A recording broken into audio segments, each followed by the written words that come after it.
Nigeria. Business Day is the ideal platform to boost visibility for your products and services.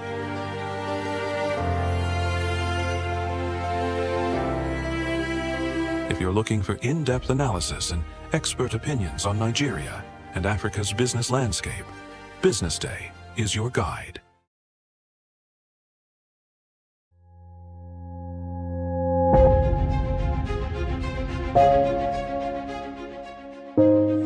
Good morning and welcome to the BDTV Breakfast Show. I am Bethel Obajabi. My name is Elizabeth Musa. And this is the social listening segment on the BDTV Breakfast Show. We're talking about the Fly Nigeria Act. Can you give us a background into what this is about? We are here today on the streets of Lagos, Nigeria, to gather opinion about a pressing issue. I go look at the cost of petrol. We get very Nigeria with the suffer. The income is not really increasing, but the prices of items are increased. Nothing like service again. No. You only pray for that money to reach you that month. There's a lot of high pressure, a lot of stress. There's a lot of high targets to be met. I was quite strict. In my mind, I said, moving from my hand, my picking go spoil.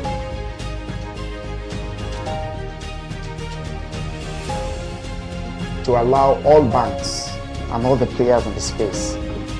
15% inflation target achievable in 2025.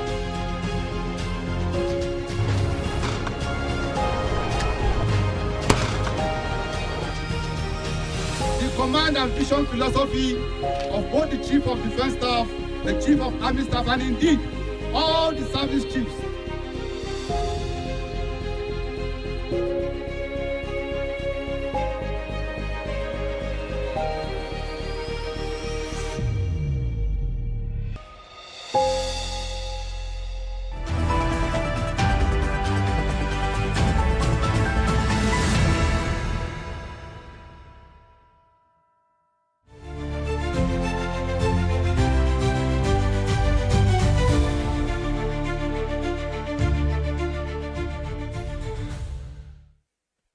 Good morning and welcome to the BDTV Breakfast News on a lovely Tuesday morning. My name is Elizabeth Musa and it's a pleasure to have you start your morning with us today. Let's see what's making the headlines this morning. Private sector growth hits 4-month high as softer inflation boosts confidence. Federal government signs fresh deepwater oil contract with Total Energies and Sapetro. DMO opens September 2025 federal government savings bonds as rates peak at 16.541%. 1.2 million immigrants are gone from U.S. labor force under Trump data, and this is according to data. Tottenham completes loan deal for Kolo Muani. Let's begin the news in Nigeria, where growth in Nigeria's private sector strengthened in August, driven by improved customer demand and easing inflationary pressures. According to reports, the headline PMI rose to 54.2 in August from 54.0 in July, marking the 9th consecutive month above the 50.0 benchmark, separating growth from contraction. This report, however, revealed that the reading signaled the strongest improvement in business conditions since April, driven largely by sharper increases in new orders and output. Despite the upbeat momentum, job creation reportedly slowed compared to July as firms continue to expand staffing levels for a third straight month. Moving on, Total Energies and South Atlantic Petroleum have signed a production sharing contract for 2 offshore blocks spanning about 2,000 square kilometers in the Niger Delta Basin. According to reports, this PSC covering petroleum prospecting licenses for 2000 and 2001 was awarded to Total Energies Sapetro in the 2024 licensing round. Commission Chief Executive of the Nigerian Upstream Petroleum Regulatory Commission, Benga Komolafe, who spoke during the signing ceremony in Abuja, says the PSC signals the nation's commitment to unlock its untapped deepwater assets, expand reserves, boost production, and strengthen its energy security.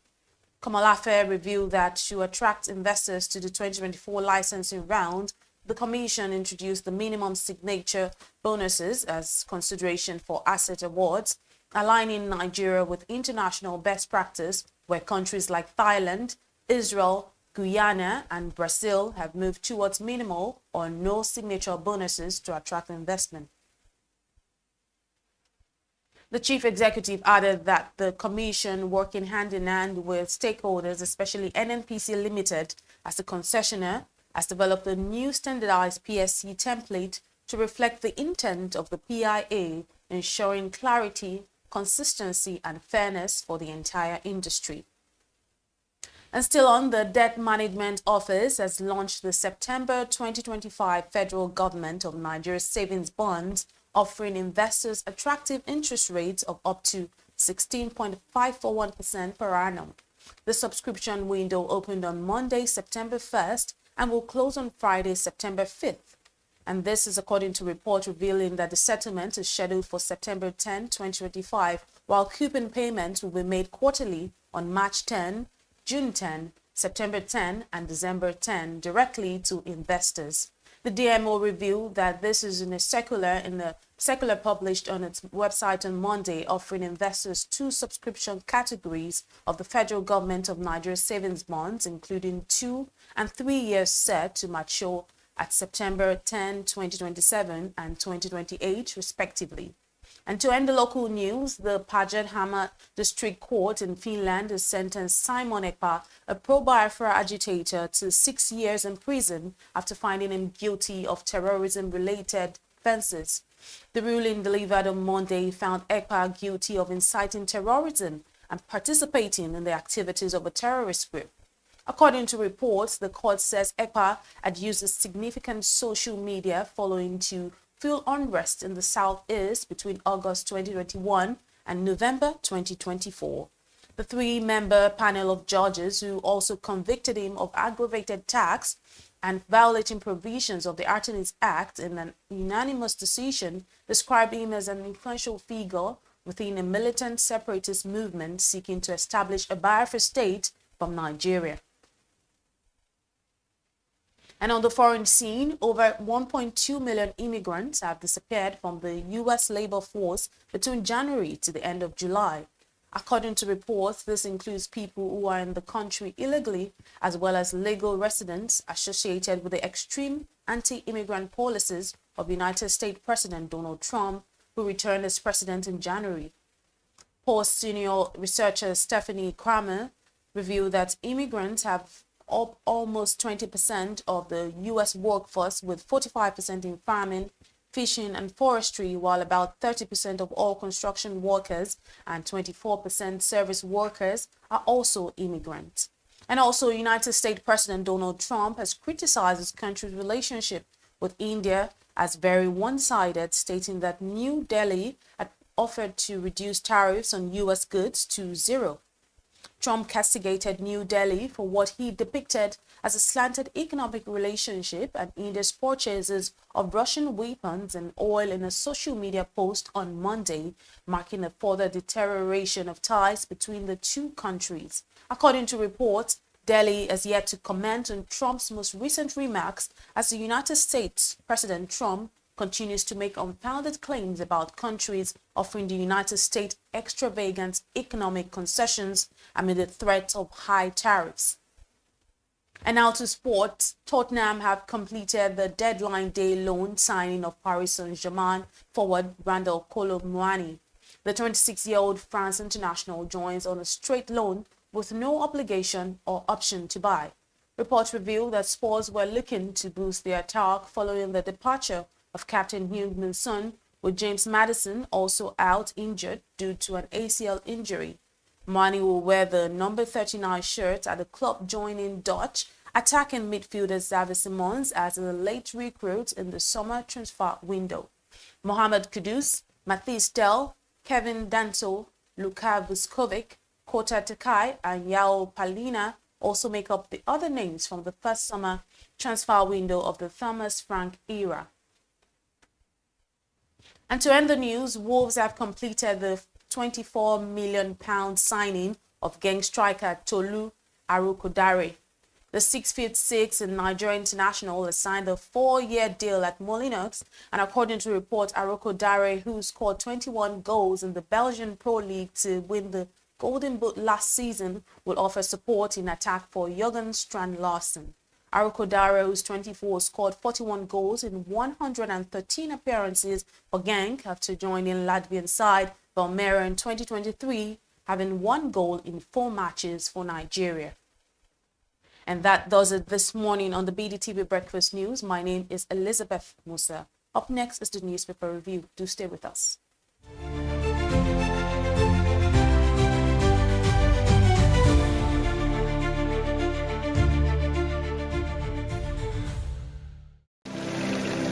They say money never sleeps. Wake up to clarity, insights, and the stories driving business in Nigeria and beyond. From the heartbeat of small and medium enterprises to the pulse of national economic policy, this is where business meets perspective. With expert guests, real-time analysis, and stories that matter to you. We go beyond headlines to bring you the full picture.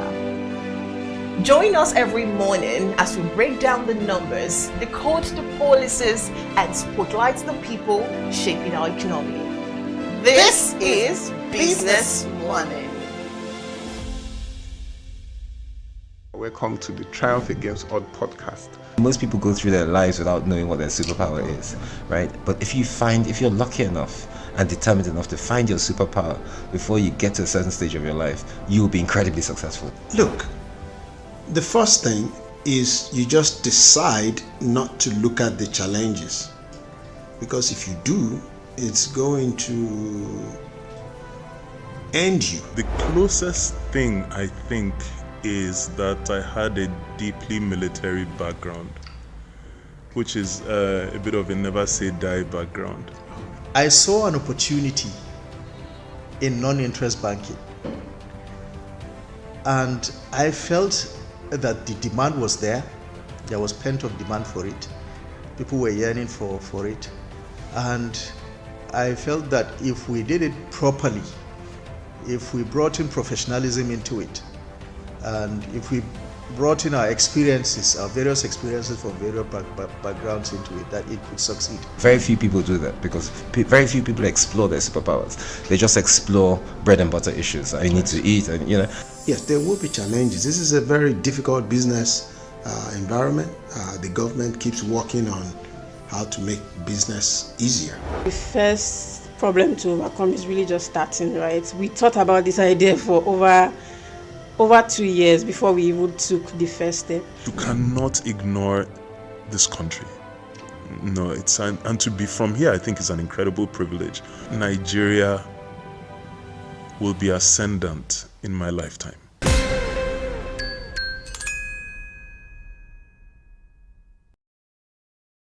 We are not just showing off businesses, but telling the stories behind them. The hustle, the art, the orders, and the wins. Startup Spotlight, showing every Monday on Business Day television.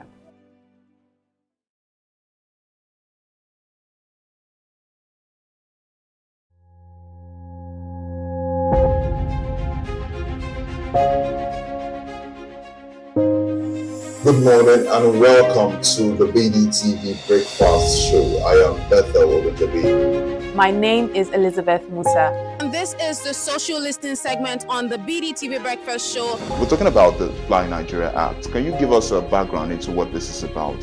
We are here today on the streets of Lagos, Nigeria, to gather opinion about a pressing issue.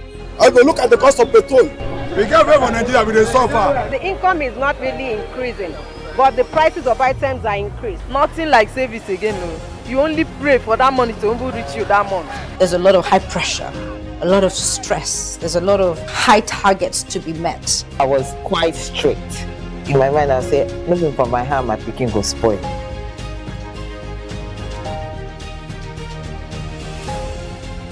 To allow all banks and all the players in the space 15% inflation target achievable in 2025.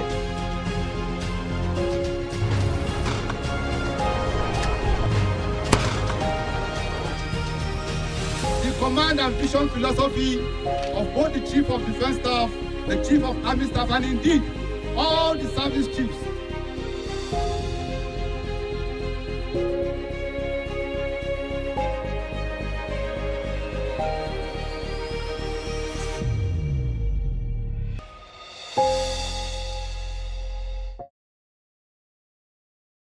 Every year, residents in Lagos cry out for help during the raining season when the terror of flooding begins. Evacuation alerts are sounded, mitigation efforts announced, yet for some residents, the task of moving is harder than going with the flow of flood. We are here on the streets of Lagos seeking insight from individuals who are experiencing this tough period of flooding and who will bail the cats. Our citizens are really cause the flood. Government really stay with us over here now. If we chop something through here inside gutter, things many things they solve. We waiting for street for the Agungina who the customer. So doesn't concern government inside there. I will blame the citizen because number one, we the citizen we are not trying because you drink bottled water, you throw it on the road, you chop biscuits, you throw it on the road, anything you throw it on the road because you are not even picking the dot. You don't know how they don't used to pick the dots. That is why you just do it anyhow. You throw it anyhow. Before you know, water will gather it to go and drop it somewhere. Before you know, that started flood. So before you know, everywhere flooded. The government no do anything for the flood in this Lagos. The way where me at see, because at least every three months, government are supposed to make sure they come out the gutter and make sure the gutter they need. Because when gutter block, that is why the water cannot flow out. And most of the gutter where they build now, and at the gutter is holding this gutter where they don't build. Government supposed to maintain the gutter and make sure they build the gutter again. Because I'm hope that this gutter, it don't more than 10 years where they build gutter, but it's not supposed to be like that. Local government, chairman, supposed to do something against the gutter because of this. The road of the local government chairman. For me, maybe government to find maybe solution for anything they can do because this flood is a long time, I don't even know maybe it can come to an end. It might be impossible to eradicate flooding in neighbors. However, it can be reduced drastically with the right policies, infrastructure development, and community efforts. It's a collective effort because there's shared responsibilities between the government and the citizens. Not just the citizens, even the residents, because you can be a resident and not a citizen. Now, on the path of the government, let's look at urbanization. I know there are already existing policies, like not building on the drainage. And there's one recent one where the whole fluffy takeaway pipe was banned by the Lagos state government because each time it rains, you find out that there are a lot of this obstructing both the drainage and the waterways.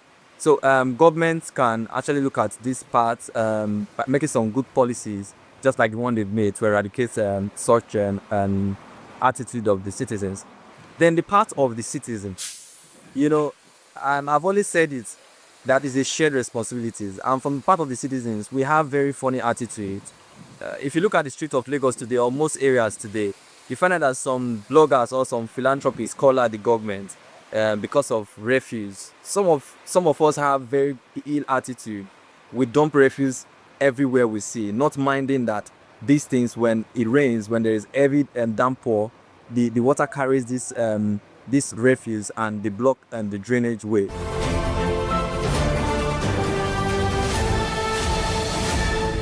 You are watching Business Day Television.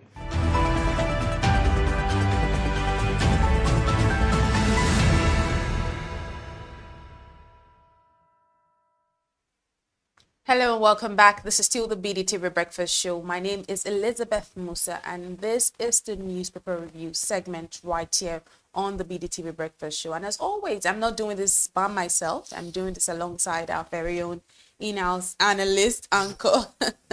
All together. Onyeka Valentine right here. Right. And we'll start this morning with the Punch paper this morning. Quite an interesting spread this morning on the front page of the Punch newspaper. The story here says terrorism trial. Federal government may seek a past repatriation after Finland's 6-year jail term. This is on page 2 of the Punch newspaper. And on the top side of the Punch paper this morning says Nigerian embassies hit by unpaid rent and salary arrears. And then on page 2 of the Punch paper this morning, it says PDP obedience tackle Wike over Jonathan and Obi. On page 28 of the Punch paper this morning, it says Dangote fuel exports surge amid foreign refineries shut down. This is on the Punch paper this morning. And then it says strike threat. Resident doctors give federal government 10-day ultimatum. And this is on page 42 of the Punch paper this morning. On page 5, 60-year-old man arrested for raping Lagos lady. Why will that even happen? 60-year-old, whatever year old, actually. We'll see what the story is about. Yes, and on page 27, it says Oyetola blames wooden boats as accidents claim 92 lives. I mean, we have to stop with the blame game. Like, you're blaming. We have to stop with the blame game and take responsibility. Okay, we're blaming wooden boats for the loss of lives. Now, these lives have been lost. What next? Are we going to leave the wooden boat and tomorrow 92 times, 92 multiplied by 2, we'll have another set of lives lost, and then we'll blame the wooden boats again. We'll learn from the past. Honestly.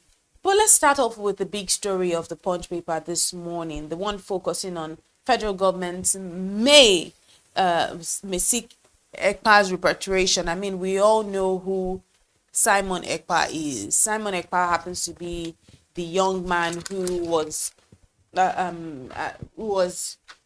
sentenced to a 6-year jail term, following terrorism-related offenses in Finland. And then it's saying here today that the federal government has hinted that it may seek the repatriation of Simon Ekpa to Nigeria following this 6-year jail term.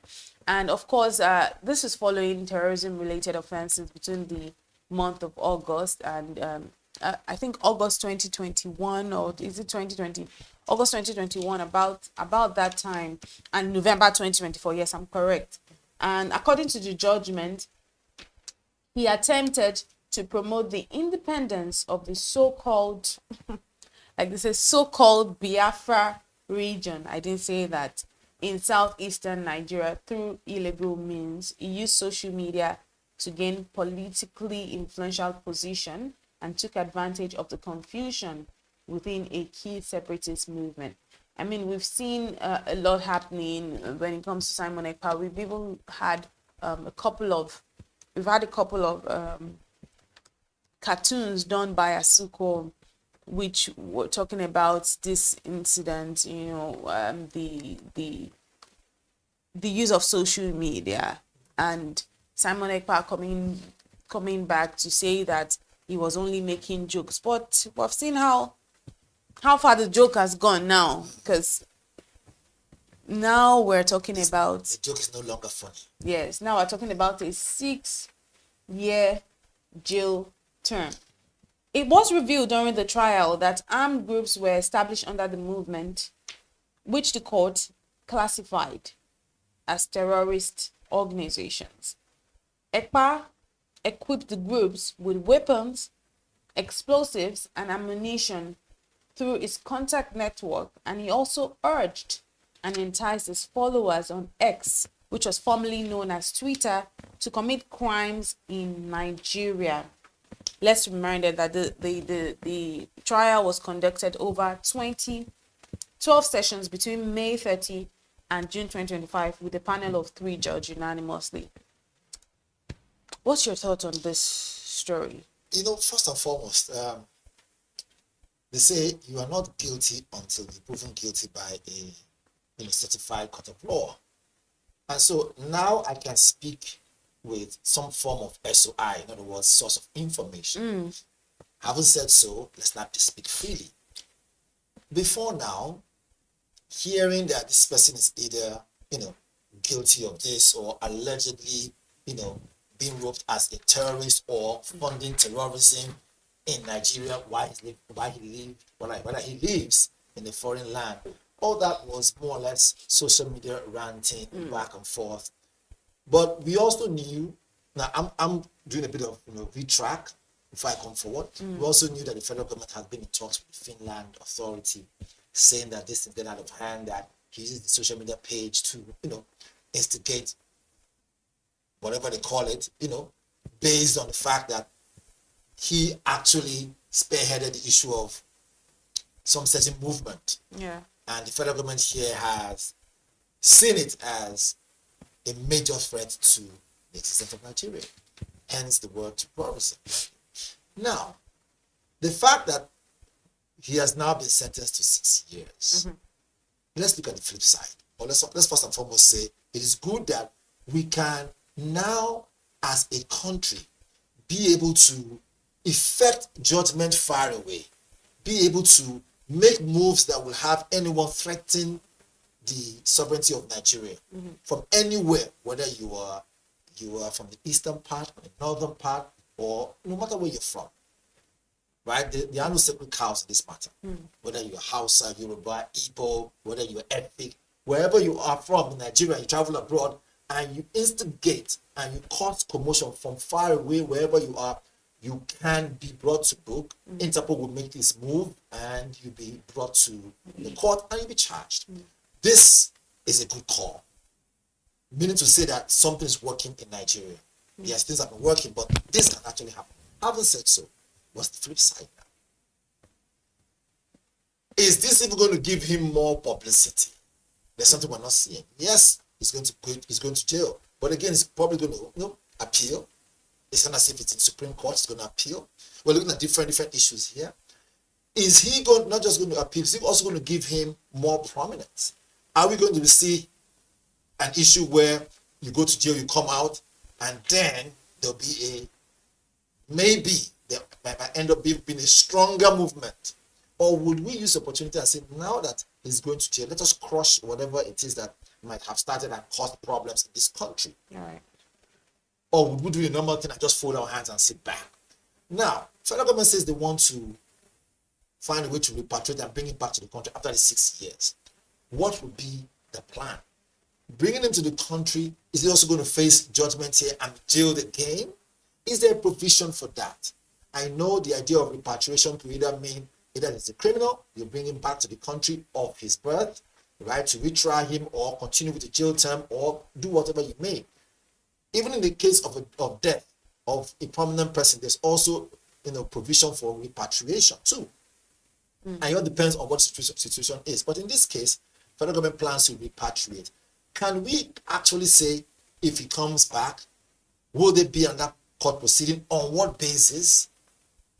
Right? Would he, again, while I look at it from the left, I'll speak from the right, would he have, fair judgment in this country? Or would it linger around? Will politicians want to play politics with it? In Finland over there, we saw the transparency, how he was going to court back and forth, how his rights were not trampled upon, how things were done properly until he was found guilty. That's the kind of society that we want to see in Nigeria.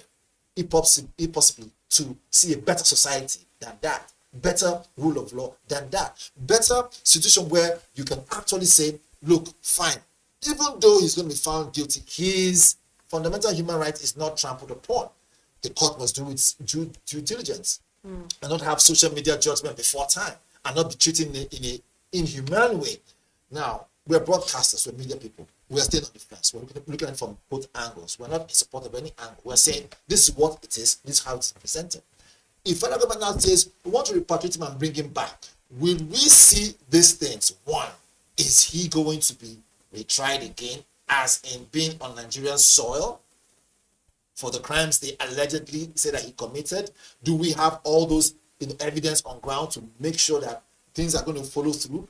In doing that, hope is not going to spark another problem while he's in the country, where some certain regions who followed him for a while, that were loyal to him, begin to find issues. We already know that the issues surrounding all those small groups is not something to laugh about.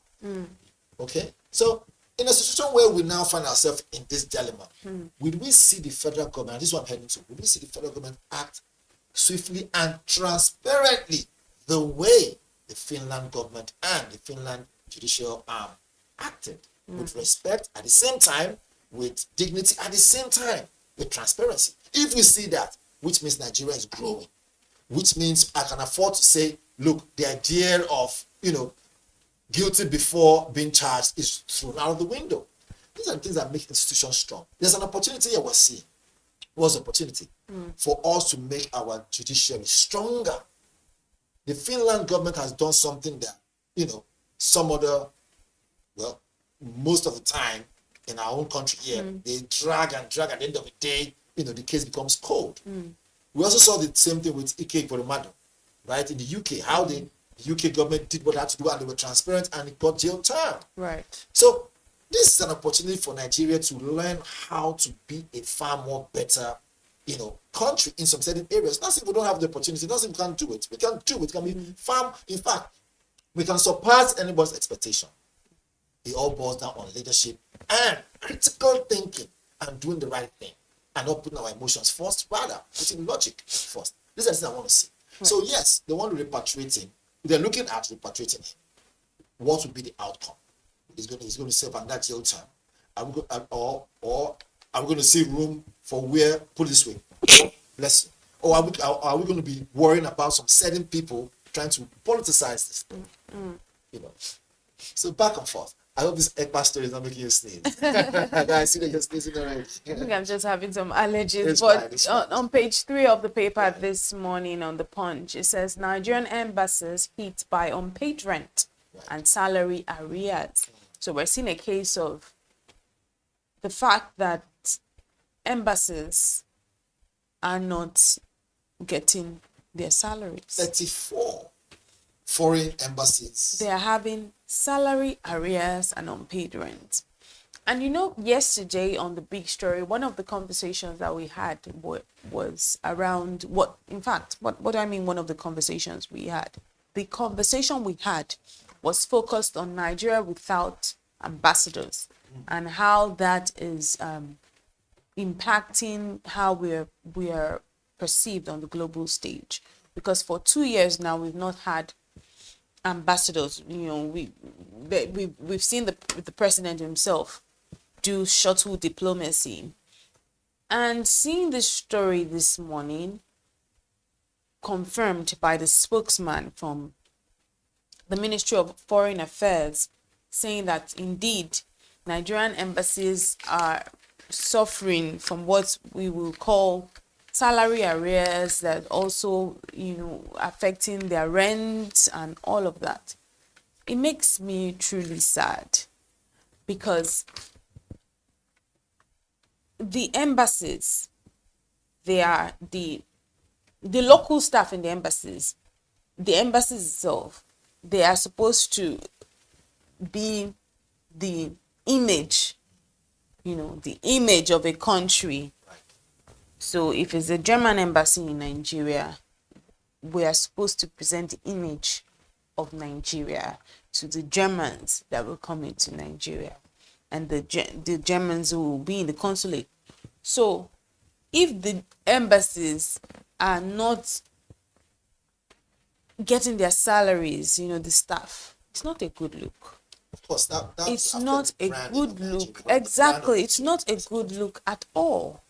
And it makes me really, really wonder. The story here says, in an admission made on Monday in a statement by the spokesperson, Kiniebi Ebienfa, it says the ministry acknowledged that the challenges have disrupted the smooth functioning of several missions, leading to delays in the payment of salaries for locally recruited staff, allowances for home-based officers, and rent owed to landlords and service providers. It's pertinent to state, however, that the Nigerian diplomatic missions are not immune to the economic situation at home and its attendant challenges to government operations. My point here is, this is really, this is just a mirror of the economic realities that we are facing, and the fact that embassies are not left out. When we're growing up, remember how people used to think that, working with an embassy was... Your life was just already set up for greatness. Was it game changer? Was it life changer? Oh, where does your dad work? Oh, my dad's a diplomat. Ah! Oh, my mom's a diplomat. It was a life changer. But look at what we're seeing. But again, truth be told, that was an advantage for some people at that time, the 80s, right? Where you tell someone in a conversation, that's Peter, where does your dad work? We are diplomats, you know, some form of societal, you know, brag. I'm a diplomat. Do you know that? Okay, that's good. But do you know I'm a diplomat? That's good. Oh, so you're just knowing today. Don't worry, we'll talk about it off cam. But anyway, just to throw more light to that story. It says 34 foreign embassies in Abuja were accused in June 2025 of failing to pay over 3.66 million naira, approximately $2,300 in unpaid ground rent, a legally mandated payment for land in the capital.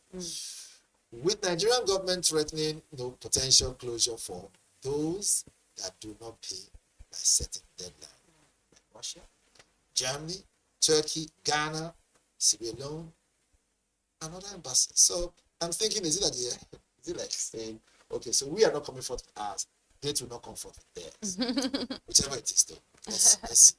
No, but on a serious note, it's just obvious that across different sectors and on different fronts, the economic realities we're facing as a country is affecting people. Even maybe the poverty is not like grassroots level, but people are feeling the effect, the impact of the economic situation that we have. Sort of question is this saying like this: if I give you $1 million, let's the problem, it's $1 million. It's only a matter of time you will have $1,000,001 problem. Meaning to say, the more money you get, right, the more you want to upscale. More problems, so and problems then the more that's more, your lifestyle inflation most also happens. Your spending ability increases, so you want more, which is why you see most of these billionaires, they keep pushing hard for more. That idea of human beings not being satisfied cuts across board. So, truth be told, at every level, there is a little word we use there. At every level, there is a devil, and that's the devil I'm talking about. Where, and it's not a religious show, by the way. So, what I mean to say is that at every level, there's something you have to face, and to face that would mean economically it will challenge you. Dangote is a billionaire. What makes you think he doesn't have his own financial challenge? He has staffs to pay. I mean, he's already in use for some other thing that has to do with a young lady that died. So all those two is part of things that they will face too. So at every level, anyone who is earning money will face something. Economically, it will hit everyone. And speaking of at every level, and also speaking of Dangote, on page 28 of the Punch paper this morning, it says Dangote fuel exports surge amid foreign refineries shut down. So it looks like Dangote is smiling to the bank now. I mean, it's so if his business surges and increases, meaning to say that it's good. So what this means is that it's good news for Nigeria. Why is that so? Because knowing who he is, any money he makes abroad, right? Whether he has to export or import, the business antics and trajectory around such dealings will favor Nigerians. Why? Because more jobs will be created. And he's someone that believes in Nigeria a lot. Some would say his level of patriotism is not in doubt. And I kind of agree with that. Now, I've always said this on this show that he's doing the Lord's work. Having, put the refinery in place to be able to challenge some certain people. And let me be more direct, to challenge the federal government to say, look, if our own refinery will not work, let's have, a private refinery by someone who is a businessman. So, having said so, it's good news that, like they say, when one thing doesn't work somewhere, it benefits someone else. One man's meat is another man's poison. So, if the person challenges internationally, right, and we're seeing surge in Dangote's, revenue and income. Oh, good for Nigerians. My hope is that really we will see the impact economically on a large scale, not on a small scale, actually on a large scale, where we're seeing that, okay, because of this, because we're now, exporting oil from Dangote, then we're seeing that, just like you said, more jobs are created, more CSR. yes, there is more money to the more media. money, Come to the media. more money, more money circulating across the economy. More programs for Because Elizabeth to what we get to see is this. But that's a good thing. That's a good thing, actually. But what we get to see is that there's money in this country, but it's not circulating. So this is the thing. That's why it's called an economy. In other words, and for me, if the economy doesn't work properly, then that money will not spread across properly. That is why they frown on issues that has to do with money laundering. Because what happens that you start money somewhere, it doesn't circulate. Some people remain broke for a while the elite make money. So for you to make sure that the economy works very well, okay, all those checks and balances must come. All those analysis, those economists who know how to analyze properly, the likes of Bismarck, Rwani, and all those other people will tell you this is what we need to do to make sure the economy doesn't tank. Right. And if there is a lot of cash coming in, it should touch every sector, the upstream and the downstream. And let your spending power be enough to put 3 square meals on the table. But if that is not happening, then Nigerians will be forced. Families will be forced to do 101. Before we move very quickly to the Vanguard paper this morning, let's look at one last story on the front page of the Punch this morning. It says strike threat on page 42 on the bottom side of the front page this morning.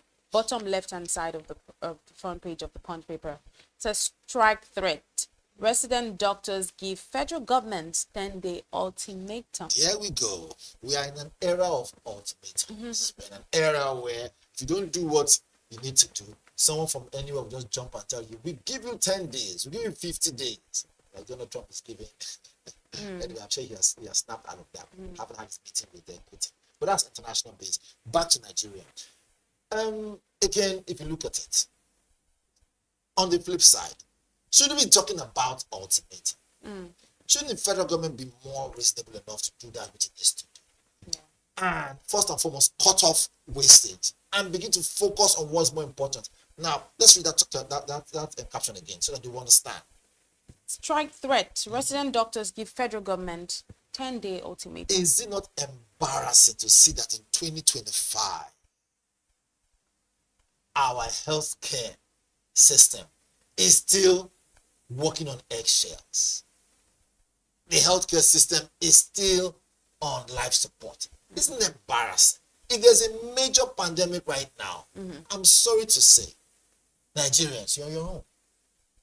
Because let's be honest, if they are not getting what is due to them financially, if salaries are not being paid well, if all other benefits are not being given to them as at when due, what this means is that healthcare will no longer be a thing of priority. And that's dangerous for a country. If you watched the other day, I don't know, it's an old video or an old interview where likes of this man now, the richest man in the world, Bill Gates, was being interviewed. And he said, make no mistake, another pandemic is on the way. So it's as if they are seeing what we're not seeing. So let's assuming that he's right. Let's just assume that they knew what they're talking about. Are you saying that God loves Nigeria so much that pandemic will not reach here? I mean, we had our own pandemic, it wasn't easy. Thank God for the swift action of some certain states who knew what to do. But would we be lucky next time? What am I saying? We should not wait until we find ourselves in between the hard rock and the devil, where the blue sea, in between the blue sea and the hard place, before we start acting. The time to act is yesterday. The time to act is yesterday. So on that note, let's move to the Vanguard paper this morning and quickly see what we have on the front page. So it says here, the Vanguard, by the way, It says FGCDS, others hail EPA's conviction in Finland. Again, FGCDS, others hail EPA's conviction in Finland. We will take further actions against EPA, AGF says. Our courts should expedite hearing of terrorism case, NBA. To the top right, it says empowerment of bandits. FD tackles El Rufai, says claim baseless. That's strange. Empowerment of bandits. Are we talking about that? Anyway, well, he already says here that the claim is baseless. But if at all such claim does exist, Elizabeth, what does it mean? Which means we are rewarding evil with good. And so we say that we don't want to take care of health, we don't have money to go and do this. I hope it's baseless so that it doesn't cause another serious rift in this country. But the major story here says, Jonathan to Keyamo Odinkalu, keep off my political journey. He says, keep off my political journey. I don't need your counsel. Jonathan 100% qualified for race, says Azibola, is that it? Ex-president's cousin. He's being deceived. That's it. It says, fielding Obi's spell doom for PDP, Wike says. This is from Wike. And I won't run for president. Notes El Rufai, calculation about Tinubu's wrong. Well, El Rufai, we don't know what they said to that. So it says Nigerians, not APC or PDP, will decide 2027. Says that. And you know that last remark, what was the thing I said? You said that, don't worry, maybe Atiku is an elder statesman. No worry, he doesn't really want to, run. But if we're to go by that, then he's still in line. Because that with that line it says Nigerians, not APC, not PDP, would decide 2027, which should be as it should. That's the more reason why you should be interested, because as an elder statesman, you're at the point where you want the best. I will not sit back, even if I'm not involved. I will not sit back. I'm going to keep using my voice to inform, to influence. And so in this case, I mean, I'm not in his mind, but I'm just speaking in terms of what I do. If you're an elder statesman and you're not actively participating, but you are going to be an advocate and you're going to be advocating for what is right, which is what he's doing there. Because I'm trying to be careful here, so it doesn't seem like I'm speaking for Atiku, or I'm being campaigning for Atiku, or I'm pro one side or one side. But I mean, that's just the right thing to say. Nigerians should decide 2027, not APC or PDP. We should be the ones. But what has been happening is Nigerians will go and cast their votes, but then it seems like we just wasted our time. Let's see what turns out. All I know for sure is whenever Atiku says something, he counters with another one, and then puts us in that case of thinking. So he's a master politician, right? Whether this statement of his, right, should be in the interest of Nigerians or to solidify his ambition to come to 2027, only boy can sit down and watch, right? We'll just keep our fingers crossed and see how that pans out. This one here says Nigerians in South Africa mobilize for Super Eagles against Bafana. This is a good thing to start mobilizing in the face of this unnecessary, xenophobic act that happens every now and then. What's xenophobic act? Well, you and I know, not too far, just here in Ghana, they had a rally talking about, Nigerians must leave, right? Every now and then we get Nigerians being the point of target in South Africa. But I mean, and that's why about journalists, there is the danger of a single story. There's a like the story is more nuanced that we're making it sound as. There is a broader perspective to it. I mean, on the big story, I had someone who was a journalist from Ghana who had also spoken to that, because I just wanted to speak to so that we're not focus on that angle. So that with our work here, we're not indirectly fueling some sort of hate in the minds of other countries and all of that, because according to the story and according to the sources, they had said it's just a group of people. It wasn't a thing where the Ghanaians are feeling that way. It was one Igbo man who clarified though. He came back and who suddenly said, he clarified that what? He said that, look, that video was an old video. You know. So look at that, and then so it's just like a group of people that I'm sorry, but many people don't have a mind of their own. Oftentimes, people pick people's enemies. You don't even know what's happening. You just go. Because in that case, maybe that man, one thing is happening. And then the people that don't, they are just idle. Oh yeah, let's go. Yeah, let's carry this thing. What are you even carrying? If you ask many of those people what they're about, they have no idea. Or what in Nigeria do for now? Oh yeah, you will ask, okay, what did Nigerians do to you? Don't believe me. They will probably have. I worry because many people don't they are not informed. Understand the genesis of what it is. They don't even know the genesis of whatever it is that they are pushing for. If you ask them, they will not even know. They will say, Nigerians they be bad people. If you ask them, okay, waiting, you get one Nigerian, we don't do bad thing for you, or they will tell you, no, be saying, but they are bad. Just because they're doing business. Just because you heard, yes, say. Anyways, I think it's good news though to see it's that good Nigerians are news. mobilizing Yeah, because for Super Eagles. It's just healthy competition. But my worry is, while they are mobilizing, we don't want a case where, people now say, okay, they're mobilizing, and we now win Bafana in their home country. Do you know what that would mean? That would spark a riot. That's why I said, when they use the word mobilize, we should think twice. If they say, well, Nigerians to support Eagle toward Bafana, it is normal. But mobilize. So you have a problem with mobilize. Since when the mobilize become a problem? I mean, we're in the business of words. Mobilize is okay. The right people, yeah. That's it now. People are mobilizing. Coming together. So 1, 2, 3, 4. Okay, rally. People. Should we change it to rally? That's even more dangerous.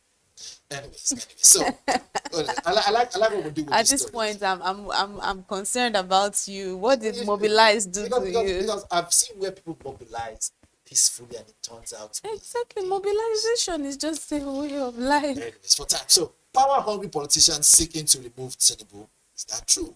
This is from the presidency. What do you expect them to say? I mean, the bigger you are, the quicker for someone to point fingers at you. It's no more. Rivers LG polls, Obi Labour Party condemn election. Go to court, he says, tells aggrieved parties. Here it says, childhood cancer, 400,000 children diagnosed annually. That's a whole lot. This is not a joke. And I think from the statistic, it should be worldwide. It should be worldwide. We should have more time to follow through this. Let's call it a day. Right, and that's where we wrap it up this morning on the newspaper review segment right here on the BDTV Breakfast Show. Very, very interesting one today. Tomorrow is another day. We mobilize more people to watch. I'm enjoying this anyway. Honestly, but we have to go now. Up next is Business Morning. Do stay with us.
Shola James Omitiron, founder of She Evolution Africa, says this 5-day event summer camp held in Lagos and Ibadan was motivated by the recognition of mentorship gaps for the girl child, especially in Nigeria. She says the girl child hasn't been given the needed opportunities. Hence, She Evolution is bridging that gap to create opportunities and expose girls, particularly in underserved communities, to the skills and knowledge needed to be confident in life. She Evolution Africa has provided mentorship opportunities to over 300 Nigerian girls geared towards empowering the future female leaders by bridging critical gaps in their career development. This initiative aims to inspire confidence, leadership, and future success among African girls. She said the initiative focuses on girls between the ages of 11 to 19 years in underserved communities, and it's also open to all. Meanwhile, Mary Owolabi, Policy and Advocacy Manager at She Evolution Africa, said the 2025 edition is remarkable, being the 5th anniversary, hence the introduction of vocational skill trainings. She says parents are encouraged to be intentional about the upbringing of their girl child. This year's event is a landmark because this is our 5th year, and it is significant to us because we've done this over the years, and a lot of our girls, we've seen compound effects in their growth and in their upbringing. And this year is for 5 days, and it's going to be happening in Lagos and in Ibadan, 2 major cities in the south, in south and west. And we're combining using the TVET model, that's technological skills, educational skills, vocational skills, and just bringing everything together to raise the wholesome leader. In bringing up a girl child, I would say that every parent should be intentional to raising self-leaders. We're not necessarily saying, of course, it is a part of it that be leaders in different socio-economic sphere, but we're saying from when they're children, raise them to be leaders, raise them to take responsibility, raise them to be owners of both their lives, their actions, and the things that you give them to do. Atim Uko, Chief Executive Founder of AfroLems, who facilitated the dining etiquette session, says it is important to be grateful at the table. She said the 2025 edition was special to her because it combined food and etiquette training spaces where she said people mess up a lot. I've worked with She Evolution for a few years where I've done a few lessons with them. But I think this one was special to me because it was combining my core strength, which was food and etiquette, and also being in spaces where I see people messing up. I'm like, you have to teach people from the grassroots points so that they can learn and they don't get ruled out of conversations even before they've opened their mouth. And most times it's with etiquettes at dining spaces. So it makes or breaks a situation. So you're looking for a business deal, you're looking to have a conversation with somebody, how you present, how you come together, how you sit at a table and interact with people determines everything. It determines whether they sign you on or not. So for me, like I said, I've seen people lose opportunities because of it. And I don't want, because of background, people now don't get a seat at the table. It's not fair. So let the knowledge be there. Let them be exposed to what everybody else is exposed to. And I think it just makes for a better success story. Esther Adedoja, a 200 level law student at the University of Lagos and an alumnus of She Evolution, expressed her excitement at seeing the initiative evolve. She said the program gave her wings to express herself and become her very best. They started with us, so we're the first set for them to start this with in 2022. And I'm here today as a volunteer. It just shows how much I have grown as a member of She Evolution and how we have achieved the big goal, which is to impact the lives of so many different girls. So this started in 2022, and we started with just girls in secondary school. And I'm very happy, I'm very excited that it has grown to be what it is today. And we have so many girls, so many different girls every year that are being impacted and are learning so much, to go to the next step of their life. For me, I learned so much. It has helped me. When I was in secondary school then, I was so confused as to my next step in life. And I had so many questions. And She Evolution helped me to answer so much. And I'm now a student in university, and I have big plans. I have so much I'm doing.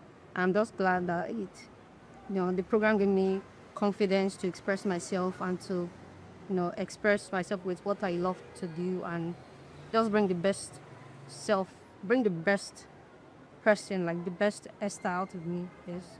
At that time, I was not sure what I wanted to study, because I wanted to do music, I wanted to do law, I wanted to do so many things, and I was too shy. I was very, so I had no one to talk to then, and I was very confused about what to do, the next step to do, and yeah, I was able to see clarity through their various teachings. I was able to know, this is what I want to do.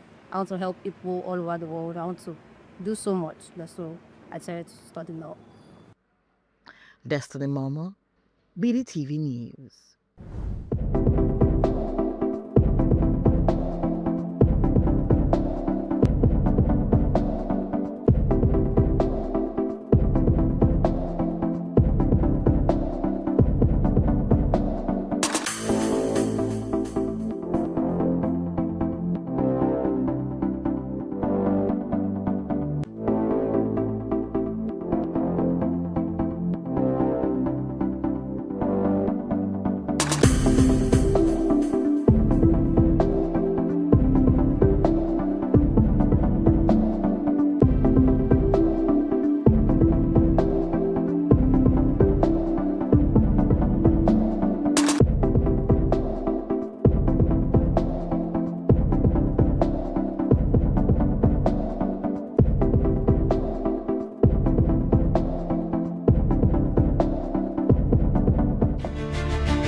Yeah, good morning. You're still watching the Breakfast Show on Business Day Television. Now, this is Business Morning segment. I am Destiny Momo. Thank you for starting your day with Business Morning. And now let's move to the first conversation for today. Talking about purpose as profit, how values are powering business success. In today's competitive marketplace, businesses are after discovering that success is no longer measured solely by financial returns, but also by the strength of their values. From sustainability to social impact, companies across industries are finding that purpose is not just a moral compass, as it is a profit driver. Brands that align with social causes, embrace environmental responsibility, and uphold transparent practices are actually gaining deeper trust from consumers, investors, and employees alike. Recent studies show that customers are more willing to remain loyal and even pay a premium for companies whose values reflect their own. And in Nigeria and across the globe, this shift is particularly evident among younger demographics who are demanding more from the businesses they support. Beyond profit, they also expect companies to stand for something meaningful, whether that's inclusivity, ethical sourcing, or community development. And now, joining us to dissect the importance of purpose-driven businesses is Coach Adobe Ebergo, an executive purpose coach. You're welcome. Thank you so much, Destiny. So good to have you. My pleasure. Now, I've been wondering, watching you, make a lot of people understand what their purpose is about. So many times we do not understand and we underestimate the part of purpose in finding our life paths, especially entering the kind of businesses that we should go into to actually find out how we can be successful in this field. But, with coaches like you, it is easy to actually find your life path and not just delve into any kind of business without knowing if, you can actually, make a headway in it. So now, how has defining a clear sense of purpose influenced, companies' long-term strategy and direction? So, I would say, like, in my line of business, the first thing that we hear, like, all the time is that, purpose is this thing that's intrinsic. It's more on the inside. Like, how do you, like, translate that into business strategy, into profit? Everybody wants profit. So how do you do this? And obviously, that's where this question is coming from. Yeah. Purpose is internal. It's like an internal compass. Okay. It is like at your core. It is who you are, why you were created. Most times people do not realize that they are already living their purpose. Someone like me, I started multiple businesses before I got here today. I had, I've been a jewelry, business owner. I have done fashion. I've done different things. But when I started to understand what purpose is, and when I dive deep into self-discovery, I wasn't able to build a business that encompasses me as a person. Now, my business is reflecting my true self, which is where values come in. It shows who I am, the kind of things that I stand for, what I would not be able to take. It helped me to project my boundaries. This, in turn, brought in the right people, and that's where strategy comes into it. When you understand the why for a business, you're able to create the how, which is a strategy. And at that point, profit becomes a giving. It's like a byproduct of this alignment. All right, and so then can purpose actually be that sustainable differentiator, risk involved and all of that one? What do you have to say on that? Yeah, so I'll say that purpose is a core differentiator. It is like the competitive edge that many businesses in today's world do not realize that they need. Many businesses are more towards profit. Now, not that profit is a bad thing, it's actually good. You wouldn't be in business if not for profit. But purpose is what keeps you apart from other businesses. It's what helps customers to connect emotionally to you. And as much as we like to think that the business world is hardcore, human beings are emotionally driven.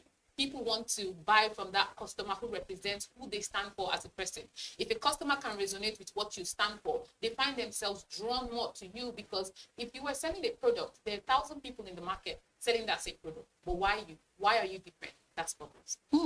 So now, what challenges have you faced in embedding purpose into measurable business goals and KPIs, Awesome. the key performance impacts? Awesome. So this is the greatest challenge when it comes to, obviously, translating purpose into profit and all the things. Every client I've worked with wants ROI, want the return on investment. I'm paying you, I want to be able to see how that helps my company grow bigger or get more money and everything. So where we key this into KPIs is by making it people-centered. Anything that has to do with purpose brings people to the core of it. That is why it is exceptional for business, because it personifies the business. It takes the business away from this steel building and concrete and mortar and makes it more human. So now how we do this is we make it such that your strategies, everything that governs your business, has people at the forefront of it. It could be the people that are working in the organization or the people that you're serving. So far as we can measure the impact we're having on humans, on the people, if people can say, this particular thing changed my life, or this particular thing made me more loyal to your organization, we count that as a win. So now I'm talking about the workforce culture, right? Now, and how has your workforce culture and productivity, how has it shifted since aligning with shared purpose? Awesome. So I just did a workshop with my with one of my clients' HR team, because on the back of purpose, because it's all people driven, I am more inclined towards HR, because that's where people are. Now, I did a workshop recently, and we chatted about the organization, what the organization stands for, organizational values, what are the core values of this organization. And what I discovered, like what I saw happening right in front of my eyes, was people changing. They literally were changing because they were becoming more connected to the organization. They could see where they fit in. Because if this organization stands for this, and I as a person stand for this, that means I actually can find myself in this organization because we have an aligned and shared purpose. Now, this makes your people to become loyal to the organization. And if the HR of the organization can be loyal to the organization, it means that in everything they do, they would be eager to represent the organization, and it's a win. Oh wow! Now I'm talking about like corporate purpose. I'm sure there's something like corporate purpose, right? Yes. Now, if a company actually has like a corporate purpose, how does a strong corporate purpose enhance? How does it enhance customer loyalty and even the trust from brands? Awesome. So, what's your best brand? Do I really say that now? I don't want to do free marketing for them. Okay, so let's just say I don't know. Let me just use a random market. Okay. So if there was a shoe brand, right, that it created very nice sustainable shoes, right? Always did everything to ensure that it uses the perfect leather, and customers know that when they buy from this brand, the shoe is going to last, so it doesn't hurt the environment. But on the back of that, for every shoe that you buy, we give one shoe to children on the streets who don't have the ability to get shoes for themselves. Okay. So maybe the organization is running like a back to school project, right? So now children who are struggling, obviously their parents are struggling. Every time you buy these shoes, and these shoes with premium, we buy a shoe for a child outside. Now, when you buy the shoes as a customer, you are not longer buying just for yourself. You know that you're buying for a child out there, and you want to be part of that. That is where CSR comes in, corporate social responsibility.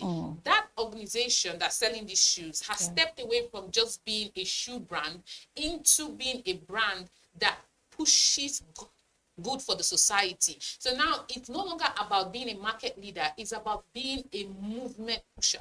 You're pushing a movement in the society, and that makes customers to become loyal to you, because in as much as the customer likes what you're selling, they are more connected to why you sell what you sell.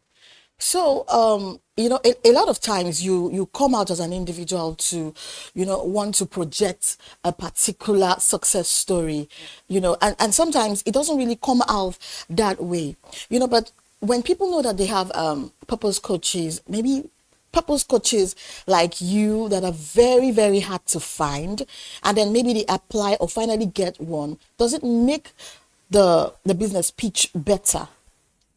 So I would say that, well, you're right. A business coach could definitely help with that. For us, purpose coaches, where that will come in is helping you to see the story behind the experience. So if you have a success story, right? Many people tend to project success stories from the area of, I did this, I'm very good at that, right? And nobody wants to hear that. People are struggling with their own lives. They want to connect with you as a person. Now that is where the purpose that you got through the pain, that is where we help you project that. Because if I went through a mental health challenge, right, and at the back of that, I came out strong, I was able to build a very big business, maybe a 6-figure, dollar business, right?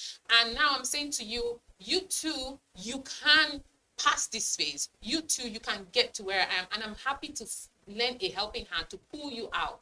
People would connect with that better because they see themselves where you were.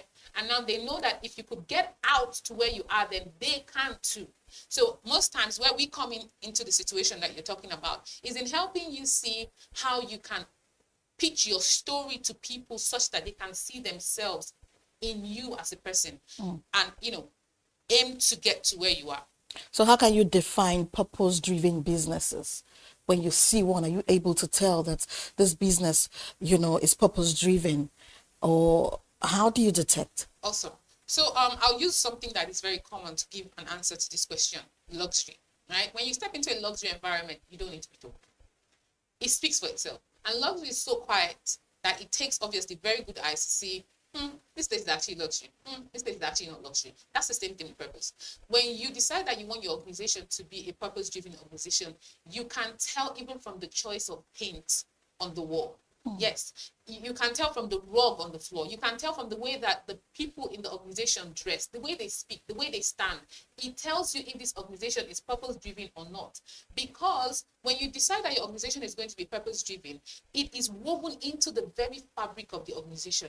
Every strategy is purpose-driven. The values are projected, not just written on the wall. I've seen that a lot. Organizations write purpose stuff on the wall, but when you hear them speak, when you have interactions, you know that they are completely profit driven. When you see a purpose-driven organization, it is so easy to tell because everything speaks of the why. All right, then. So then, how do leaders balance profit objectives with the pursuit of purpose? Okay, so like I said, you would not be in business without profit. That's the core essence of being in business. You want to give out value and you want to get, money and other things in return. Now, so profit is a sure thing. Without profit, you can't be in business. Now, let's bring purpose. Like we said at the beginning, purpose is the differentiator.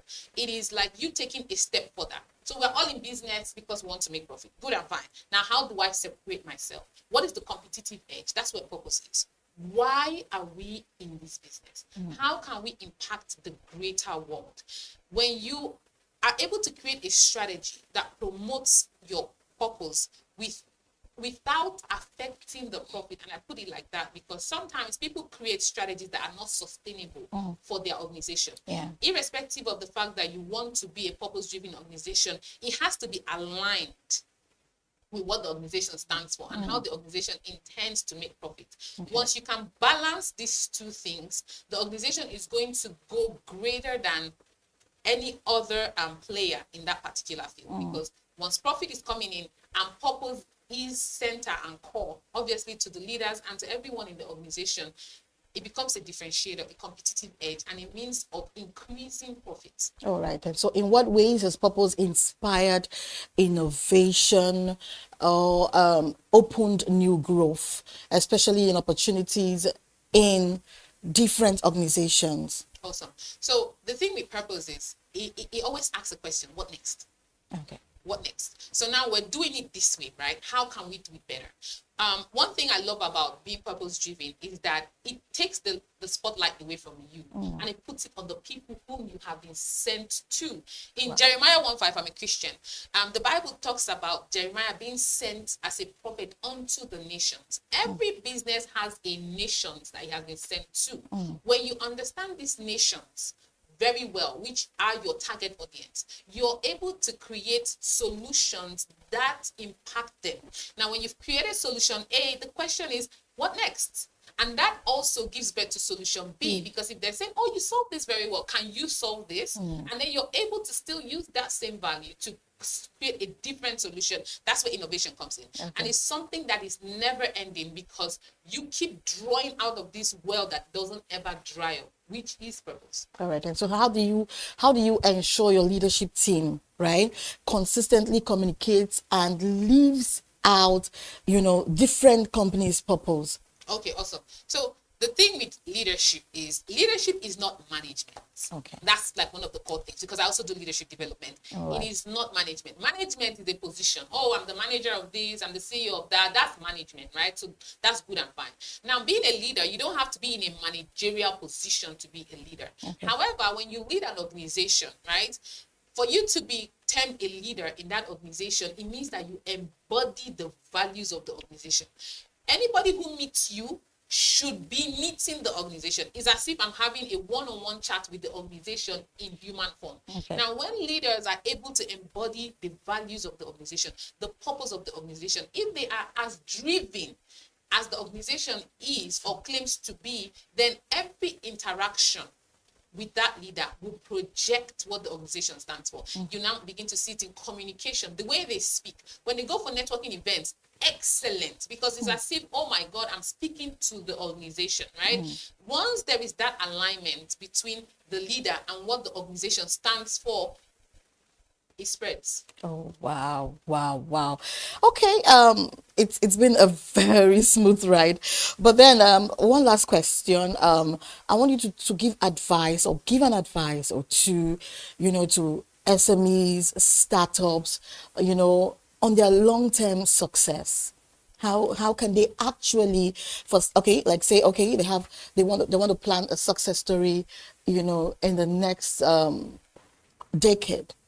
What line of advice should they be moving with? Okay, so my advice for SMEs and startups is, don't think you have to grow to be super big before you start to put purpose strategies in place. Start from right now. It is easier to put the purpose foundation when the business is still coming up than when it has grown to a certain level and it has built a brand, right? So my greatest advice to any SME that's listening to us right now, or any person that is thinking, you know what, I want to start up a business, is right at the core, at the foundation of that startup, determine your why. Why are you starting up that business? How can your business contribute to the good of the greater society? How would your business outlive you and continue to impact in generations after you? You have to be futuristic in planning. If you're planning for the next 5 years, I want to make $1 million, that's very small-minded. Think of the fact that your business could live past 100 to 200 years, impacting societies even after you're gone. When you have that at the back of your mind, the strategies that you create, the team that you put together will be legacy-oriented type people. And at that point, you're able to put together a business that is completely purpose-driven. Not that you would ignore profits, but when people come in contact with your business, they feel that aura that purpose gives. Oh my God, Adobe, it's been awesome, speaking with you. And it feels like it should be endless, And this always happens when I'm on your page listening to you. Thank you so much for all your impact, especially to SMEs and startups and even business owners alike. And now we've been talking with Adobe Udogu. She's the executive purpose coach. After this break, we will bring you our second conversation on housing. You're still watching Business Morning on The Breakfast Show. Stay with us.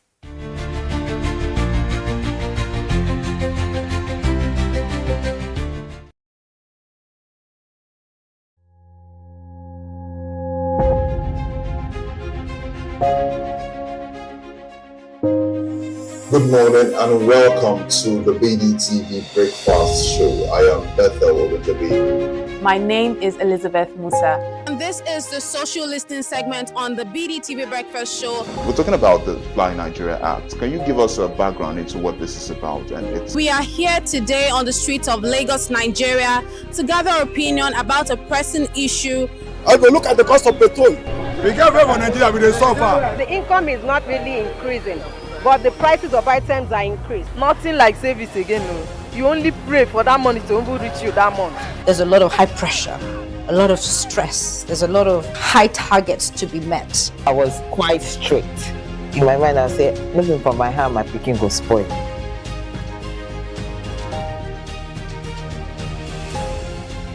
To allow all banks and all the players in the space 15% inflation target achievable in 2025.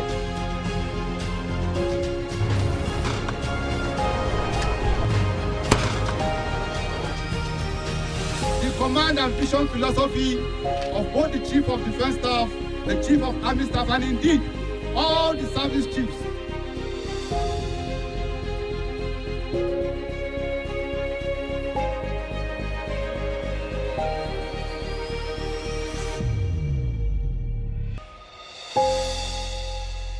Attention business leaders. Want to make informed decisions?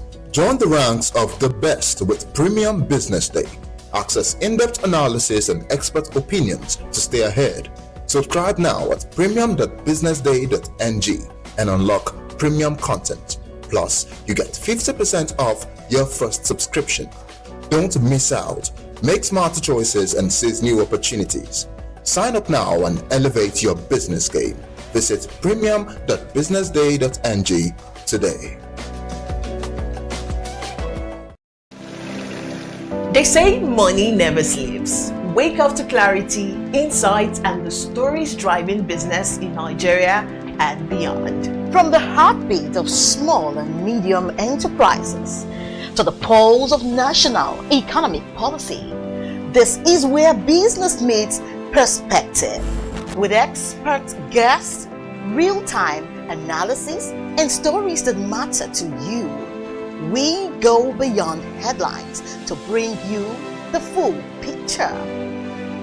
Join us every morning as we break down the numbers, decode the policies, and spotlight the people shaping our economy.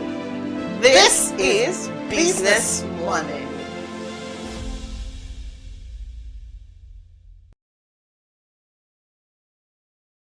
Welcome to the Triumph Against Odd podcast. Most people go through their lives without knowing what their superpower is, right? But if you're lucky enough and determined enough to find your superpower before you get to a certain stage of your life, you will be incredibly successful. Look, the first thing is you just decide not to look at the challenges, because if you do, it's going to end you. The closest thing I think is that I had a deeply military background, which is a bit of a never say die background.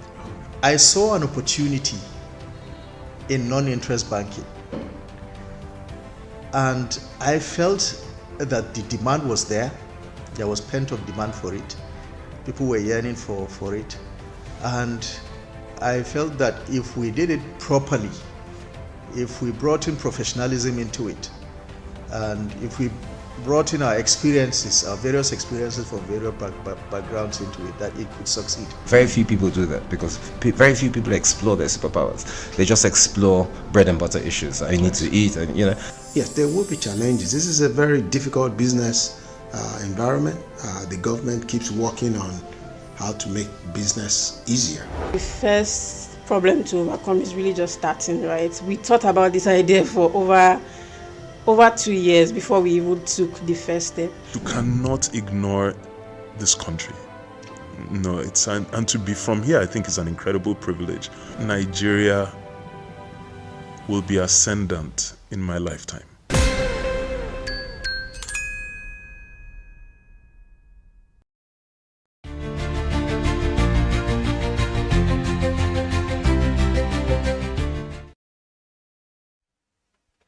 And now you're welcome back to Business Morning on the Breakfast Show.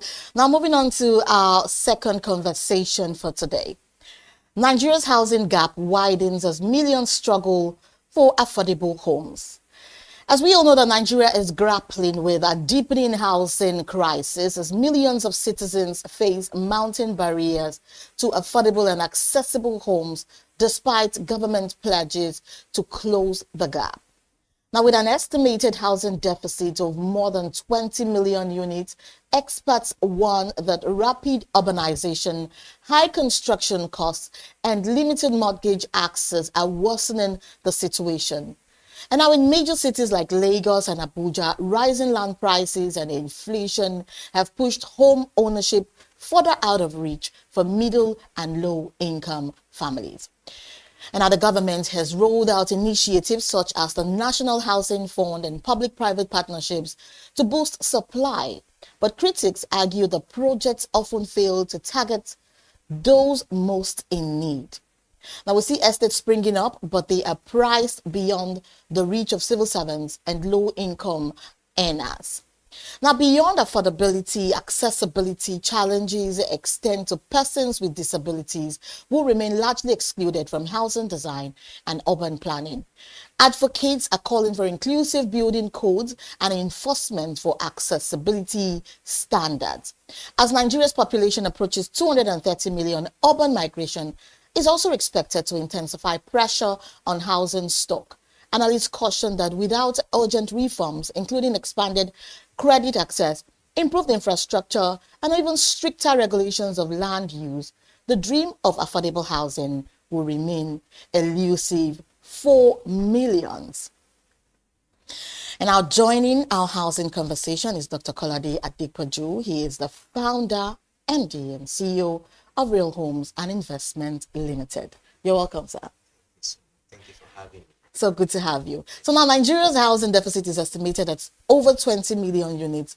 From your perspective, what are the root causes driving this persistent growth? Okay, so, in your intro, you've mentioned many things, but I would say for me, I think one of the things that has made the gap keep widening. The 20 million, as we say, is probably more than that, because as of 2015 it was 15 million.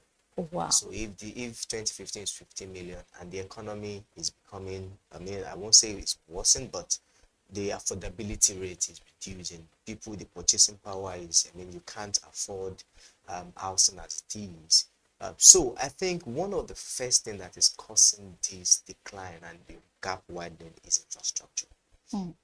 So I mean, a lot of mortgages, of course, but you see, many people, because our economy really right now is upper class and lower class. I mean, middle class has almost disappeared. Oh, wow. So people will want to have a house, but they can't have it in places that are choice areas. So, for example, if we have infrastructures, I mean, are like accessibility and then maybe power. If we have it even in remote places, people wouldn't mind living there because, of course, to have a house there will be cheaper if you want to rent or you want to own. Let's say, for example, Ekpe, for example, now. Or let me use Ekpe. Ekpe is a popular one that everybody knows.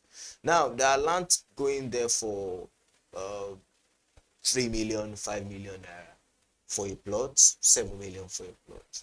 And then building it, maybe you will spend, at least maybe you pay a bungalow on it, maybe you spend another maybe 10 to 50 million, depending on the specification. That kind of thing is still more for the lower class. But the problem they will have is how do they get to the city? Because most of these people, they work in the city, their business is in the city. So how do they come here? Another problem is, so if some of them say we want to even live here and want to establish a business here, the infrastructure to drive their businesses are not available. So I mean, infrastructure is something I personally believe that we don't need a place to open up before we put infrastructure. So there's a system we developers do, especially the ones that sell land. We do buildings, we build. So, but for the one that sell land, there's something they call developmental fee. I think the government can look into that and say, for example, let's invest in this environment. Let's open it up. Let's do all the roads. Let's do all the drainage, whether people are living there yet or they are not living there yet. But well, of course, it's not the government that owns on the land. But if you are buying here and you want to get your approval for building, you have to pay a developmental levy, which probably, to make it easy for these people, and it's also an investment for the government, it can be spread for a particular point. Maybe, for example, you are living there, so anybody that want to build is not going to leave. So maybe you can do a 5-year plan. So maybe, for example, even if they buy the land for 7 million and you say, okay, your developmental fee is 5 million, and you are going to pay this thing for maybe a 10-year stretch. So you can even pay monthly, and you can have some system to help them. You know, that can make some sense. You know, but even because we're talking about mortgage, I mean, mortgage is not actually cheap anywhere, but most expensive in this part of the world. You understand? If you want to get a mortgage today, maybe you're looking at, I mean, there's actually no mortgage system per se, and the government is trying in some, I've been seeing some initiatives, initiatives coming up for mortgage. We can do maybe 14%, 12%, but that is still per annum. That is still high. We should have a single digit, maybe if we can, maybe it will take a miracle to do like a 3 to 5%.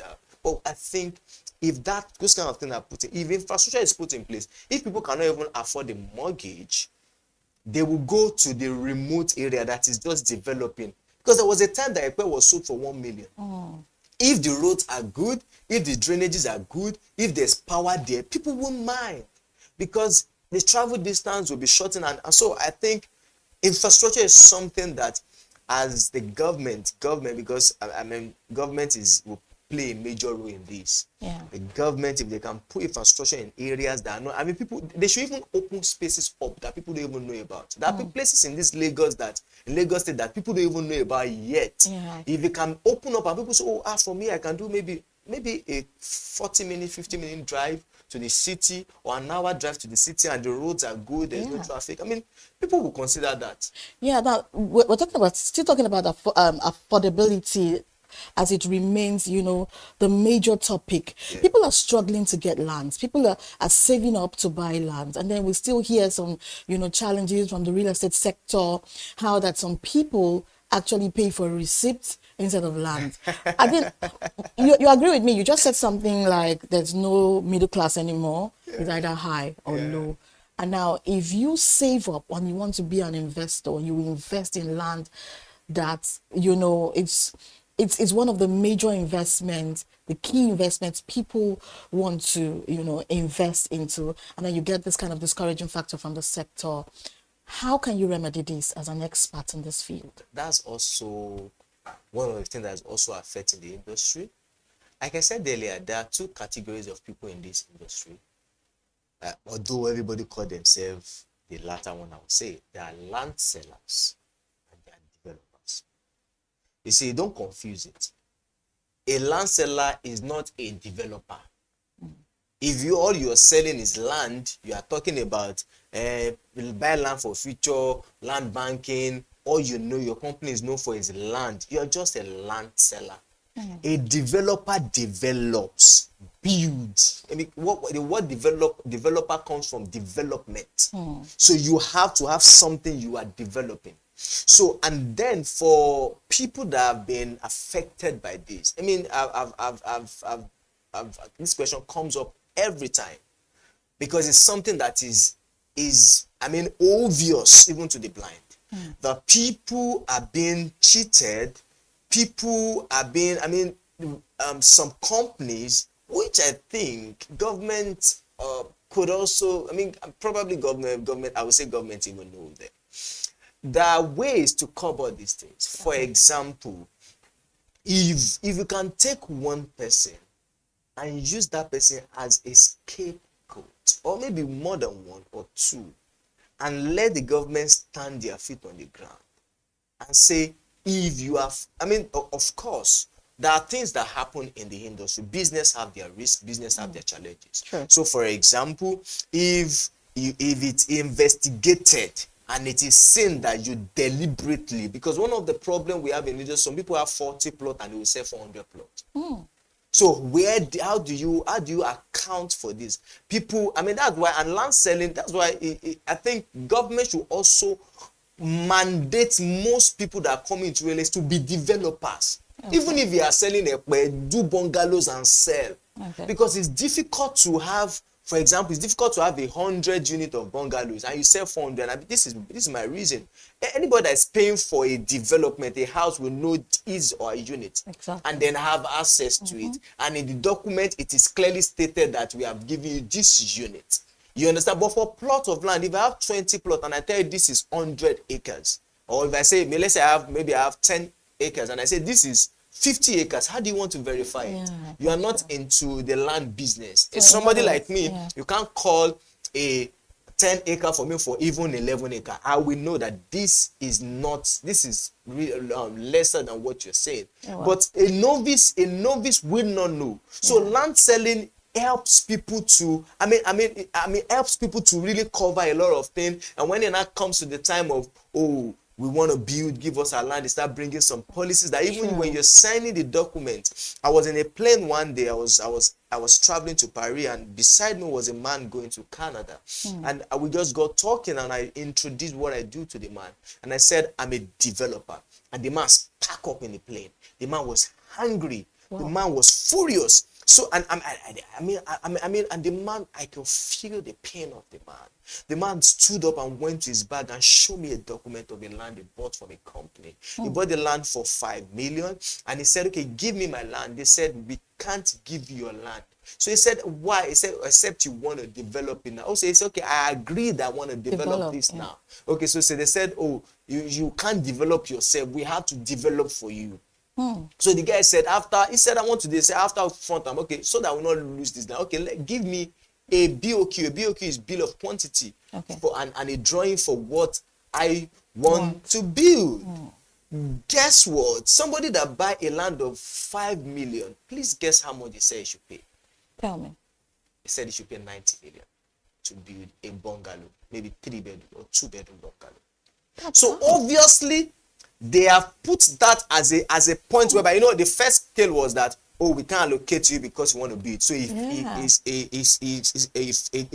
he said, okay, I agree to build. So he said, okay, I want to build myself. He said, no, we have to build it for you. So that's another order where with the guys clear it again and say, okay, no problem, bring BOQ for me. And they now went to the big, that one, I don't think any reasonable person will want to scale that. Because they're clearly taking advantage. Do you understand? Yes. And then at that point, the guy is stuck. Wow. You understand? So I think understand. government should look at, and this kind of there should be like a what's it called? Every state or even on the federal level, there should be a portal where people can lodge complaints of this kind of thing, and with backings, then investigation can be carried out to see if this is true. Because of course, some clients are also. I mean, you, for example, you did a subscription of, okay, maybe 1 year and you didn't finish your payment. I mean, for us as the companies, one of our clients bought a property, not even a land from us, and we've been chasing the guy around. So I had to tell my staff, just leave this guy.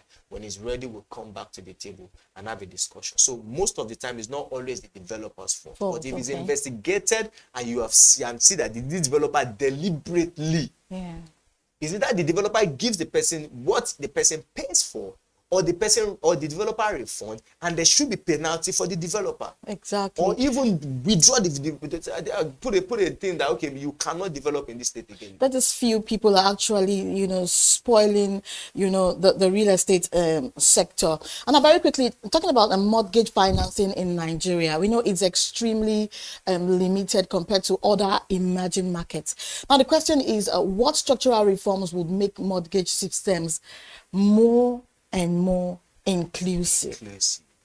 So I think I see some of the things the presidency they are doing presently.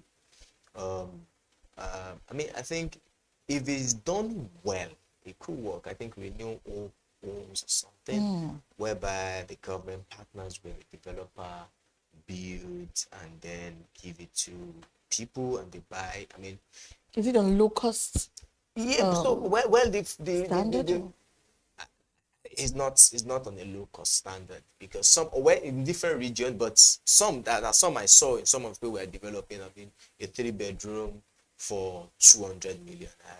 So of course, also too, it's not the fault. It's not the fault of the developer or the people. I build every day. I buy material every day. I know what it costs. There's a project we started in one of our branches in Ibadan last year. When we started the project, I think cement was around 2,500, 3,000. And in just a year, maybe barely over a year, cement is now 10,000 to 10,500. So, I mean, that is more than 100% increase. Irons, there was a time that we used to buy iron for 150,000 per ton. Iron today is 1.1 million if you want to buy an original and good iron. So, I mean, those things are factor. But I think one of the solutions I think the government can look into, do more of PPP. Collaborate with let the public collaborate with the private sector with a structure and a guideline. For example, you want to collaborate with you. This housing you are building, this is the rate at which we are looking at selling this.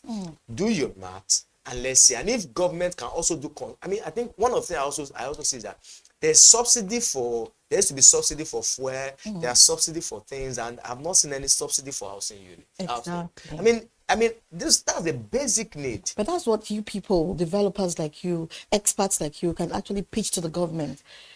But where do you even find the government? Nigeria government is not.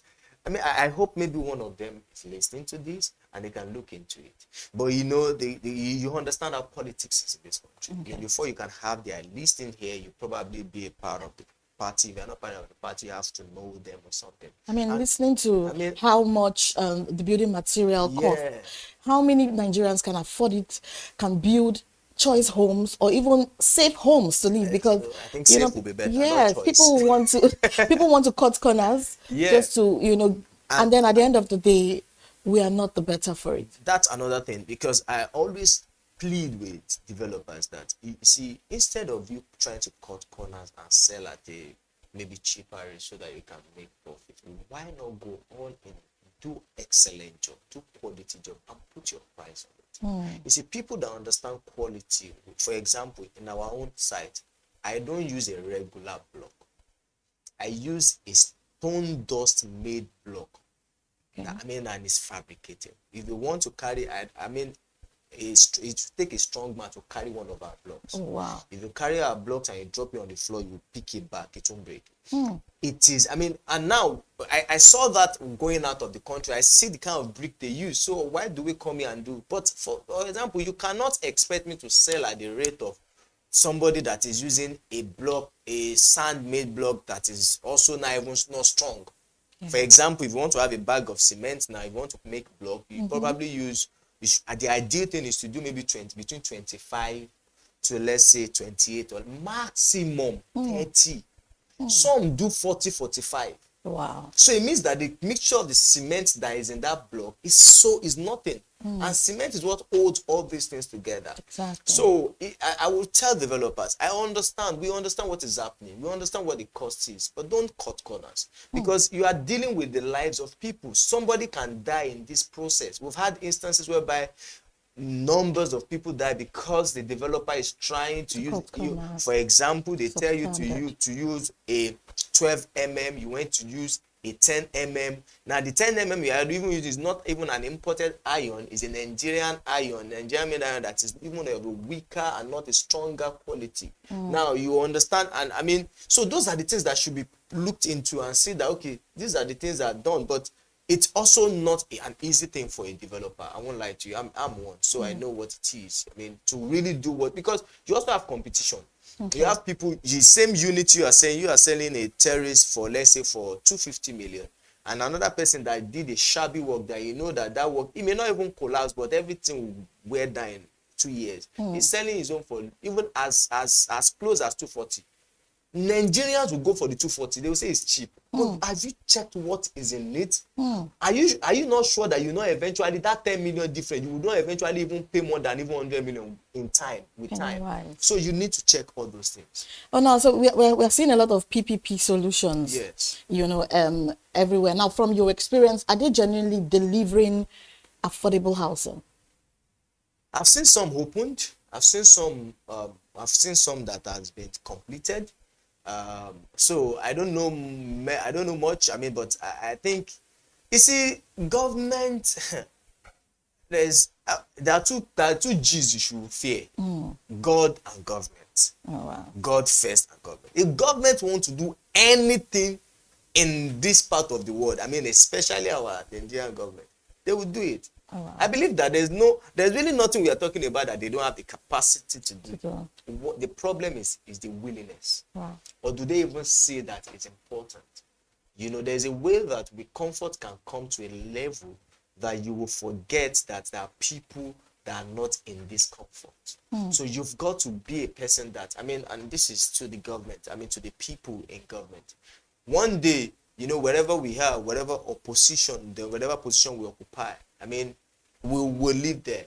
So what we want to remember for example, now, I didn't know when, I wasn't really I didn't know when Jack one day, I knew I was alive, but of course I wasn't this old. But I've seen many Jack on days everywhere. You are even confused that when they say Jack on, they say the one on the mainland or the island. You see many estates that he built and it's still standing. So what do you want to be remembered for?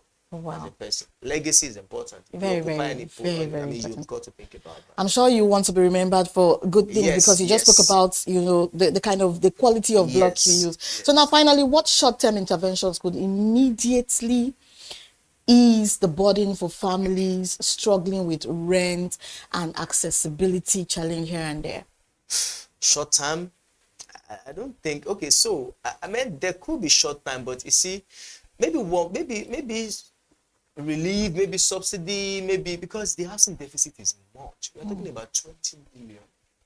Okay. So, I mean, there's really no short term that can, I mean, maybe if prices of things come down. I think one of the things that can also help right now is if governments mandate and see into the prices of material that is being used to build and insist on the cost that it should be sold.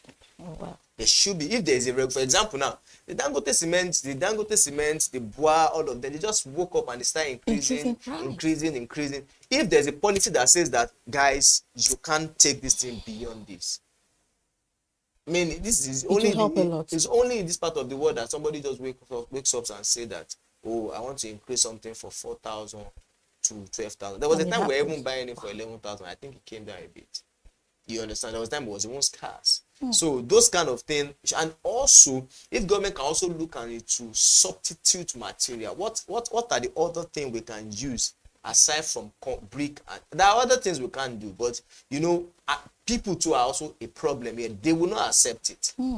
You understand? They will not accept. They will say, block, because everybody is used to when they want to lay foundation, they have to pour cement and block. So I think we just need to do some orientation, bring the prices of things down, and then look at alternatives that can be used, even if not for a long time. Yeah. There was a time in the olden days, most of our grandpa's house, I mean, I'm from a royal family. I went to one of our palace of my great, and I saw that what they used to build the palace actually was wood, and they are still standing. Wow. Standing. So there are many things that can be an alternative, especially in the what's it called, in the outskirts, in the areas that are coming up, that can be used. Of course, too, one of the things people will also consider is that security. So if security is there intact, people will know. You know, if security is there, people don't even mind lying outside their house and sleep. Exactly. You know. Oh wow. It's always, you know, like this talking with you, and I don't know why I always pray for a time where the government will recognize personalities like you and inject you into the system so that, you know, good housing for all will be possible. And I will be talking to Dr. Kolade Adekoju. He is the founder, MD and CEO of Real Homes and Investment Limited. Thank you so much for your time. Thank you for having me. Thank you for having me. And now that's it for Business Money today. Thank you for staying with us as we tracked the latest trends shaping markets and the economy. Remember, business decisions are stronger when backed by the right information. I remain Destiny Mama. To stay tuned for more updates on Big Story, and join us again tomorrow for yet another edition of Business Morning on The Breakfast Show. Good morning.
watching Business Day Television.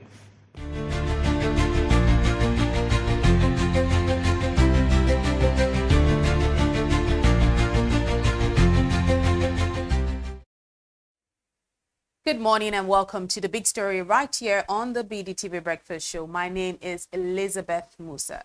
Today we're focusing on an issue that touches every Nigerian one way or another, and that's insecurity. At a national security seminar in Abuja, the National Security Advisor, Nuhu Ribadu, made a striking point, and he said, hunger and poverty are not just social issues, they are actually fueling crime, violence and insecurity across the country. In his words, tackling these challenges is essential if Nigeria is to enjoy lasting peace and development. This is a conversation that affects us all, because when people are struggling to eat or when communities are cut off from opportunities, the ripple effect often shows up in the rise of crime and instability. So this morning, we want to dig deeper into this conversation. We want to ask the questions. Is poverty really at the heart of Nigeria's security crisis, or is it only part of a bigger picture? And what are the real solutions that can work? Well, joining us this morning is security expert Dixon Osaje. It will help us to make sense of it all. Good morning and welcome to the show, Mr. Osaje. Thank you, Lizzie. Good morning. It's good to have you this morning. Thank you for joining us. Let's begin with what the National Security Advisor said about poverty and hunger. Do you believe that hunger and poverty are truly the main drivers of insecurity in Nigeria? Oh, thank you for having me. Yes, I believe on one side, and secondly, I also do not completely believe that there are various factors that contribute to the period of insecurity in Nigeria. Oh, yes, you want to say poverty, okay, you want to say lack of education, okay, but we also need to know that those driving factors are precipitated by our leaders. They are precipitated by our politicians, you know, because if you have a very effective policy in place, you have a very effective, leadership measures in place, you won't have more poverty in our land. Like, I was born and bred in the north. By this time in the morning, you see a lot of youth, Nigerian youth, gathering in the house of most of these political elites, begging for bread, begging for water to drink, and they give them cash and everything. So they weaponize poverty. They use poverty as a weapon against the people. So I agree with the National Security Advisor, but holistically, poverty is not the major driving factors. When we talk about poverty, you know, when someone is not able to, cater for himself, maybe 3 square meals, or take care of his utility, of his bills, or academics, that's very, very dangerous to the survival of the Nigerian state. Like mostly we're suffering from abject poverty. A lot of Nigerians are suffering from abject poverty. So I agree that these are some of the factors, not all the factors, because there are various factors. We have not talked about educational factors. We have not also talked about societal factors. We've not even talked about religious factors and every other thing, because Boko Haram is not driven by poverty, it's driven by religious factor, because they claim that Western education is sin, and they've come to erase the Western education, and they're still on it in the past 16 years. So many factors put together precipitate the rise in the growing of security, the growing rates of security in Nigeria. And if we want to get this right, we need to, nip this poverty on the board, and as well, bring things to a state of normality and ensure that no child is left on the street, Lizzie. Lizzie, I tell you that any child on the street is a potential threat to the government. And that's why government should start taking up most of these children on the street, from our streets, Lagos streets, the northern streets, and ensure that they're all in school so that they will have a better life. Right. And, you had spoken about different factors. From your perspective, how closely tied are issues like unemployment, lack of food, to crimes such as kidnapping, terrorism, and even banditry? How closely tied are they? Very closely. Fantastic question, Lizzie. First of all, we need to understand that there are various formations of crime. Terrorism, banditry are all crimes as well. Then we also have the white-collar crime. White-collar crime has not been discussed on our national televisions. White-collar crime constitutes the largest crime in the whole world. Like in America, for example, some 3 years ago, studies revealed that over $50 billion were carted away by white-collar crime. So what we see in our own country or in our own climate or in the surface is just the normal criminals, those who strike, those who hit. Let's stay on this, but we need to also understand that there are various formations of crime. So now looking at this gangsterism and these criminal activities, like the terrorism, banditry, and kidnapping, I will tie that to lack of education, lack of, if you don't, as a government, we need to start looking at respecting our social contract. Government does not respect the social contract. What is meant for the people? Are you giving them what they deserve? The water, the electricity? Are you giving them security, protection? What are you giving to the people? So sometimes when government wants to roll out policies and also want to blame the people, they should also blame themselves for not respecting the social policy, for not obliging to the social policy, to the social contract, I mean to say. So social contract between the government and the people is very important so that our government will start, doing the right thing and ensuring that Nigeria live in a state of peace. Okay, for example, now the 2023 election has come and gone. And we see a lot of talks being used to cut away ballot boxes. We see a lot of talks being used to snatch ballot boxes, to chase out voters. Who are the people masterminding this? Definitely it's not me, and definitely it's not you, Lindsay. These are politicians, using these talks, to carry out these evil activities because they have interest in the political race. So now, when you go back to office and you allow these guys to go away, they become a menace to the society, and they strongly believe that crime is okay if our political leaders can use us to go and destabilize the rally, to go and destabilize an occasion going on somewhere. Crime is okay, and that is how crime keeps on flourishing in Nigeria, because we are not leading by example. Then, if you now ask me that, okay, would you want to tie unemployment and poverty to crime? Yes, I agree, you will, because Boko Haram, for instance, Lizzie, they are capitalizing on the vulnerable state of Nigerians, and that is why they go to the streets and they preach to the vulnerable ones, the jobless guys, the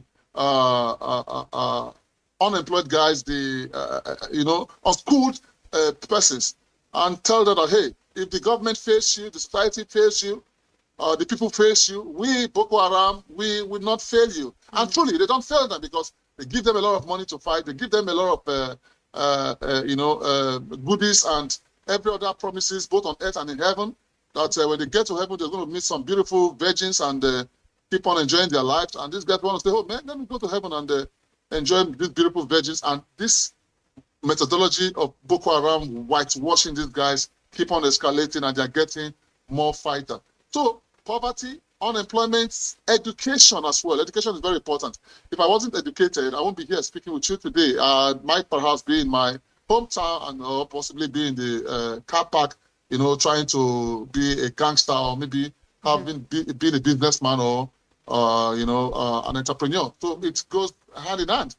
So Lindsay, we have a lot to do in this country because Nigeria is suffering from multi-dimensional security threats. And if you want to, see, proper solutions to this multi-dimensional security threat, you'll be looking at multi-dimensional factors as well. So if we want to solve this issue we have in the country, in a section of complaining, our government needs to start looking at effective policies, rolling out effective policies, so that this policy will be a driving factor. Any country, Lizzie, that does not have an effective policy to drive the economy of the state, to drive the welfare of the people, to also drive the security and national security of the country and the people, I tell you that government is planning to fail. And when you plan to fail, then it's going to be a hell for the leaders and also for the people. But my advice to the politicians is that they must understand that we have a country to build. And they must lead by example, because we are seeing everything that's happening. Not that you go and commit crime and you come and grant a press statement, thinking Nigerians are fools. I will tell you today for free, Nigerians are not fools. We are all seeing what's going on in the country. We've seen people that are playing part in what is happening. But what they are doing is that they are, preparing a time bomb, that will bomb them out one of these days. But I pray it doesn't happen. Then, on a final note to your question, we need to start, looking at, uniting our country, uniting our people from the east, west, south, and north, because it seems to me like the forceful marriage in 1914, the amalgamation of Nigeria is not even working, because when you are in a particular zone, you are being tribalized, you are in another particular zone, you are not well respected, or whatever the case may be. I think the union of Nigeria is not making things better as well.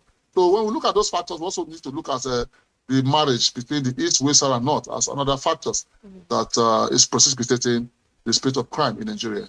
Right. I like that you really highlighted poverty and lack of education. But just very quickly, what other root causes should we be considering when we're talking about Nigeria's fight against insecurity? Very good. The fight against insecurity is government centric. And if you want to ask me what are the root causes, is that most of these guys see what our leaders do. They see how our leaders embezzle funds. They see how our leaders, are being tried on national TV, in some cases in the courts, and most of them just believe that the leaders don't care about them.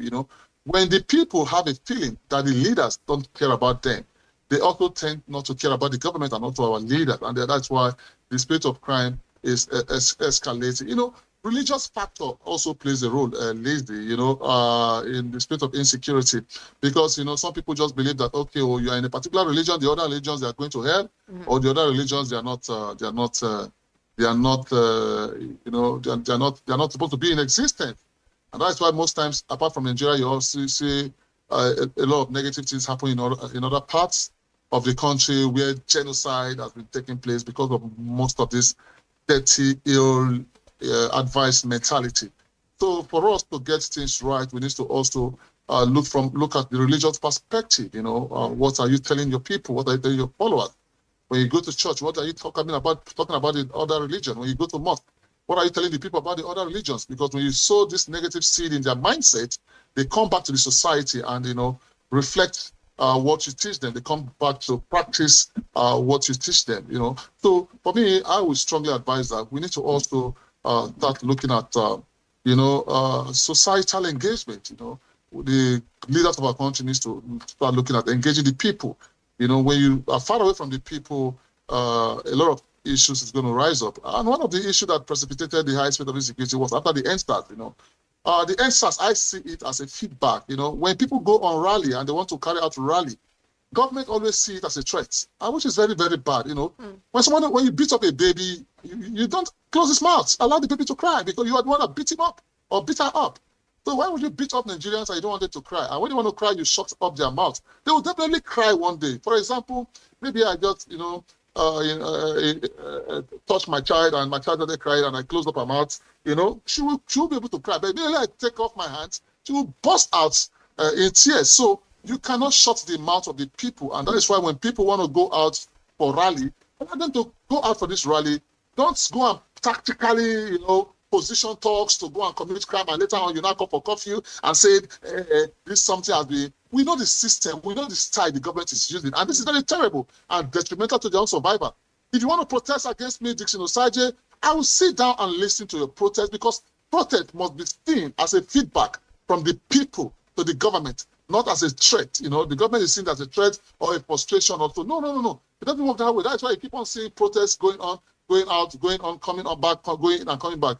2014, 2014, if I'm correct, there was a very large protest at in Ojota, Lagos. Right. And the former president, Goodluck Jonathan, didn't do anything about it. And that protest went peacefully and they were well protected. And the government got a feedback.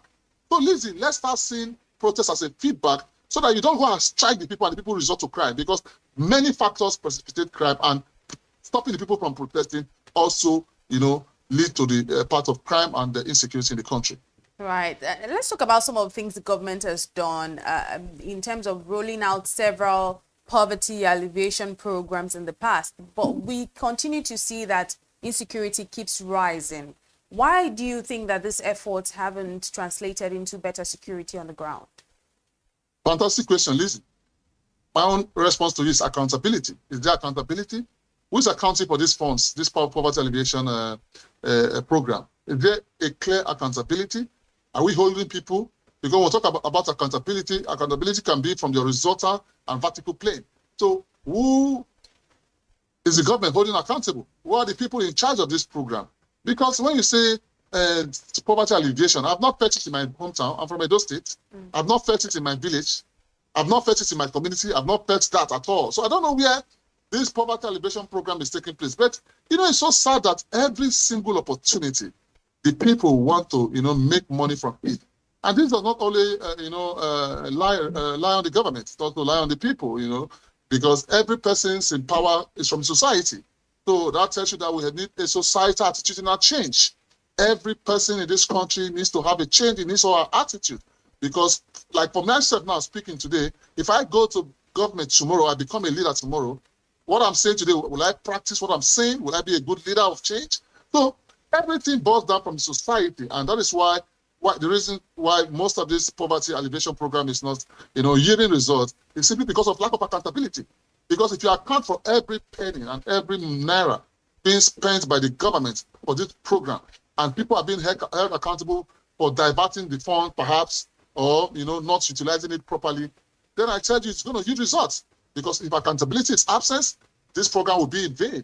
And an exception of that, the poverty alleviation program is temporary. It's not a permanent solution. You come and give me 5,000 naira to resolve some issue. I will just go to the market, buy bread and tea. The next day it's gone. I'll come back to you. No. So we should start looking at programs that will take our people away from crime, take our people away from poverty. A long-lasting program, getting them handwork to do, sending them to school, ensuring that most of the best students are given positions, like maybe some of the enlistments in the Nigerian police, the Nigerian army, Nigerian navy. Look for the best people and bring them on board, not who knows who or godfatherism, because godfatherism is also one of the major problems that is contributing to insecurity in Nigeria. Many factors, please. I will start mentioning them. There's so much. So if you want to get this right, to your question, accountability is the way to go, and also look at going to the grassroots and uprooting these guys from the streets and giving them jobs and also empowering them financially to sustain their business. This will mitigate the state of insecurity. But let's be clear, Lizzie, I'm not here to tell you that crime can be eliminated. Crime will never, ever be eliminated to the end of life or to the end of time. We will live with crime till eternity. But the whole essence of crime prevention is to mitigate crime to as low as reasonably practicable. Because Abel killed his brother thousands of years ago. Brothers and sisters are killing themselves, mother, father, everybody killing themselves, husband killing wife, wife killing husband. So crime, we will live with crime till eternity. The whole essence for us is to mitigate it, and that is what the government should be looking at, reducing this crime rate to as low as reasonably acceptable in a global perspective. All right, Mr. Osaje, one thing that's really interesting to hear from you is the fact that crime cannot be completely eradicated, but we can mitigate this crime. So let's talk about building trust between citizens and government. We see communities under constant threat of violence, from Benue State to Borno to Niger.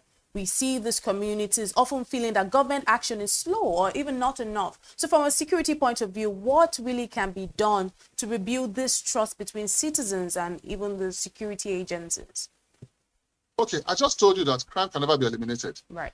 Also, security is doable, and that is the truth. The reason why I say crime can never be eliminated is because year in, year out, people are born, people are being born, In 2009, when Boko Haram sprang up, Muslim Muhammad Yusuf, the son of late Muhammad Yusuf, the founder of Boko Haram, was born when he was 3 years old when Boko Haram was established.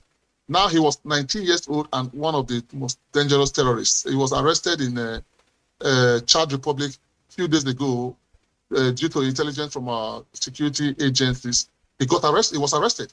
So now, this is to let you know that crime, we will live with crime. And also, looking at all the negative incidents happening in Benue, happening in Plateau State, is lack of security management and responsive measures. Because we don't have a responsive measures in place. We only have reactive measures. We are just too reactionary. When an incident happens, you see the National Security Advisor will take the next available jets to that state, go and tell them enough is enough. It's not all about talking. It's not about action. It's not about warning. It's all about action. It's all about putting the measures in place, because when it comes to security, the human factors cannot work it alone. And that is why in security management, 3 factors are responsible in the management of security issues or in the management of security. The human factors, the technological factors, and the processes or policies in place to govern these factors. Because if you have our people, being killed and nothing is happening, then these guys will keep on erasing these guys from their own street.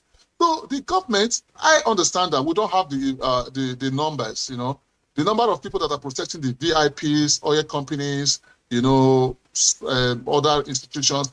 The number of police officers there are more than even those protecting the poor, protecting the state. So if we need more police officers, maybe minimum of 1,000 police officers, which I know we have the finances to, to take good care of them. Yes, reduce the numbers from the present 350 or 400,000 to 1 million, so that we'll be well policed. Then the military, the soldiers, we have Navy, Army, Air Force, we're not even up to 1 million.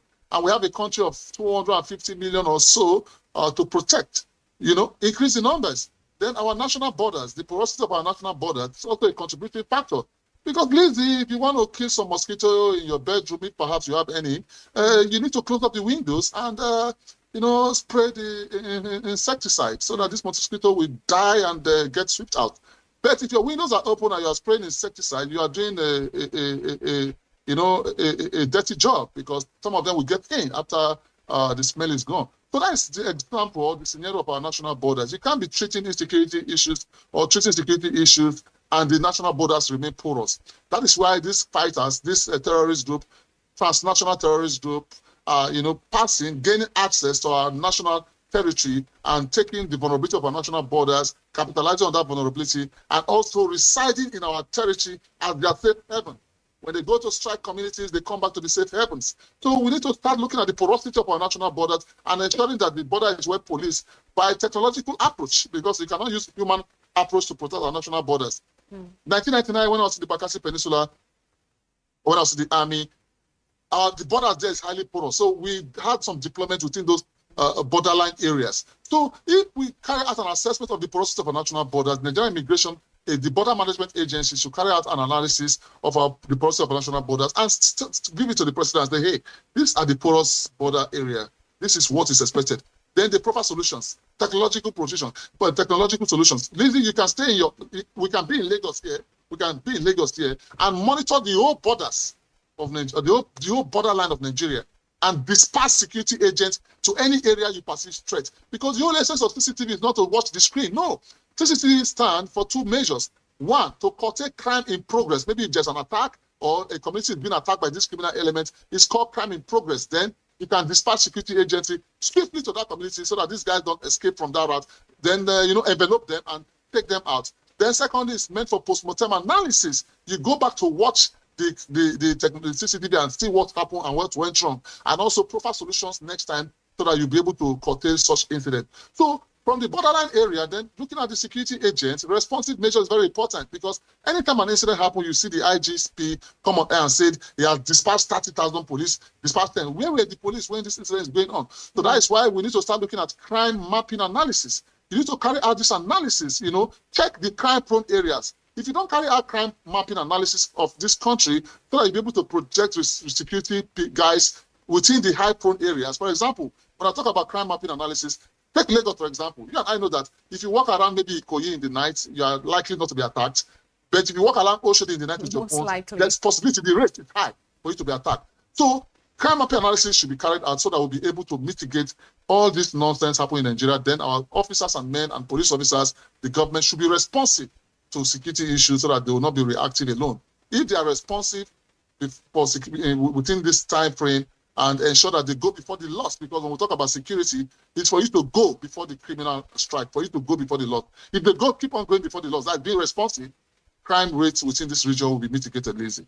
Right. So basically, if they're more responsive as against being reactionary, then we can rebuild trust between citizens and the security agencies themselves, if I hear you correctly.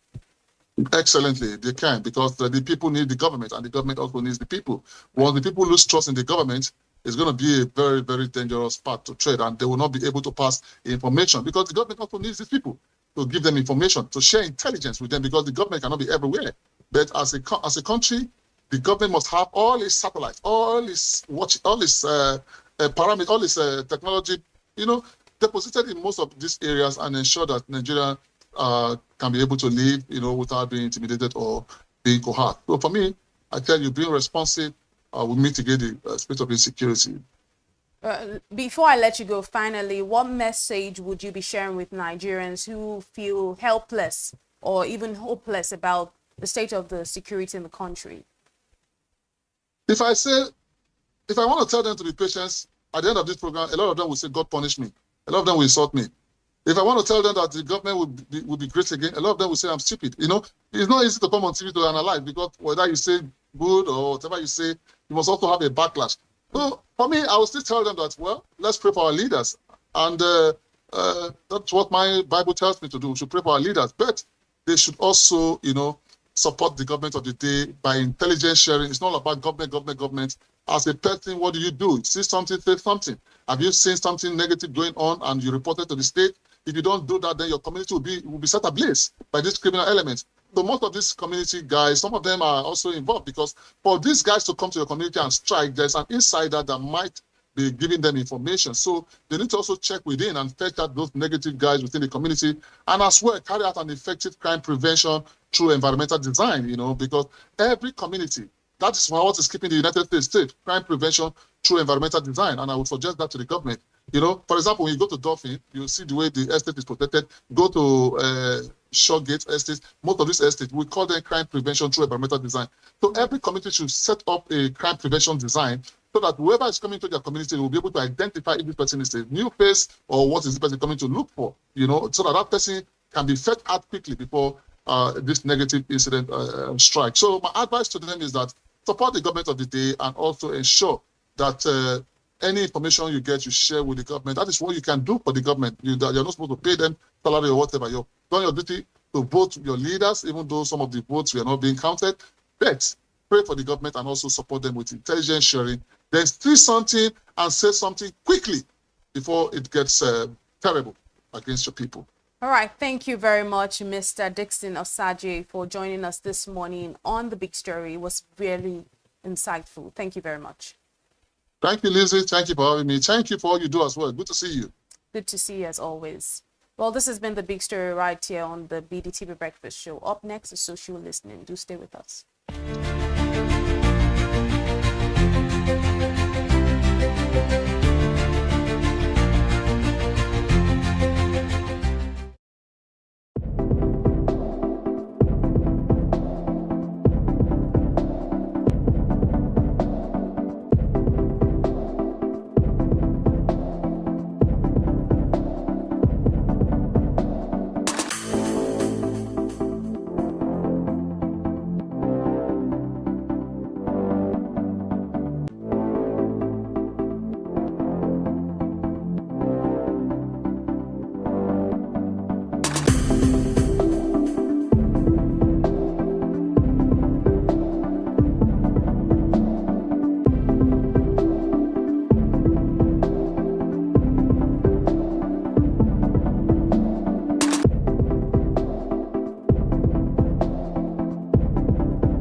You are watching Business Day Television.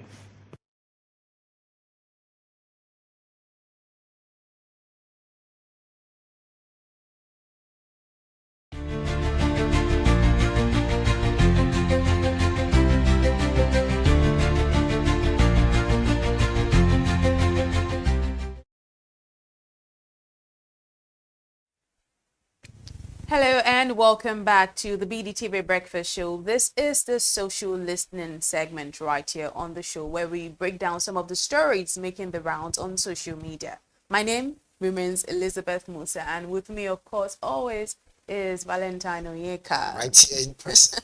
No, were you going to be here virtually? So let me say it again. Onyeka Valentine.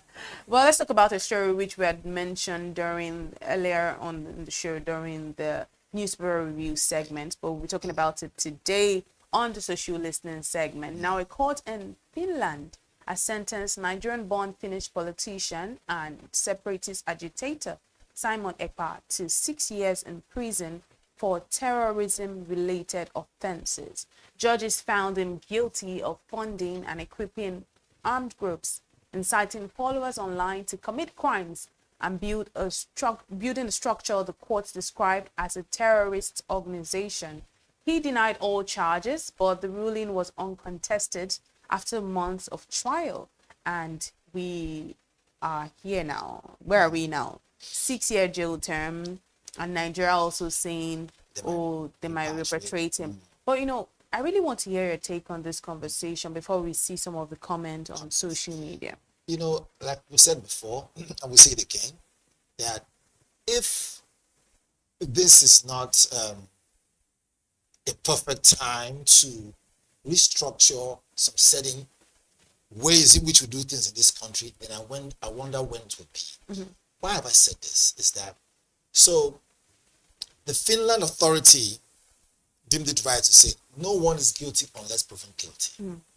They'll give you, in other words, everyone's innocent until proven guilty. They give you the opportunity to have your lawyers. Like I said before, it is good to see that you have a judicial system that will swing into action and do that which they need to do. However, I would not give the quote and unquote, the Finland government, all the credit. I know from one way or the other, Nigerian government also had to play a major role by communicating with them. And with that, they were able to come forth with actual trial, and there is a judgment whereby it came out to be that he's given 6 years jail term. However, we strike the balance always. And to do that, we must do that in ways that will not dehumanize anyone, right? No one has their cupboard 100% clear of skeletons. But in this case of terrorism, it's not something that we want to take lightly at all, especially when the person in question is based somewhere else. And like they say, allegedly, right, is instigating and creating some agitation that kind of puts the country in the basement. But given the situation as it is, we now say that, okay, not we, I would say the federal government now says they want to repatriate him after the 6 years. What is their plan? Like I said before, do they want to now try him again? Is he allowed to retry somebody again and throw a person back in prison? If that is not what they want to do, so why are they pushing so hard to say they want to repatriate him after that? Isn't he a citizen of Finland, right? Is he losing his citizenship after the 6 years? So if that's not the case, which means that he can also, even right now, he can still appeal, right? I don't think it was the Supreme Court, because normally when he's the Supreme Court, then there's nothing like appeal. But I think there's still room to maybe appeal. We don't know yet what the state of the story is. But what news coming to us is he has been slammed 6 years. Now let's look at if there's any opportunity there for us as a country. What is it telling us? What does this mean? Now, what this means is simple. Nigeria needs to step up. Understanding how quick and how, I won't say how quick, but how transparent this particular legal proceeding went, right? Can we also have the same here in our own country, and then fish out those who are also causing problems, who are already living in Nigeria, right? Use it as a yard to say, look, if this country can do this to help Nigeria get judgment for social person who they say, right, has been constituting users and fueling terrorism in a different country, which is Nigeria, home base here, can we say, we who are right here in this country, can we also move quickly, let the the judicial arm move quickly and deal with cases that have been pending also? It's an opportunity for us to say, wait a minute, if these guys can work this efficient, because that's how I see things. Yes, we've seen the whole action and everything that came out of it. What are we learning from it? What's the lesson learned? If this is not an opportunity to learn something, then what is? And I think as much as we can, we need to begin to itemize, go back, do a lot of research, do a lot of, some call it sensitization, whatever it is. Talk to those who are within the sector, the judicial sector, the executive sector. Things are moving well in different countries, even when it has to do with our own citizen. Yes, it's Nigerian born. Okay? So it's showing us something. And the same way too, even though some time ago we heard when they had issues with some Asian people who were involved in fraud in Nigeria, we didn't see them go to jail. We didn't see our court saying, okay, you know what, let us now, slam these people and send them to jail. Yes, some have been sent to jail before, but we want to see a case where instead of quickly sending those people back to their country, can we also jail them too here? Right? Can we jail them, and after when they come out of jail, if the countries want to now repatriate them, that's fine. I want to see from different angles. Okay? This has come out of it. We say we want to repatriate and bring to this country to begin to do what? What is the plan? Is it to run a charade? What is the plan? To now politicize such a way that it can create another unrest? Bringing them to the country also, don't they think that to cause some level of unrest? Already we are facing huge insecurity as a nation. Right. More so, there's something we're not seeing again, which is some people would rather tell you they want to go to prison to gain more popularity. Did you remember something? It was not until Mandela actually went to prison for 20-something years that he became even more popular. He became more popular, he became even more respected because of the way he now, organized himself. So when he came out, he went straight and became the president of what? Of South Africa. Well, that's when you have a track record that is already very solid. Exactly. And I mean, speaking of Mandela, let's take a look at some of the comments that social media users have made in regards to this story. There's a comment from Evan. Evan says Mandela was in prison for 27 years before they got their independence. There's nothing new for a freedom fighter going to jail. Besides, he has the right to appeal in a higher court because he denied all the charges. There's another comment from Fred Amon. It says, Fred Amon, he said, ordinary 6 years for inciting terrorism in Nigeria. That should be life sentence, not 6 years. 6 years too lenient. A comment from GB First says, a lesson for those who think they are untouchable and shout over social media about sedition and succession. Those recordings are evidence. You can't hide it. The internet never forget. Then there's a final comment from Tantum Honest. It said it should have been longer a term. That guy flogged our mothers and forced them out of the market squares right in our villages. He perpetrated graver crimes, but flogging our mothers hurt me the most. It was a violation of our most sacred group. He deserved more than 6 years. Can I chip in there? You see, the problem I have with Nigerians, right? If there's a Nigerian who commented there, the problem I have with Nigerians that, you see, we are too emotional. I'm not saying you shouldn't be emotional if you're listening, but I'm saying always know how to manage your emotions. Now, the court doesn't think like that. People should understand how this thing works. You said he flogged your mother. Did he physically flog your mother?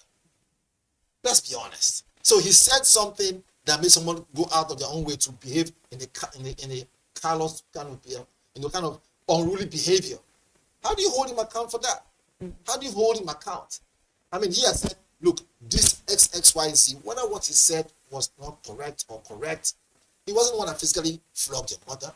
So if such a person right now was the judge in the court, we probably will see, irrational judgment. People should understand how these things work. Everyone has the right to free speech. It is when you use your own free speech to incite violence. That's a different case. The law provides, I'm not a lawyer, but I can tell you as a broadcaster, we do a lot of reading and we understand these things. It provides, in case of you saying, free speech, but don't incite violence, which is why, the federal government reached out to Finland government and said, look, this guy is causing us problems with social media, and back home, we're facing these challenges. Hence, they moved ahead to say, let them arrest him, okay, get your lawyer, let's go to court, and probably he got 6 years. However, there's something there again that one of the contributors said. He said, look, Mandela was in prison. That didn't stop him from doing what? From becoming president, right? I'm not saying in favor of EPA or in favor of the federal government. I'm just saying be on the fence. That is who we are. And look at it from both angles, right? He incited violence, so they said.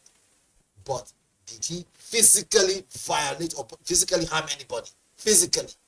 Again, that's for the court to interpret that, which is why they're giving him 6 years. Moving forward now, which is this. Repatriation is what we're talking about. So the question is this. What is the plan of the federal government after this, if they succeed in repatriating him already? They've already succeeded already in making sure that he's getting the 6 years jail term, which is still subject to appeal, by the way. Okay? So what I'm saying is this even giving him more publicity? Is this giving him more room to say, look, long run, he might be immortalized? There's a lot that this you see, it can spiral out of control, either in his favor or against him. It all depends on how it goes. It's like a viral thing on the internet, right? Look at what happened to that lady. I'll give you a good example, the lady of the Ibom Air issue, right? Where people thought that would be the end of her, but that kind of turned around things. Right. It just turned things. That's the fact. Turn things completely around for her. It depends on how you make use of it. Do you understand me? So what I'm trying to say is, look, we've seen people who we thought they are going down the drain. They are hitting rock bottom, but things turn around. Right. Let's move very quickly to our next story. Nigeria's First Lady, Oluremi Tinubu, has asked Nigerians to donate money towards completing the National Library project as a 65th birthday gift. Now, in the video message, she said that instead of flowers, cakes, or newspaper greetings, she wants well-wishers to channel their gifts into the project, which is an education fund, which is managed by the Ministry of Education, by the way. She called it the best present she could receive. And of course, Nigerians are reacting to this conversation, saying, oh, wow, this is laudable. Some are saying, why are we the ones that are funding National Library project, why are we the ones to fund the project? Okay, this is thoughtful, blah, blah. Every gift that's the Trojan horse. Nigerians, if you understand what I mean. Not everything that's a Trojan horse, although some be, right? But not everything. But, I mean, it's just what it is. You're a public figure, you're going there. Everyone will analyze. The bigger you are, right, the more you receive heat. Well, I mean, there's no a tree bearing fruit must definitely find people throwing stones at them. So if it's just what it is. But let's see some of the comments on social media. There's a comment from AJ Daniel. It says, this is a thoughtful gesture from the First Lady. Redirecting gifts towards something that benefits the whole nation, especially education, is commendable. Hope others follow through. Dear Nigerians 25 says, someone asked, quote, is it not shameful that the First Lady of such a corrupt country where her husband and his cronies are mismanaging public funds is now begging Nigerians to donate for a national project that her husband can easily fund if they know what priority means? Let's debunk that very quickly. You see, social media what it is. So this is disclaimer. It's not on this platform. Somebody will not come and say that, okay, how do you know it's mismanaging funds? How do you know? Are you in the federal government of coffers? If you're not in the federal government coffers, how do you know they're mismanaging funds? So people should not jump on social media and say things that they cannot defend. Anyways, our president has said that I don't watch social media. They're causing what? Blood pressure. So anyways, Eugene Ofuka says, I believe she wasn't referring to the masses, but rather the elite, because none of her husband's policies, which is the president, have favored or reduced the pains on the average man in Nigeria. I agree with that. Okay, why would you agree with that? So, I mean, let's look at it economically. Cost of things have skyrocketed, right? Cost of fuel has, almost tripled. And of course, insecurity has, is on the rise. However, our president has said, I'm not making a case for president, I'm just saying generally, I like to be on the fence always. But yes, he has also said that corruption is gone, no more corruption under his watch. Just when he said fuel subsidy was gone at the time. However, for people who are still very glued to their TV and their radio, who follow news and current affairs, might have different opinions on the contrary. Well, but that be the case, right? Let's look at it the way it is. If Remi Tinubu, that's our president's wife, is actually saying on her birthday, instead of coming to line the whole of her house with gifts and all that charade and some call it fake love, because she can afford it. She can afford it. So she's saying, look, channel those funds, channel that energy, all those gifts. There are some people who need them. She didn't tell you not to record it when you give them. So Nigerians, wake up, take it, right? Go there, record it, and say, okay, from Senator Remi Tinubu to you guys. That's also she will also see it too. So I think that in this case, I might want to side with bias, but I think it's a good call. Other, I wouldn't say other first ladies, I would say other leaders, maybe those who are in some capacity where you are, you're a leader in your own way. You could be a lady also, or a man, as case may be. There is something to learn from here. But there's an economic value. I always look at the economic part of it. There's a business, anywhere in business TV. It's business part of it. This will enable those who sell gifts and, those who sell a lot of trinkets, who sell, household things to make money. So whenever big politicians, they have their birthdays, people should go out there, patronize people who sell all these things, right? And take them and go and give it to your mother's babies.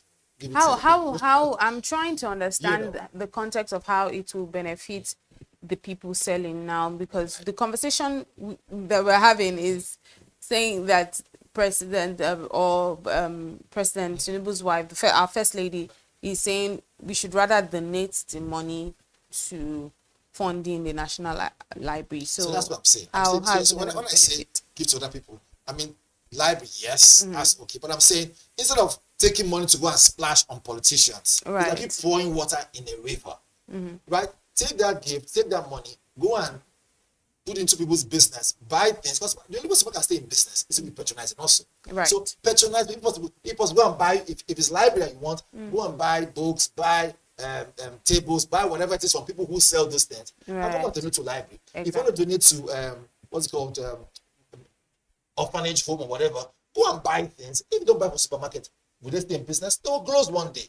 So take your money, buy those things from Nigerian-owned businesses. So yes, I said Nigerian-owned business because we want to grow made in Nigeria. Also, local content is important. That's why it's called an economy. The more we spend money within Nigeria instead of import toothpick, import this, import that, import handkerchief, send our money abroad. By the time we change it to dollars, our money becomes worthless. Instead of spend our money, throw it abroad, buy made in Nigeria goods and services, and let Nigerians consume it. And that's where economy will grow. So there is a final comment from Ibru blank, I blank, at I_blank. He says, a country of sycophants. People would rather spend millions for a newspaper ad than donate thousands to fund a public project. So, again, the answer is in that particular statement. When you say, well, there's not a question, it's a statement. But when they say people would rather throw money, carelessly instead of funding projects, I would say there's some truth in that. Because when you want to fund a project, the person who is supposed to be like the project manager, how sincere is that person? How, accountable is that person? You don't want to take money and go and dump in someone's account, hoping the person will do the right thing and then misuse the money. So I understand where this person is coming from. However, this is where character development comes in. Before you entrust someone with that kind of money or that kind of what's called investment to say, let us build public projects or fund libraries or Basically, go out there and do some CSR, because you might have the money, but you can't do it yourself. So you entrust somebody. Before you do that, please, Nigerians, this is what they call trust but verify. Verify the person who is in charge of that. Now, I'm not making a case for VDM, right? But we all know that as much as he's an activist, right? In many ways, people say, look, take this and support your so-called helping of people out there, your activism, and he's being very transparent with it. I'm not trying to say that I'm a spokesman or not, I'm not a spokesman, but I use that as an example, So I think with this person who commented this right now on this, I would say there's some element of truth. People are weary and worried about sincerity, accountability. So out there, if you have the money and you want to support public project, you want to support, some CSR, you want to buy street lights, and you want to do something to enable people, Nigerians, have ease of life, then look for someone to trust, someone who is verifiable, someone who is out there that will not run away with your money, and say, look, this person has the energy, you have the funds. Let us collab to make Nigeria great again. All right, that's where we bring it to wraps this morning on the social listening segment right here on the BDTV Breakfast Show. Quite interesting stories. If you're feeling up to it, you should certainly contribute to this National Library project. I'm feeling up to it. If you have 100,000, will you give out 80,000 to support CSR? I don't know. It depends. It depends on whatever it is, and it depends on my mood. But it all depends on the project, really. At the end of the day, it depends on the project. Right. So let's wrap it up this morning on the social listening segment. Up next is the business news at 11. Do stay with us. My name is Elizabeth Musa. I'm Monica Barata.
You are watching Business Day Television.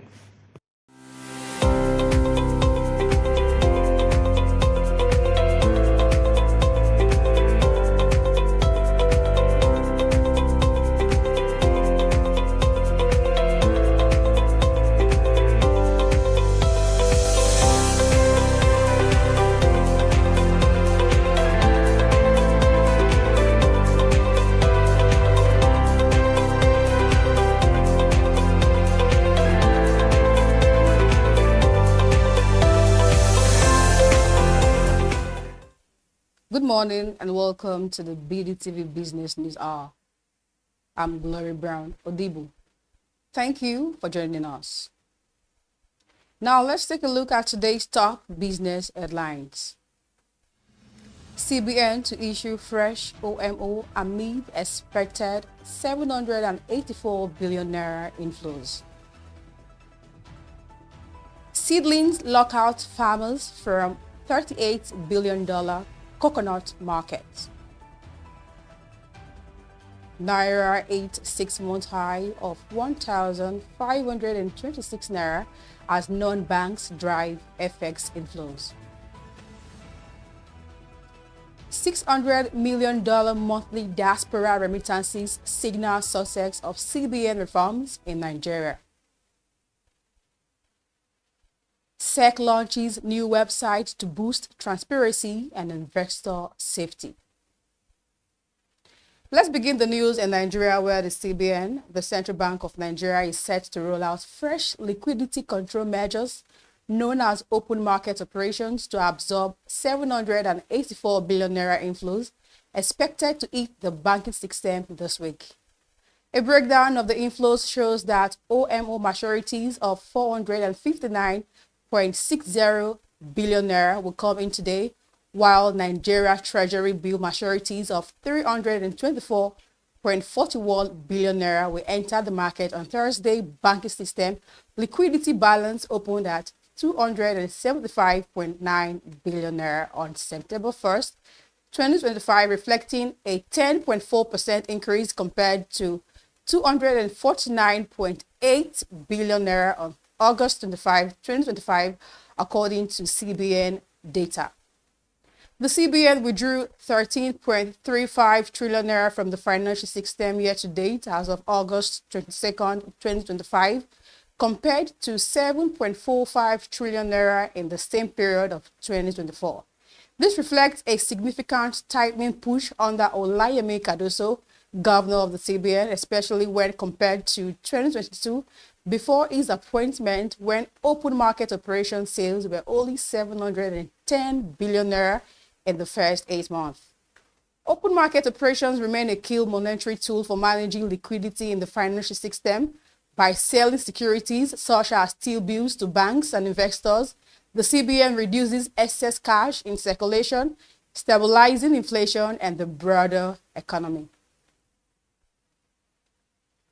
Moving on, lack of quality seedlings is preventing Nigeria farmers and exporters from tapping a $38 billion global coconut market.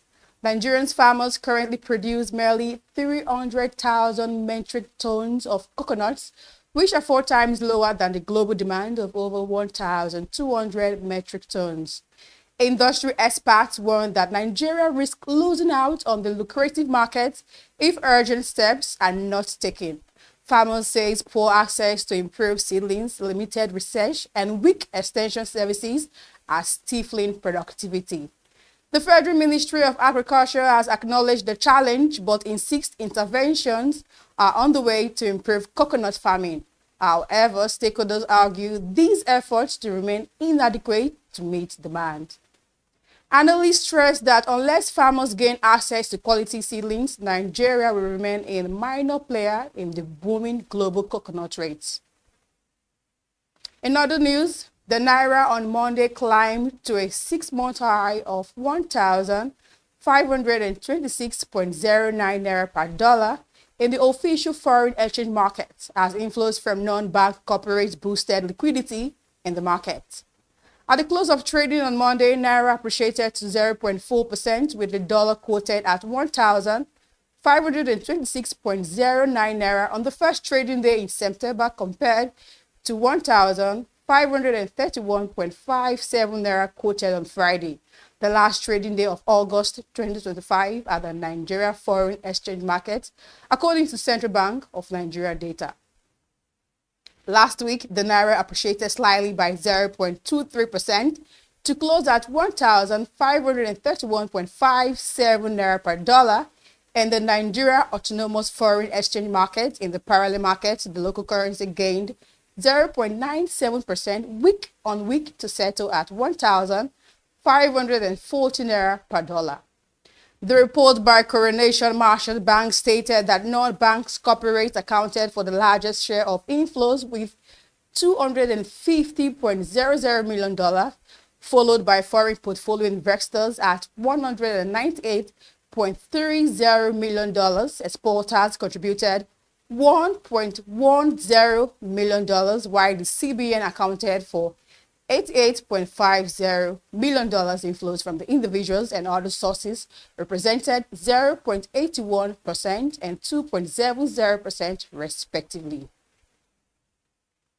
Still on, the Nigerians in Diaspora Commission has attributed the recent surge in diaspora remittances to the policies of the Central Bank of Nigeria and the renewed trust Nigerians abroad have in the financial system. NIDCOM Chairman CEO Abike Dabari-Eriwa stated this on Monday in a statement signed by the Commission's spokesperson Abdurrahman Balogun. Diaspora remittance inflows tripled to $600 million monthly over the past 2 months, according to statistics from the Central Bank of Nigeria. Last week, CBN Governor Olayemi Cardoso, while speaking at the Delta State Brazil Business and Investment Roundtable in Brazil, stated that the Apex Bank's diaspora remittances have tripled to $600 million per month, a direct result of the bank's exchange rate reforms. Sharing the CBN governor's optimism that the figure could reach $1 billion per month by 2026, Dabari-Eriwa said NIDCOM will continue to propagate activities like the Nigeria Diaspora Investment Summit, National Diaspora Summit, and constant engagement with the diaspora whenever they are. In another development, the Securities and Exchange Commission Nigeria has officially launched its newly redesigned website, marking a significant step toward enhancing digital engagement, regulatory transparency, and investors' protection. The announcement made on Monday emphasized the Commission's commitment to modernizing its operations and improving access to critical financial information. According to the SEC, the upgraded platform introduces a sleek mobile responsive design, improved navigation, and consolidated resources tailored to investors, market operators, and the general public. This crackdown aligns with the SEC's broader strategy to enhance market integrity and protect investors as outlined in the newly enacted Investment and Security Act 2025. The act expands the Commission's jurisdiction over Ponzi scheme and strengthens enforcement mechanisms to hold perpetrators accountable. And to wrap up the business news hour, the earlier rally in banking stocks is losing momentum as investors price in potential risk from delays in the release of banks' half-year audited results currently under the Central Bank of Nigeria review. The delay have heightened uncertainty, prompting conscious trading across the market. The Nigerian Exchange Banking Index dipped the most in August, shedding 5.09%, followed by the NGX Oil and Gas Index. Analysts say the delay are eroding investors' confidence, with many shifting focus to less volatile sectors.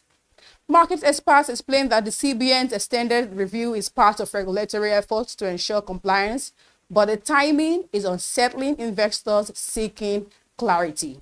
Until the audited results are released, analysts predict that the stock market rally will remain subdued, limiting short-term growth prospects. And that's where we'll wrap it up today on the Business News Hour. Thank you for staying with us. I am Glory Brown. Stay tuned and keep watching Business Day Television.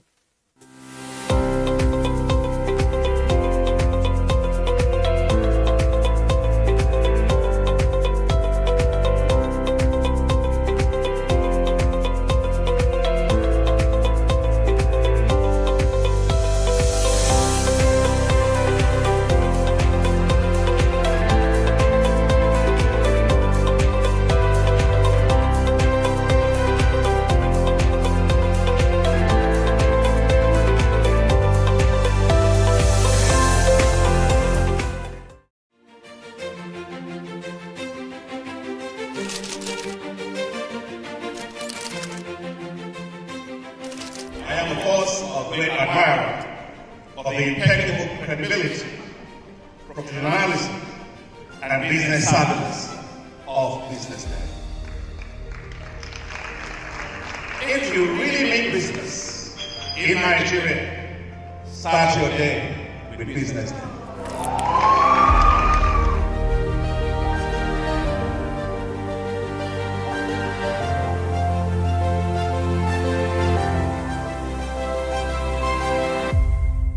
BusinessDay is West Africa's leading provider of business intelligence and information, delivering premium content across diversified media platforms, including online, mobile, and print.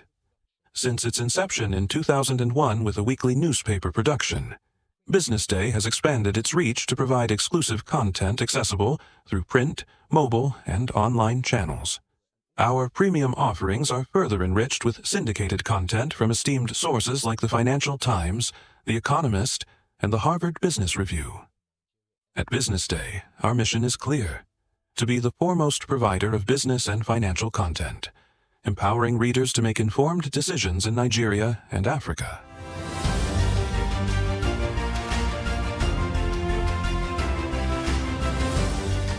Since our establishment, we have been committed to delivering insightful, relevant, and accurate information about Nigeria's business and finance environment, while contextualizing the impact of global events. We monitor the stock market, analyze the companies driving it, and report on government policies and their economic implications. For being consistent in organizing these CEO forums for almost the last 14 years, I think this was a commendation, and I think something that will encourage them to continue. From decoding market trends to dissecting economic shifts, we offer actionable investment ideas and serve as a compass for decision makers navigating complexity. Beyond headlines, BusinessDay fosters discussions on critical economic issues through impactful conferences and events. These platforms bring industry leaders together to share narratives that drive innovation and spark meaningful dialogues. Our events galvanize connections, bridging the gap between inspiration and achievement. For businesses seeking visibility, our strong digital presence offers unparalleled opportunities, with millions of followers across social media and a dynamic website attracting visitors from within and outside Nigeria. BusinessDay is the ideal platform to boost visibility for your products and services.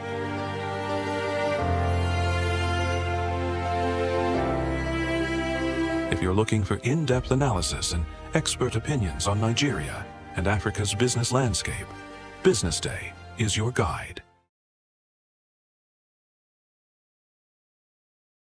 Nigeria-South Africa Chamber of Commerce held a breakfast forum themed Media as a Bridge, strengthening Nigeria-South Africa ties through the MTN Media Innovation Program on the 27th of August 2025. The event brought together major stakeholders and partners in media and communications, mining, engineering, agriculture, and academic sectors from Africa. The event began with an opening remark by the chairman of the Nigeria-South Africa Chamber of Commerce, Dr. Ije Jitema. The media is not just a platform for communication. It is a powerful vehicle for influence, and it has the ability to shape perception, build narratives, and drive public discourse in the context of Nigeria and South Africa. Having come this far, having laid the foundation, we are looking up to a very, very bright future, a future that is galvanized by our coming together, the two countries, the key countries in the continent. There's such a lot for us to do, a lot that we can do together in terms of collaboration, in terms of partnership, in terms of exchanges from what happened today. Talking about the media, using the media positively, we need to understand the overarching objectives and vision of our continent and work towards that. And in terms of awareness, creating awareness, in terms of education, and so on, exchanges, I think that we have a lot cut out for us. The guest speaker at the event, Tobe Okigbo, the Chief Corporate Services and Sustainability Officer, MTN Nigeria, spoke on the growth and goals of the MTN Media Innovation Program and its collaboration with the Pan-Atlantic University to groom and grow media personnel in Africa. I think that media diplomacy is using storytelling to build that bridge between Nigeria and South Africa. Most of the comments you see online are from sentiments. As a journalist, I also cover the xenophobic attack in South Africa. But how many people actually go there to see things for themselves, right? And tell a balanced story? Because the danger of a single story is such that it is sprinkled with sentiments, because you're speaking for your brothers in South Africa and you're mad at the things you're hearing. But we had the privilege of going to South Africa ourselves last year, and we met with critical stakeholders. We spoke with stakeholders from the Department of International Relations, who are the South Africa Institute of International Relations. We were at the University of Johannesburg, and we were able to really understand the full spectrum of what was happening and the need for all of us to come together beyond just telling there are sad realities, no doubt, but when you understand the root causes, then you better understand what is happening, and then you can report it more objectively, right? And by the way, that's not the only thing happening in South Africa. You had the Consul General talking about how many Nigerians keep going to South Africa every day, the number of visa applications they get. So if South Africa is that bad, what are Nigerians looking for there? I mean, I think there's a tough love between both of us. The second guest speaker, Dr. Ikechukwu Obiaya, Dean, School of Media and Communication, Pan-Atlantic University, emphasized on the key role of the media in shaping international relations and perspective across borders while fostering global understanding and also the hopes of growth. Recent years have brought a new, additional emphasis on technology transfer, entrepreneurship, and collaboration. On the other hand, the primary purpose of corporations is to deliver shareholder value, or for startups to provide returns to their investors. I like to give the example of when I traveled to South Africa, and we asked a lot of questions about, there are so many talks about xenophobia, what are stakeholders, what are government officials, what are you guys doing about it? Why are you not doing anything about it? And then we realized that a lot of work is being done on the ground. The only question is, how is the media reporting this work, right? So when we went to South Africa and came back to Nigeria, we came back with a lot of clarity on how to tell better stories. How do we tell stories that do not lean into stereotypes, that provide more context, that provide more nuance? You get, so for instance, now everyone is always talking about, South Africa does not like to issue visas to Nigerians. And then we went to South Africa and realized that that is not true, for instance. So MIP gave me clarity on how to tell more stories with context, with nuance, getting all sides of the stories before reporting. In continuation of the event, it delved into a panel session consisting of brilliant journalists from various media houses on the theme of the event, addressing concerns and questions on the theme. The meeting ended on a joyful note with a speech by Osaya Bagiwa Osagi, former chairman of the Nigeria-South Africa Chamber of Commerce, Felicia Phillips, ex-chairman of Nigeria-South Africa Chamber of Commerce, and an unveiling of the new logo. I think some of the problems we are having are policy issues. There are a good number of agreements that have been signed in the past but have not been implemented. And I think it behoves on the two governments to let for directives to be given to the ministries that the bilateral agreements that have been signed in the past should be implemented. Over 42 of them, to my knowledge, have been signed. So it's important that these agreements are implemented. And once they are implemented, you will find out that the various areas which they cover will be affected. I think we need to interact more. We need to have more exchange programs. We need to have more Nigerian students in universities going to South Africa on courses or on visits, exchange programs. And our friends from South Africa come in. The more we interact, the more we understand ourselves. At the end of the day, we are Africans and we are basically the same. Amanda Amos-Igwe for Business Day Television. Nigeria-South Africa Chamber of Commerce held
So we're back. We're having to go to the conversation part of economy and markets this morning. So basically, we are navigating a unique period in Nigeria's banking landscape. This is one of a kind of time. So after a year of record-breaking earnings, or 2 consecutive years of record-breaking earnings, the CBN decided to do something. They pulled the plug on regulatory forbearance. They told the banks, now you have to now pivot towards balance sheet strength. You have to have stronger books. You have to reclassify some of those non-performing loans. What's changing?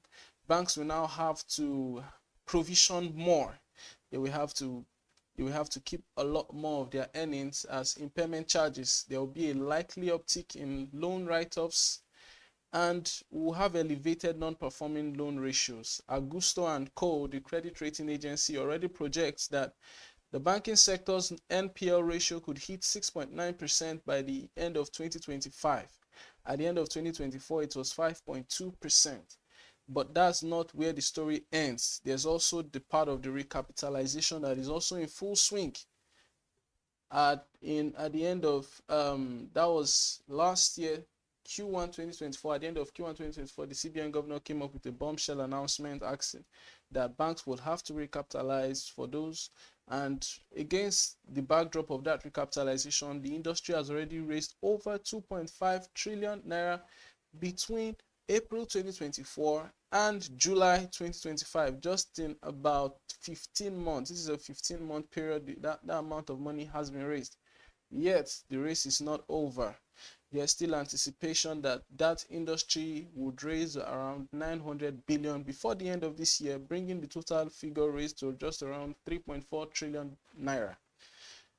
In capital injections, that's what is being projected. Banks are scrambling to meet that deadline.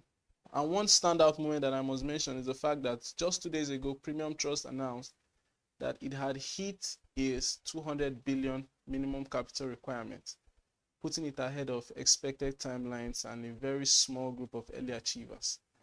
And on the show this morning, we have Dr. Kingsley Ayozie, who is a public affairs analyst and a chartered accountant. Good morning, Dr. Kingsley. Yeah, good morning, David. Thank you so much for having me. So we'll have Dr. Kingsley answer some of our questions, and we'll start now. So, sir, as the CBN's recapitalization deadline draws close, how would you assess the progress of Nigerian banks in meeting the new capital requirements? Thank you so much for that question. If you recall, I think a couple of months back, last month to be precise, there was a publication with the striking headlines: Zenith, Wema, and the 6 others scaled through the hurdle of the CBN capitalization. So which means so far, 8 of our deposit money banks have been able to meet that desired requirement put in place by CBN. This exercise is meant to last for a period of 2 years. If you recall, they were given a 2-year period, more or less a grace period, to recapitalize their capital base depending on their nature of business. So we have up till March 31st, 2026 to say, okay, these are the banks that have been able to meet the deadline, and these are the banks that have not been able to meet the deadline. But from my own assessment, I would say so far so good, because 8 have convincingly met that requirement. So that's the way I want to put it at this moment, David. So basically, but when if you even add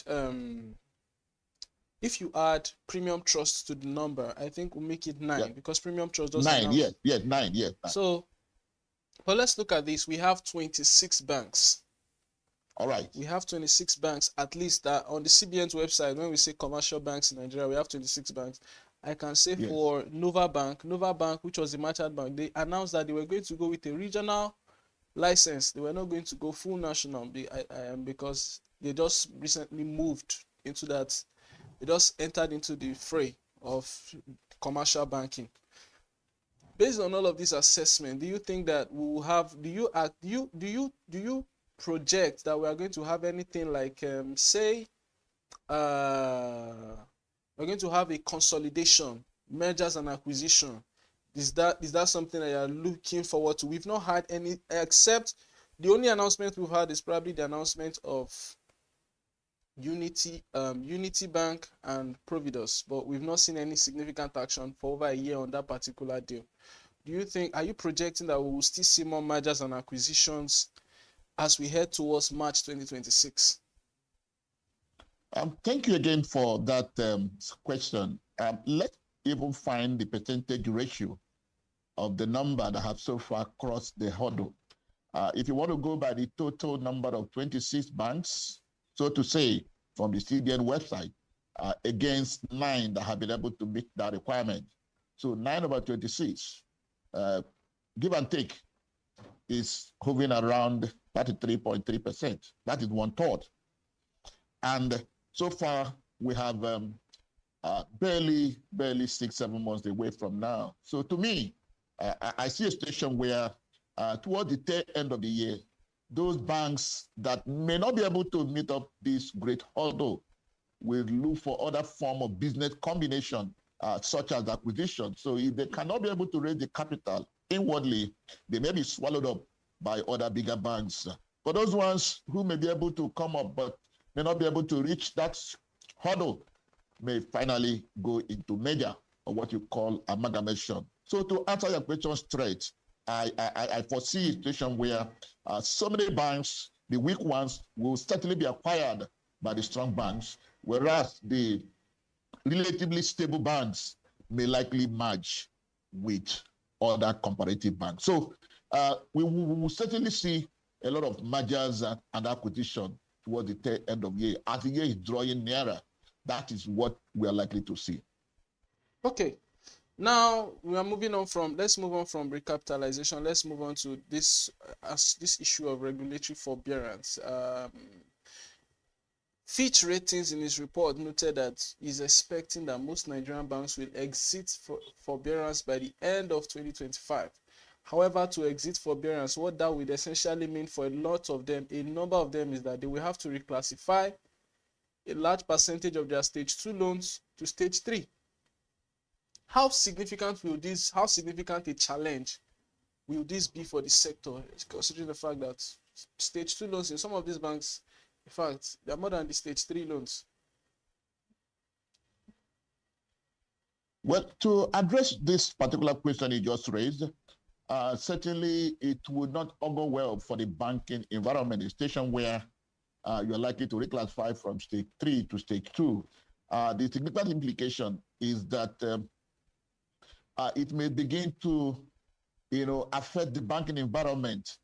Investors' confidence level may begin to dwindle, and as such, you may discover that funds may begin to be put out from the banking environment. So to me, it will not really speak well. Rather, I see it as something that may spell doom if not urgently rescued. Thank you. I have a question around now. One of my own personal assessments is the fact that one of the challenges that this will spell for the sector is the fact that a number of banks will be affected in their credit rating. Their credit rating will probably be affected in a way where they will not be able to raise funds at the same rate that they raise it right now. How will on the overall macroeconomic environment, if that happens, let us assume that happens, how will it affect the macroeconomy? How will it affect the man on the street? How will it affect people's savings in the bank? How will it affect the bank's ability to lend to people? Well, looking at it from that perspective, the implication it will have, especially on the man on the street, will certainly not be a positive one, in the sense that you may likely go into the bank to make some withdrawal, hoping to get what you have planned to get. And at the end of it, you may likely get something below. And if that continues, you may be surprised that some of the branches of the bank may likely close up. Or those ones that may not close up may begin to work for a minimum number of hours. and that will also lead to a kind of panic within the system. Imagine when you have come to the bank in anticipation to draw up to 50,000, and you are being told that, oh, sorry, we can only pay you 20,000. You can come back next time or go to the next branch. So that will begin to create some kind of panic within the banking environment. On a larger scale too, for those banks that may not have adequate funds to disburse to customers when they come, may lead to closure of branches. And the implication of this closure of branches may likely result to job losses.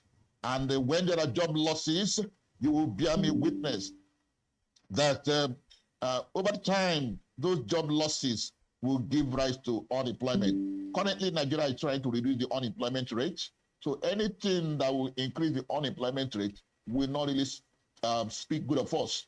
And once the unemployment rate goes up, then we begin to battle with social vices. Currently, you have issue of youth restiveness, you have issue of banditry, kidnapping, and all of those things. So at the long run, this is where we may likely find ourselves. And that will make doom for the man on the street. Even for you and I, we may not be able to work freely, because for those who have been working over the ages, over the years, and suddenly do not have work, they will have to look for a way to make ends meet. And that way could be disastrous, and it will not really augur well for you and I and the general masses at large. Okay, so the question I want to ask now is still on this issue of regulatory forbearance. We have a current economic state. A number of businesses are still trying to level up. Everybody's felt a lot of bites from the last 2 years. For some businesses, the ability to record positive cash flow is still hampered. Even when you look through the books of some of our listed companies, discover that there's a lot of credit sales. A lot of companies have relied on credit sales. And we're in a position where banks will now are under pressure by the central bank to begin to recover their loans. Given the current economic state, given some of the pressures that we'll see on the ability of borrowers to repay, what's the outlook for banks' abilities to recover loans? Are they in a good position are they in a prime position to recover their loans, or do you think that we may see it may be difficult? Do you think banks are in a prime position to recover their loans at this point for some of them who are very exposed to, have very high regulatory forbearance, or have very high forbearance exposures rather? From my own assessment, I see a situation where most of the banks may not be able to recover their loans. That is the truth of the matter, because you will recall that the time value of money is very critical and germane under this scenario. How much was actually given to them as credit, and what is the value of that money that was given to them in time past? So we're going to face serious challenge, or if not challenges, in recovering this money from the populace. Again, I want to say vividly that for the ones that can be able to recover, maybe those ones that were properly secured, that had the adequate security. For any loan that was given without adequate security, recovery, especially at this time when the socio-economic landscape of the country is facing great reforms, and these reforms currently may pretend to be a little bit harsh, though in the long run we are likely to begin to reap the dividend. So from my own assessment, on the part of the banks, it may be a little bit difficult indeed to recover going by this regulatory forbearance. So it's not going to be an easy task. A lot need to be done. They need to gear up. They need to use other measures, because if not, I don't see them making any positive headway as far as recovery of these credit facilities and loans are concerned. That's my own view on that. Okay, now a question I want to ask about overexposure to oil sector. Now we know that overall Nigerian banking scene is overexposed. I think more than 50% of all loans in the entire Nigerian banking scene is to the oil and gas sector. Oil prices are currently at a level that is lower than what it was last year, and these oil prices are expected to remain at this level for most of this year, at least till the end of this year. How does the concentration risk affect the bank's ability to maintain their asset quality? Did you get that question, sir? Looking at it from this angle of over-concentration on the oil sector and given the fluctuating rate in oil prices over the period, no doubt, the banks will begin to feel some kind of economic shock, especially going by the relatively unstable FX rate. Though of late we can say it has been stable, but if you recall from the assumption of office of this administration, the rate have actually sold well above 1,007, 1,006 per dollar. But of recent, we can say, okay, we are really hovering around 1,516. The implication is that it will impact negatively on the bank's liquidity and capital adequacy, because these oil prices, once it drops, certainly will affect the amount that was actually given. So it's not going to be a good one. It's not going to be a good ride for the banks. Bearing in mind this fluctuation, and this fluctuation is also being hampered by the high rate of inflation. The inflation rate is also not good enough for the economy. The interest rate from the banks is also not smiling, then coupled with the economic shock. So it's not going to be an easy ride for the banks. Looking at all of these indices, all these macroeconomic indices, the interest rate.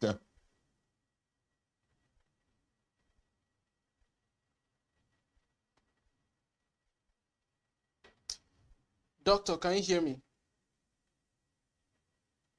Yeah, David. Are you still there? Yes, I'm still here. We lost you for a moment. All right. So let me round up with this question, because the question I want to ask is around on the lighter notes. What is going on in Access Holdings? I'm sure you are abreast with what has happened in the Access Holdings. That's the holdings group of Access Bank. Yes. So we saw the CEO of Access Bank step down from the board. Then we saw the group itself change its head. Now we have Mr. Innocent Ike. It's some form of shake-up in the board. Were there any signs leading up to it? Pardon? Can I get your question again? No, I said I'm asking a question regarding Access Holdings board shake-up that we saw in the last 2 days. All right. So we saw Mr. Roosevelt Ogbonna. He stepped down from the board of Access Holdings. Then we saw the group CEO, that's Bolaji Agbede. She too had to resign. She had to leave the board just after 18 months of being in charge. We saw Mr. Innocent Ike, who was the former Polaris CEO, step in to become the group CEO of Access Holdings. It's been quite a shake-up, at least for that bank or that particular group this week. Did you observe any signs leading up to it? Okay, the issue around the board shake-up with Asset Holding revolved around this emerging topic or issue known as corporate governance. What is corporate governance? Corporate governance simply has to do with the way and manner corporate entities are being controlled and directed by those charged with governance. Okay. Then back to the issue with Asset Holding. Within the ambit of the law, that is the CBN Prudential Guideline, which more or less serve as a corporate governance code for banking businesses. I'm aware, and you're also aware, that the number of directors for any finance holding things of that nature should actually be 9.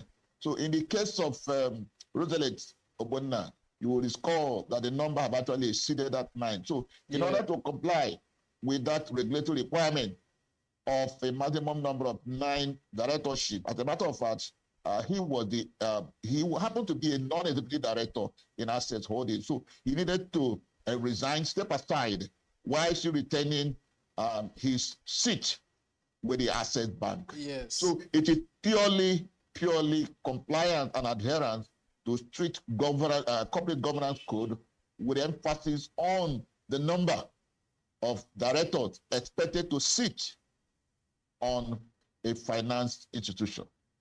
So it didn't come to me by surprise as somebody who believes so much in the ideals, the principles and tenets of corporate governance, more especially for that of bank. It is a very, very volatile environment where issue that borders around compliance to corporate governance must not be toyed with. That's all we can take for this morning on Economy and Market. Thank you for having and staying with us, sticking with us on the program this morning. Have a very lovely morning and enjoy the rest of your day. I'm David Rujimi.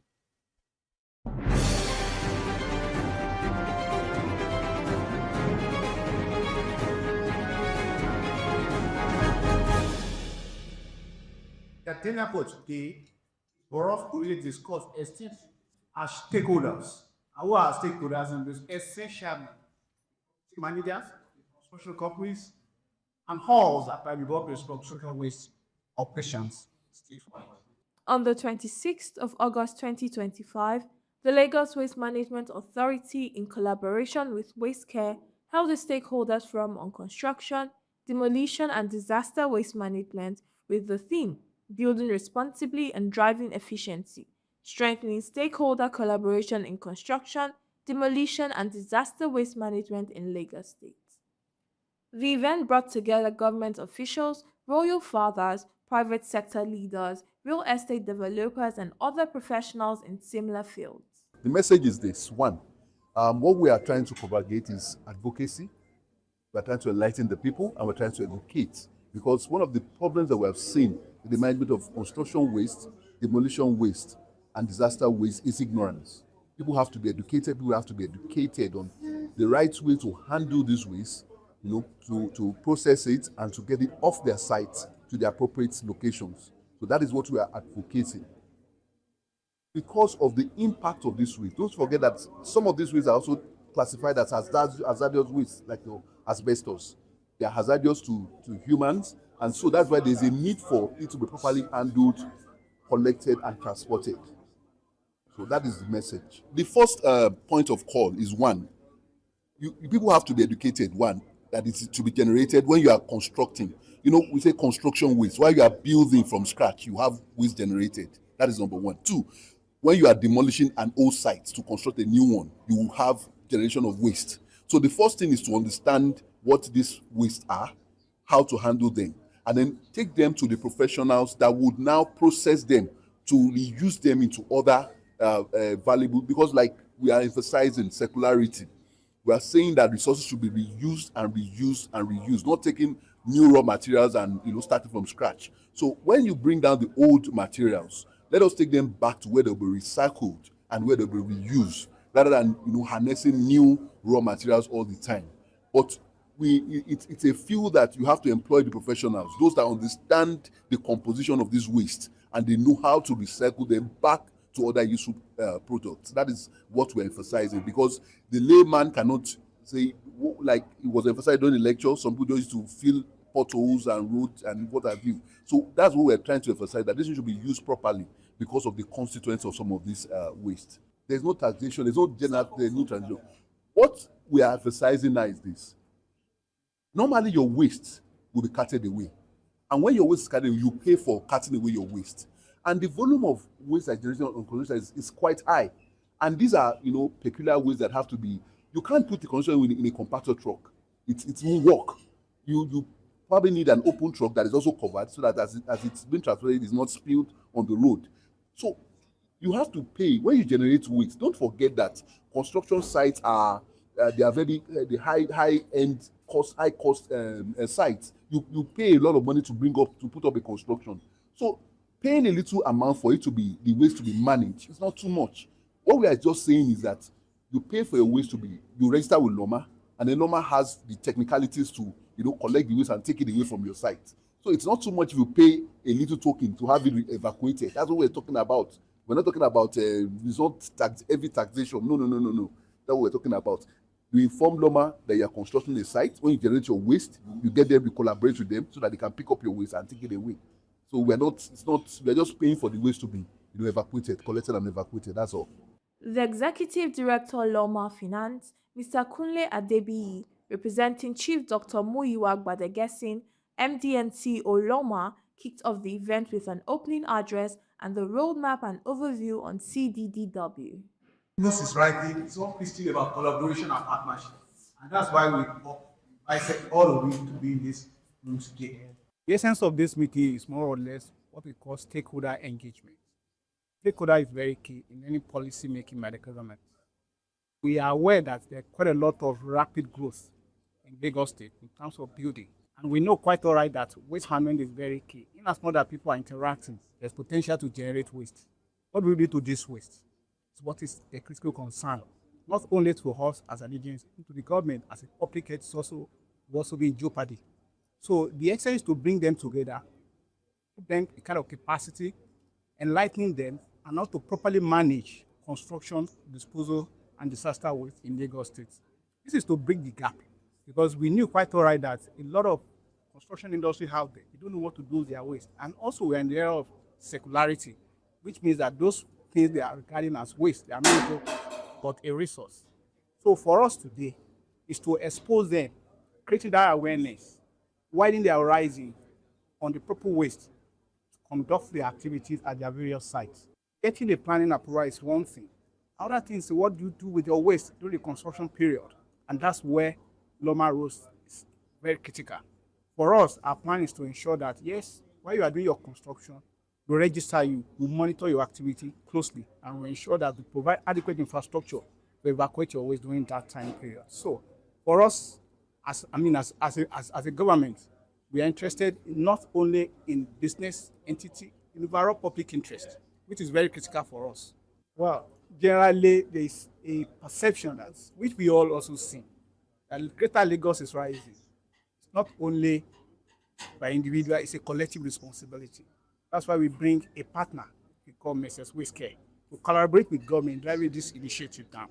We also ensure that, yes, we create a system in such a way they can register theirs at the convenience of their homes and offices. You don't need to come to Loma. You just go to loma.com, register the kind of waste you want to evacuate, and ensure that proper management plan is put in place for you at your construction site. It's we are deliberate about it, and we ensure that we put everything possible to make sure it's convenient for them to operate. So we don't need to be everywhere. The system is there, and it's auto drive. There is no doubt. In as much as solid waste, we have that capacity. Aside from all other waste which we are also managing, the construction industry is big and large. I agree with you. But for us, it's also a key component of the waste which must be disposed properly and safely, because these wastes are hazardous. For example, asbestos, it can affect human health. And also the so-called rubbles and all that, they have secondary use. We are all driving towards circularity. It means all this with their is a resource for another usage, can be also repurposed. So the capacity wise there is no doubt. And that's why we are very keen in ensuring we do a lot of stakeholder engagement. Stakeholder is very key because people are out there, they don't know what they do with this waste. So I don't have any challenges in ensuring that, yes, we put a proper perspective to it and ensure that people do the right thing in the right environment, not to really safeguard their personal peace, for overall general interest of the public. The guest speaker at the event, engineer Tijani Ajibola, the CEO of Aqua Green Consulting and Construction Company Limited, urged on strengthening compliance in construction and demolition waste management and the need for its utilization. We continue to extract the so-called natural resources. And I'm happy to tell you that concrete is the second most widely used materials after water. So the lecture started with the overview of where we were in the past. People don't know anything about the construction and demolition waste. So I reminded the audience about what those materials are and ensure that they are all aware that these are not actually waste, that they are something that we need to bring back so we can reuse them in our concrete. So I actually explained that in the past, the use is to fill gully eroded area, dilapidated road, and some people practice in throwing these away into the water bodies, which is wrong. So I actually tell people, I told them that we can make use of this material, we use our scape, we can use them for structural concrete, and we can actually use them for traffic bollards. So there's a lot of things that we can make use of this material. The fact that they call it recycled doesn't make it inferior. It's all about ensuring that the natural resources that are not infinite are left for the generations to come, while we're still making sure that we achieve our own objective. When you look at it critically, majority of people might want to do something and the capacity might not be there. And the essence of government is to ensure that the policy that they have in place for the common people is executed. And when you see people that are trying to make sure that they partner with government, that government comes to their aid, the incentive could be in form of anything. A brilliant panelist session with seasoned speakers was held, centering on driving in the urban waste system. Well, what basically we intend to achieve is an understanding that waste disposal for the construction industry and demolition and disaster waste management, that we have the sole responsibility of evacuating waste that is originated from that source. Right now, we are the ones collaborating with LOMA actually to ensure that this is done. In future, there might be some modifications to the way it's done, but right now we are the partners of LOMA to ensure that this is done. All developers, private individuals, corporate individuals ensure that all construction waste is properly disposed of, and not just by anybody, because I think there's a tendency for a lot of people just to either sell it on or just to ensure that it's not properly carted away. So we have that responsibility of ensuring that it is done properly. Hazardous material is also separated, and also to ensure that the sites are safe. Intending developers would need to register. Anyone in the construction site will need to register on that site, and obviously give us details of their property or their building or whatever they're trying to put together, the details, and that would inform us as to what kind of waste they're going to generate, and also that we can also make plans for that waste to be properly evacuated. We have a database. It will register all data sites, and everybody will be registered. It's massive.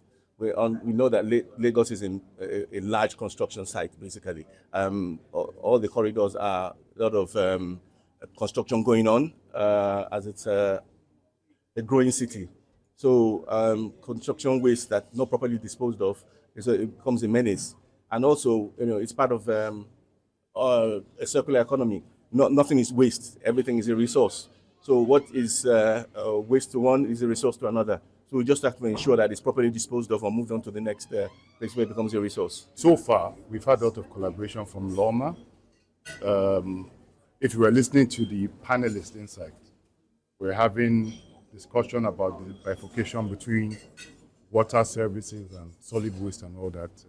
Lagos State Drainage Services, Ministry of Environment.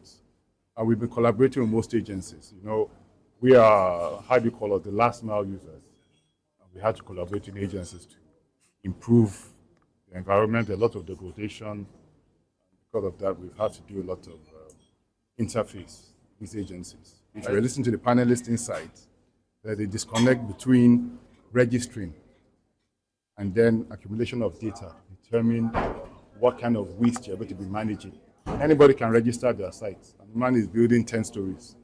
The kind of waste management for that kind of project is different from when you're registering to build a single duplex dwelling home. Do you understand? But these are the disconnections, I think, stakeholding and things like this, sure, over time and all that. But it's not unionized when you say all the developers. I think a lot of developers adhere, right? But the problems are bigger than just developers not being able to do a lot. There's shortfalls in capacity, both on the government side and the panelists have brought to the fore some very important points, including how to use the waste. If the waste is being used productively, then you have a situation where people are not dumping waste into the rivers and it's being used to generate power, it's being used to build an economy and an ecosystem. That way, waste management becomes, what do you call it, an economic powerhouse, right? So we are generating waste. The waste is being used to produce, generating jobs. We'll see less of these problems. So I think it's mostly a stakeholder issue. All these moving parts have to come together for cohesion. The event ended on a high note with a pledge from the general public and a vote of thanks from Dr. Acien Nswabia, Director of Waste Management Statistics and Policy Development. Amanda Amosigwe reporting for Business Day Television.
You are watching Business Day Television.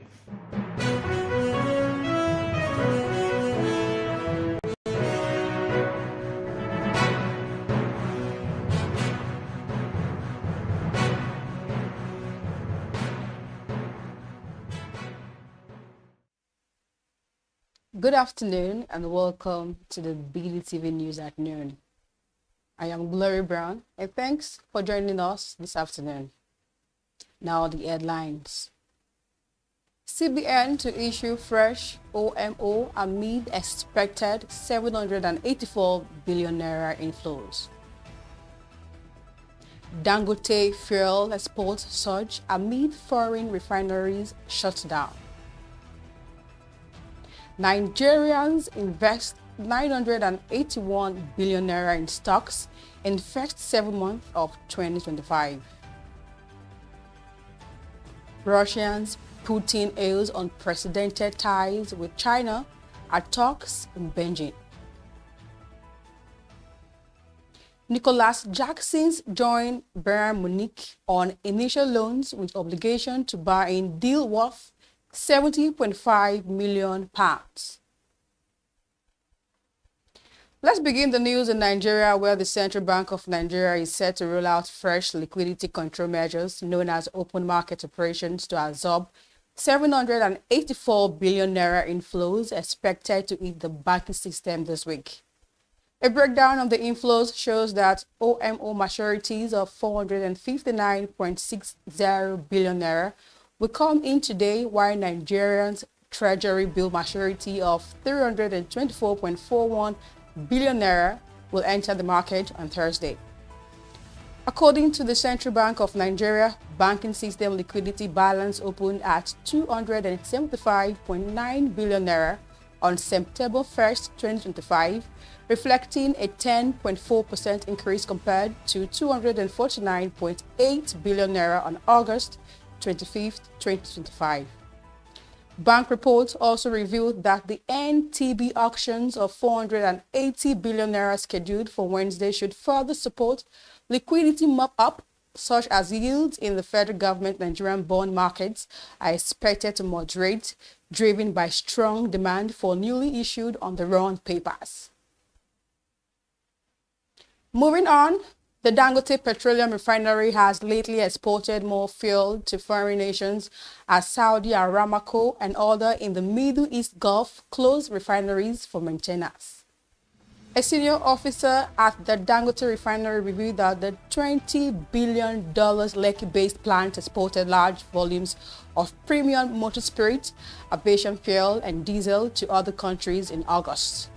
According to reports, the Dangote Refinery has supplied 2 long-range cargoes of fuel to the Middle East Gulf region between June and July, with expectations to exacerbate an already tight gasoline market in the fourth quarter, prompting key regional suppliers to boost imports. The upcoming turnaround plans reportedly come on the back of earlier maintenance at Aramco's facility, including the 400,000 barrels per day Jisan refinery, where the reformer unit has been taken offline 6 July. Still on, every day Nigerians have invested over 981 billion naira into equities listed on the Nigerian exchange in the first 7 months of 2025, representing 54% year-on-year increase compared to 630 billion naira invested during the same period in 2024. According to report, this trend highlights the increasing participation of ordinary citizens in capital markets. The data shows that the bulk of the investment came in July, when retail investors put in 235.3 billion naira, withdrawing 281.2 billion naira, leaving a net overflow of 45.6 billion naira. This development is reportedly driven by the rise of investment apps that have radically lowered entry barriers, particularly for younger Nigerians. To end the local news, the federal government expressed excitement over a sharp rise in diaspora remittances, which has surged to $600 million monthly in the past 2 months. The chairman of the Nigerians in Diaspora Commission, Abike Dabari Ariwa, revealed that the increase reflected renewed confidence in the Nigerian economy and recent CBN policy reforms. In the statement issued by NIDCOM's spokesperson, Abdulrahman Balogun, on Monday, Dabiri Ariwa described the inflows as enormous, noting that marked a 200% jump from $200 million monthly average recorded previously. The chairman commended CBN Governor Olayemi Cardoso for reforms such as the introduction of the non-resident bank verification number and a more competitive exchange rates, which have encouraged Nigerians abroad to channel funds through official platforms. Now, on the foreign scene, Russia leader Vladimir Putin says his ties with Chinese President Xi Jinping are at an unprecedented level after the two met in Beijing on the eve of a massive military parade. Putin described Qin as a dear friend, while Chinese state media revealed that relations were exemplary. Russia will, however, increase supplies of gas to China, while Beijing will offer visa-free travel to Russians during a long-year trial. Qin is also preparing to welcome North Korean Kim Jong-un in what appears to be a show of solidarity with both aggressors in the Ukraine war. Also, UN officials have revealed that a landslide has killed at least 370 people in the remote Mara Mountains in Western Sudan. Onto Nigeria, the UN's Deputy Humanitarian Coordinator for Sudan revealed that it was hard to assess the scale of the incident and the exact death toll, as the area was very hard to reach. Sudan Liberation Army, the armed group in control of the affected area, has earlier said that at least 1,000 people have died. Days of heavy rain, however, triggered the landslide on Sunday, leaving just one survivor and levied much of the village of Tassin. And now on to sport. Chelsea have agreed an improved package for striker Nicholas Jackson to join Bayern Munich. After an on-off transfer saga, the 24-year-old decided to complete an initial loan move for £14.3 million, which crucially includes a mandatory obligation to buy for £55 £5.2 million through a minimum number of appearances. Personal terms are already in place for a future 5 years permanent contract for Jackson, whose deal with Bayern will adapt after Chelsea instructed him to return to Liam Delap, where injured in September, Saturday's Premier League win over Fulham. The Senegal forward joined Chelsea from £32 million from Villarreal in 2023, scoring 30 goals in 81 matches. To end the news, long-serving Manchester City goalkeeper Ederson has completed a move to Fenerbahce in Turkey ahead of the anticipated arrival of Italian international Donnarumma. Donnarumma is reportedly set to sign for Pep Guardiola's side for €35 million after being told it was surplus to requirement at Paris German despite being pivotal in their Champions League win last year. Donnarumma's imminent arrival allowed Brazilian international Ederson to make the switch to Turkey, ending a trophy-laden stay in Manchester since 2017. According to City, Ederson remains one of the most successful players in the club's history, being instrumental to Guardiola's possession-based philosophy.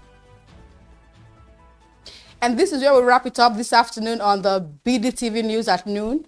I am Glory Brown. Stay tuned for more updates.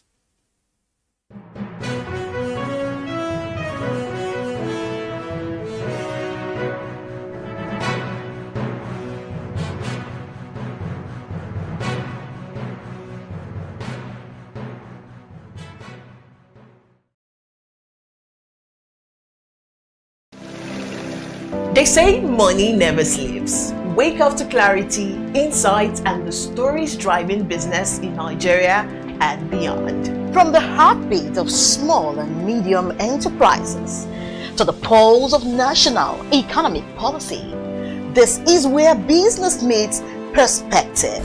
With expert guests, real-time analysis, and stories that matter to you. We go beyond headlines to bring you the full picture. Join us every morning as we break down the numbers, decode the policies, and spotlight the people shaping our economy. This is Business Morning. Welcome to the Triumph Against Odd podcast. Most people go through their lives without knowing what their superpower is, right? But if you're lucky enough and determined enough to find your superpower before you get to a certain stage of your life, you will be incredibly successful. Look, the first thing is you just decide not to look at the challenges, because if you do, it's going to end you. The closest thing I think is that I had a deeply military background, which is a bit of a never say die background. I saw an opportunity in non-interest banking, and I felt that the demand was there. There was pent-up demand for it. People were yearning for it, and I felt that if we did it properly, if we brought in professionalism into it, and if we brought in our experiences, our various experiences from various backgrounds into it, that it could succeed. Very few people do that because very few people explore their superpowers. They just explore bread and butter issues. I need to eat, and Yes, there will be challenges. This is a very difficult business environment.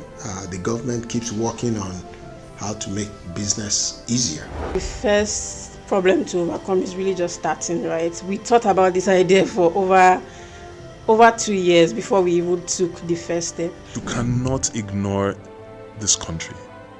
No, and to be from here, I think is an incredible privilege. Nigeria will be ascendant in my lifetime.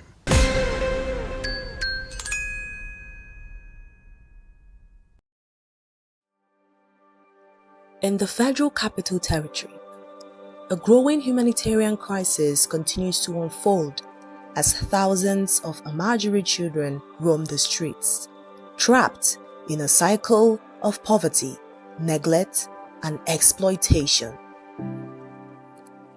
A visit by Business Day to areas like Gwarimpa and Jabi reveals the silent suffering of these children. Young boys sent from northern Nigeria to study the Quran, now left to fend for themselves in harsh urban environments. The Amajiri system, which dates back centuries, was originally a community-based Islamic educational practice in northern Nigeria.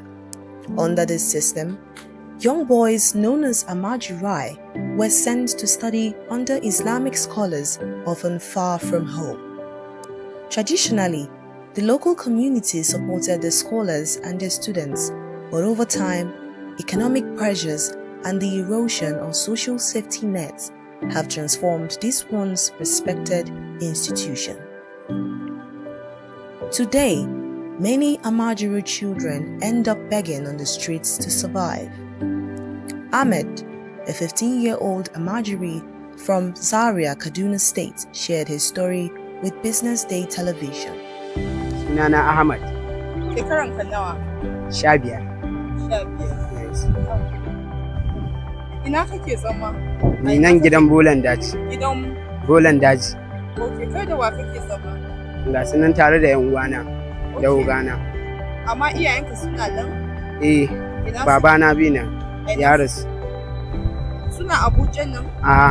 Ina suke? Zaria. To ya ka zo nan Abuja? Kudi na ne ma na zo nan. Okay, daga Zaria ka zo nan? Eh.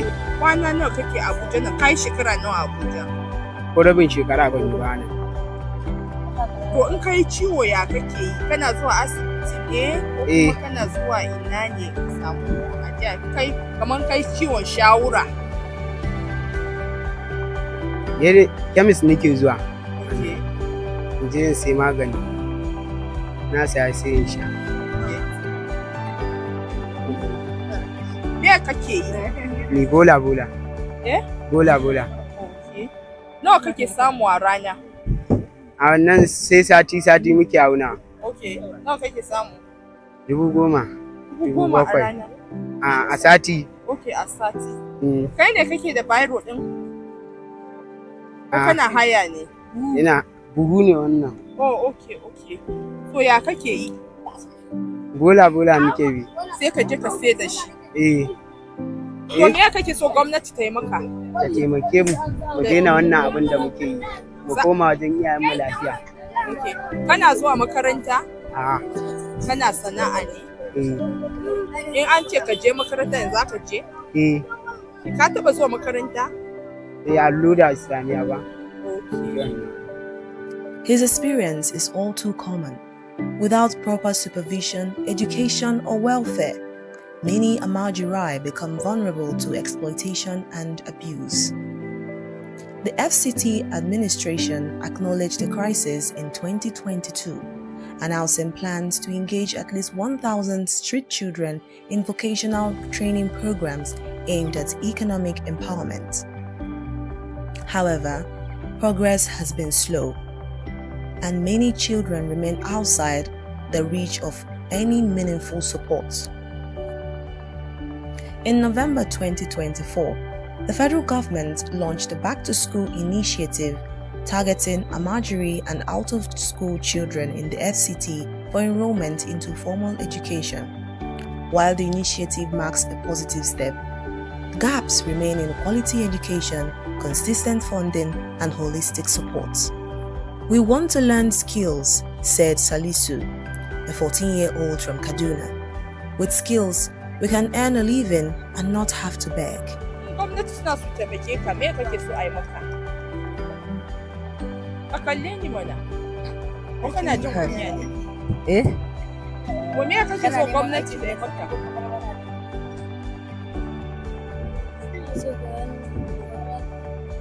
Ina so barbara, in samu aikin yi.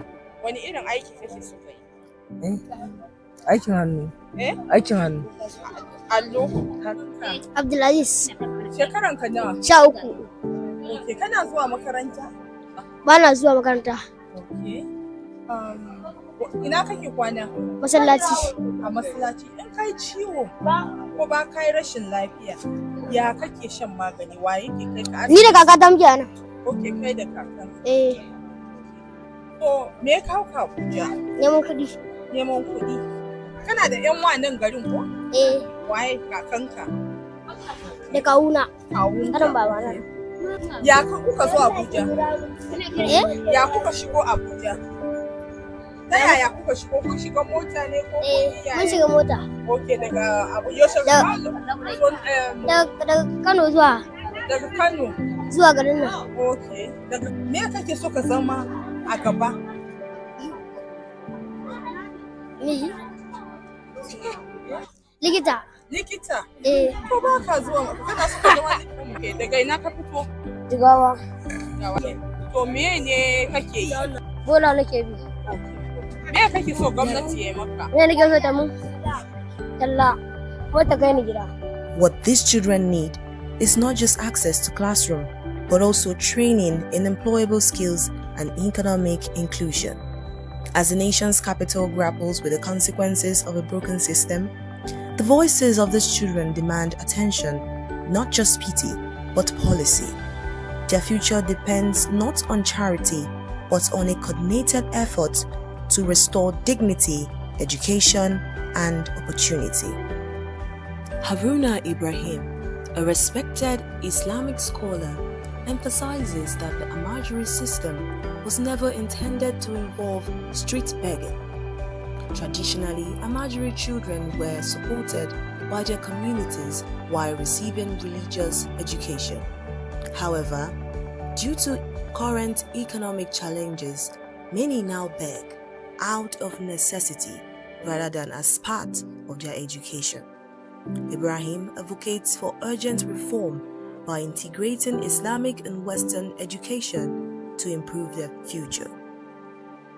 He also acknowledges positive initiatives such as efforts by the National Commission for Amajiri and State Programs in Kano, which aim to combine spiritual learning with practical skills. You know, in Islam, our Prophet Muhammad sallallahu alaihi wasallam, the first revelation he got was Iqra, means read, seek for knowledge. So the Al-Majri school can be traced to that history. It is in the pursuit of Islamic education that whoever is going to seek Islamic knowledge is called Al-Majri. But in the Nigerian context, it has been divided into two categories, I can say, because those who are beggars on the streets, most especially from those who are at poverty level, that is those who are adult, you cannot categorize them as al-majri because they are just beggars, because they are not seeking Western Islamic education. But when you talk about Majri, it's just teenagers who are very young and their parents send them out in the communities to seek for Islamic education. That's what we call Al-Majri. And it dated back even pre-independence. So people seeking for Islamic knowledge, even if you are at your home, you are called Al-Majri, because begging is not part of being Al-Majri. Begging is different matter at all. But seeking knowledge is what is called Al-Majri. And it started for the younger age, when while unfortunately some of those small children doesn't pursue the Western education at early stage. But in a nutshell, seeking for Islamic knowledge is what is called Al-Majri, who is doing that. You know, in the olden days, it was not a problem because of economic factor. That time everybody is well-to-do. You can go to any place, you will be sure of where you will eat, where you will drink, where you will sleep. But because of the economic condition we find ourselves in, the system of sending small children outside their immediate families to go and seek for that knowledge become very difficult. And unfortunately, most of our parents, some may not like to adapt to the changing situations. Because if the economy changes, it means you have to change your style of living. You cannot send your child now outside where you are not sure of his clothing, you are not sure of his health, you are not sure of his basic need. That's where the problem comes in. I can personally say it is an economic problem from the parent, but not seeking the knowledge itself. And the federal government has introduced what we call the Western education. And instead of those guys, small children, to combine the Western education and the Islamic education, most parents, maybe out of ignorance, ignores that and send them to only Islamic education without combining it. And the society is changing. As the society changes, we have to adopt and make sure that as you are privileged to get the Islamic education, which is al-Majri, you also have another privilege to combine it with Western education. Yes, we, all of us, have a role to play. Like you said, the federal government has established a national commission for al-Majri and the out-of-school system to improve or to remove small children from the streets and give them skills acquisition, give them Western education, and at the same time give them the Islamic education, which is better. I think the most important thing is awareness. We need to create awareness for both government, for the society, and for the parents themselves. Because all the time, those children need to be accepted, not rejected and totally condemned. They are part of the society. The media, they are supposed to educate public that a federal government has now established the commission, which is good. So the parent can leverage on that to remove our al-Majri from streets. But like I told you, it's not all the al-Majris. Even the other al-Majris, those at the poverty line, that is adolescent, the federal government has, the government at various sub-nationals also established social system where you don't need to go and beg. You can go and enjoy those social systems the government provides. So it is my work, it is your work as journalists, it is everybody's work, and we have to continue to create awareness for both the scholars, for the parents, that there is nothing bad in acquiring the Islamic education, but let us combine it with Western education, because if you do that, you have two double advantage. You know, that's what we call, you can write from left to right and right from left. So it means you are getting advantage. And you know, because of that is what we call exchange of knowledge. If you are doing Western education, it will assist you in Islamic education and vice versa. So it's everybody's role. And we cannot say we can totally remove it at once. It is a gradual process. It is a gradual, with education, with commitment from government, with public awareness, with parental awareness, with time. By government establishing this, I think the program of al-Majri may be a thing of the past with time.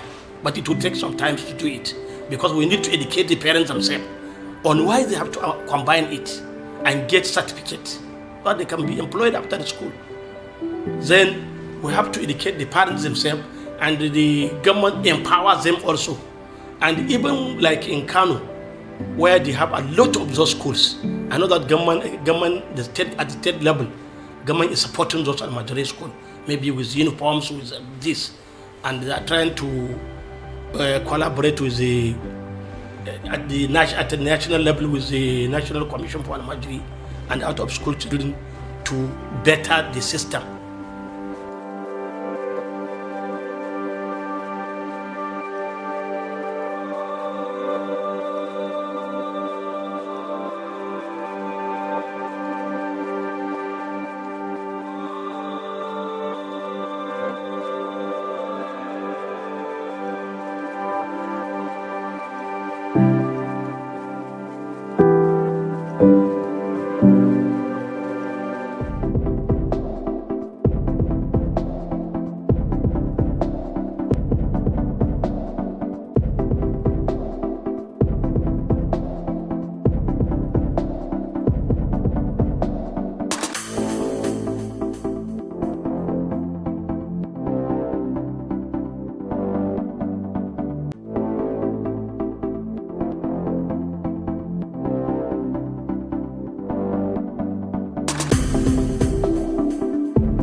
are watching Business Day Television.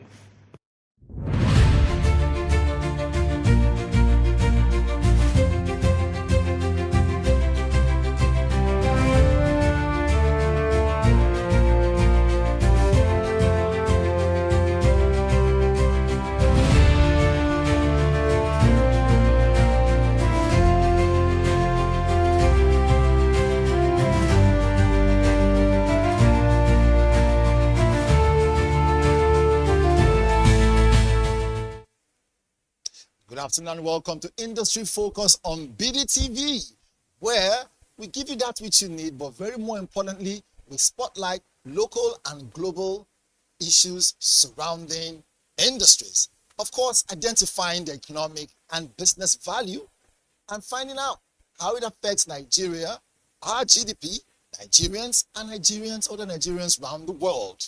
All this we bring to you on Industry Focus every Tuesday, 12:30. So here are our segments of the day.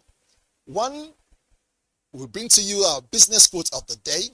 After that, we'll jump right in to our captain's opinion, where we have our guest standing by, John Obidi. You get to find out exactly what we want to discuss within the angle of tech industry, and we'll be finding out how technology is fueling Nigeria's economic diversity. All right. And then number three, we're looking at deal or no deal. That segment, we talk about how this particular topic is affecting the world and how Nigerians are seeing it through the eye of the government and the people.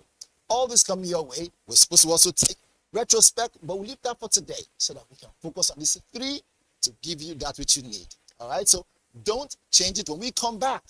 Let's get this industry focus segment on the way. Be right back. This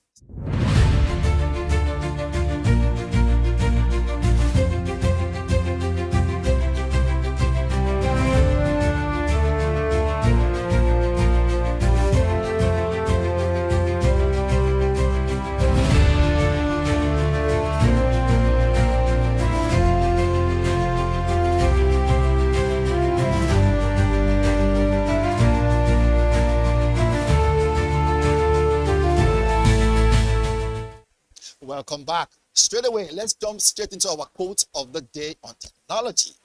It goes this way.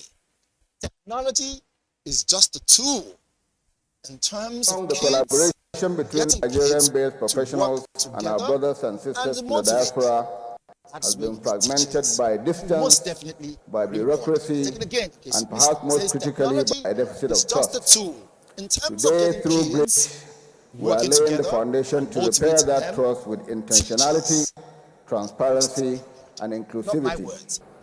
Like our President Bola Ahmed Tinubu would say, the youth, they are the heartbeat of our nation. You have kids and you take care of your kids and you try to put them through technology and a whole lot. That industry is a big industry. Who knows? You just create room for wealth. All right? Our guest is standing by. Let's quickly run it through so you know who we're speaking with, who's going to be our fantastic guest today. Okay? Now, he's someone who is extraordinary, so I'll run it through. John Obidi is a strategic consultant whose work spans the intersection of new media, personal development, global trade. Very more importantly, he's a highly skilled, compelling, visionary, and phenomenal resource. The collaboration between Nigerian-based professionals and our brothers and sisters in the transferable diaspora solutions to both the workplace and the marketplace. As a whole, doing so is so important to him that he makes sure that innovative ideas and more conventional ways pull through to give you that which you need. His work consistently unlocks admiration and gratitude from clients, industries, stakeholders around the world, and more. There is more. In 2018, he won the Future Award Africa Prize for New Media. In 2020, he was voted among Advanced Media 100 most influential young Africans in the world. He went ahead to do something else in 2024, right, where he was conferred the Award of Global Thought Leader by the World Business Angel Investor Forum, WBAF. I can go on and on and on, but I'll drop this last one. He's also a leading consultant on the online digital market in Africa and is the founder of Head Start Africa, a community of over 190,000 businesses, career professionals, and more. And as a thought leader, he focuses on personal development, leadership, and online marketing. John's blog, you can check him out there. Our guest today is also someone who focuses on masterclass conferences. You see, he's well packed and seasoned for this topic on tech. Let me welcome my guest, John Obidi. John, are you there? I'm right here. Thanks for having me. Fantastic, fantastic. I was going to let them know that you're joining us via Zoom because a lot of people will be wondering, is he right here in the studio or via Zoom? But thank you again, John. I hope I was able to give you robust information about you. Yes, you were. Thank you very much for that generous introduction, Valentine. Great stuff, great stuff, great stuff. All right, so we have time on our side. And today, like you know, we're focusing on the tech industry to know exactly how this runs, pursue everything that Nigeria is known for and the value it brings forth. So let's jump into it. How technology is fueling Nigeria's economic diversity. That's our topic for today, right? But our very first question is this. The digital engine, how does a tech-driven economy power other industries? This is your forte. Well, we've come a long way from the beginning of the industrial age, a time when economies were driven by how quickly they could adopt to industrialization and then mechanized farming and so on. And so as we entered into the technology age, the information age, economies began to get their definition and their prosperity from how quickly they were able to adapt to technology-driven solutions. And perhaps the most prosperous economies of today are those that have been able to harness that. And so we realize here that technology is the modern day bloodstream of modern economics, modern economies. It used to be other things like, petrol, fuel, but everything is moving now towards technology. Even what we used to depend upon, fossil fuels, is slowly beginning to diminish. People are looking more towards sustainability. And so the strongest economies going forward are those that are able to harness technology. And I think the most popular technology of the day is artificial intelligence. There's a huge AI race around the world. The United States, I think, just commissioned a project called Stargate, where it aimed to invest some hundreds of billions of dollars into AI. China has something going on as well. The United Arab Emirates as well. And so everyone, they're just huge race to be number one when it comes to technology. And so it doesn't just create its own sector. It has a way of multiplying productivity across multiple sectors. We have what's going on in the agricultural sector, where technology is able to power precision farming and help to maximize yields. We also have it in finance, transport and logistics. We look across Nigeria, across the world, with ride-hailing services, and so on and so forth. So it cross-pollinates across multiple different industries. And just as we say in evolution, it's survival of the fittest. In the theory of evolution, we understand that it's not the strongest animals or organisms that survived. It's not the fastest organisms that survived, but it was the organisms that were most able to adapt to change. And so we all must change. Okay, so I hear you clearly, and you're making some key points. You mentioned agriculture. I was going to also ask you that later on, but since you mentioned, let me do a follow-up question on that. We know that agriculture is the bedrock of any nation, especially here in Nigeria. Before oil was discovered, agriculture really helped us. But right now, tech is playing a major role in agriculture. Can you put more light on that? Yes. Your question was about tech driving agriculture, yes? Yes. Yes. So you see, one thing Nigeria has going is that in that realm, when it comes to agriculture, we have a home advantage there. Right. One thing is that a lot of good cash crops and export crops grow in Nigeria.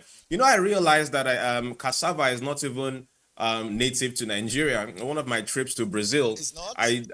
Yes, one of my trips to Brazil, I ordered something at a restaurant, and they offered me a side of something that looked like Gary. Wow. But it's like Gary that went to Harvard. But you as a Nigerian would look at it and be like, no be Gary be this. You know, you would know that this is Gary. And you would ask them and they're like, oh, they have a different name for it. But then I researched it and I realized that it was brought over here by the people from the plantations on Brazil, but they brought it over here and our soil was very good for cultivating it. So the point there is that whether it is crops that are indigenous to us or crops that come from other places, our soil is so good and conducive for almost anything. That's one. Two, Nigeria plays home to about, how many are we now? About 250 million Nigerians. And when people are talking about moving markets, emerging markets in Africa, they are mostly just talking about Nigeria because we have one of the largest consuming populations in the world. What that means on both sides is that because of this, Nigerian innovators are looking to solve the most survivalist problems. And naturally, agriculture is for food. Food is what people eat. People have to eat food. So because of that, our minds are naturally towards solving the issues around food. And so that is why when we think of technology, we're always moving into the most survivalist issues like agriculture. So naturally, Nigeria will stand a higher chance of having the advantage in agriculture because it is our home advantage. We have the soil, we have the climate, we have the we have the market. And so naturally, technology helps us to drive innovation there. And I look forward to just how much more we can improve in those sectors. Thank you so much. I'm glad that we're discussing this area because only recently the federal government was talking about some areas regarding agriculture and what they can do to even make it better. But we'll jump into that later. Just to follow up our second question here, because we see our listeners, or rather our viewers, are asking this question and we're throwing it, knowing that the engagement is real. They say here, the entrepreneurial frontier. What's driving Nigeria's tech startup boom? One of our viewers right now wants to know. They say the entrepreneurial frontier, what's driving Nigeria's tech startup boom? John? I think it is out of necessity because, again, we're over 200 million, about 250 million people in Nigeria. And not just the population itself, but we have the largest young population.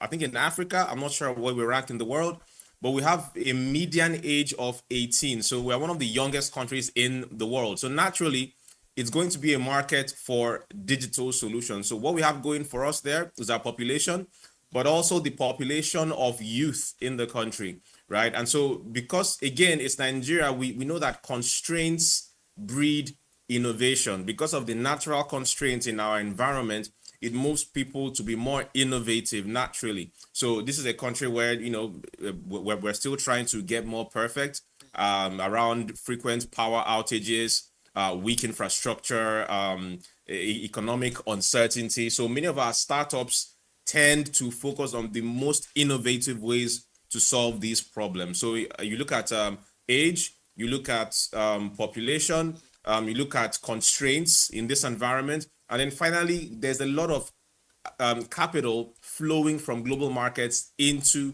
Africa, that is Nigeria, and solving Nigerian problems. So these three things, our demographics, 200 million Nigerians with a median age of 18, constraints in our environment naturally breeding innovation, and number three, capital inflow from global markets into solving Africa's problems because they really believe that Africa is the future. And when I say Africa, most of the time I'm leaning towards Nigeria because we hold the population advantage. Because we hold the population advantage.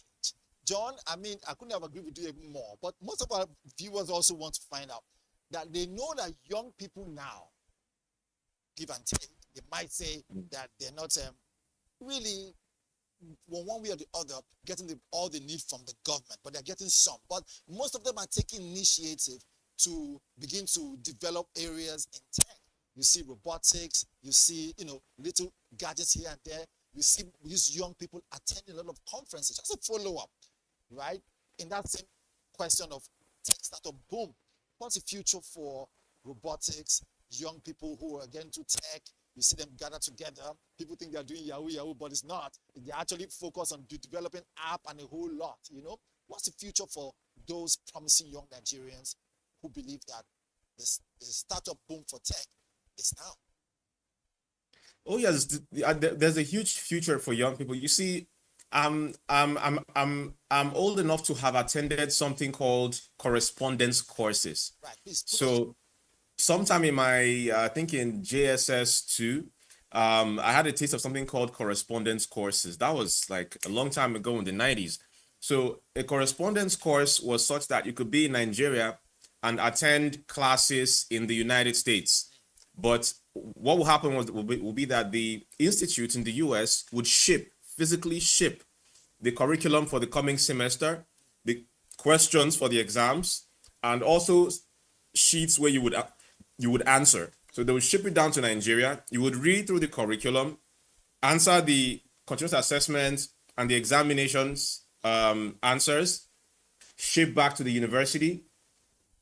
It would take them months to receive it. They would receive it, mark it, grade you, and then ship it back to you along with the questions and the syllabus for the new coming semester.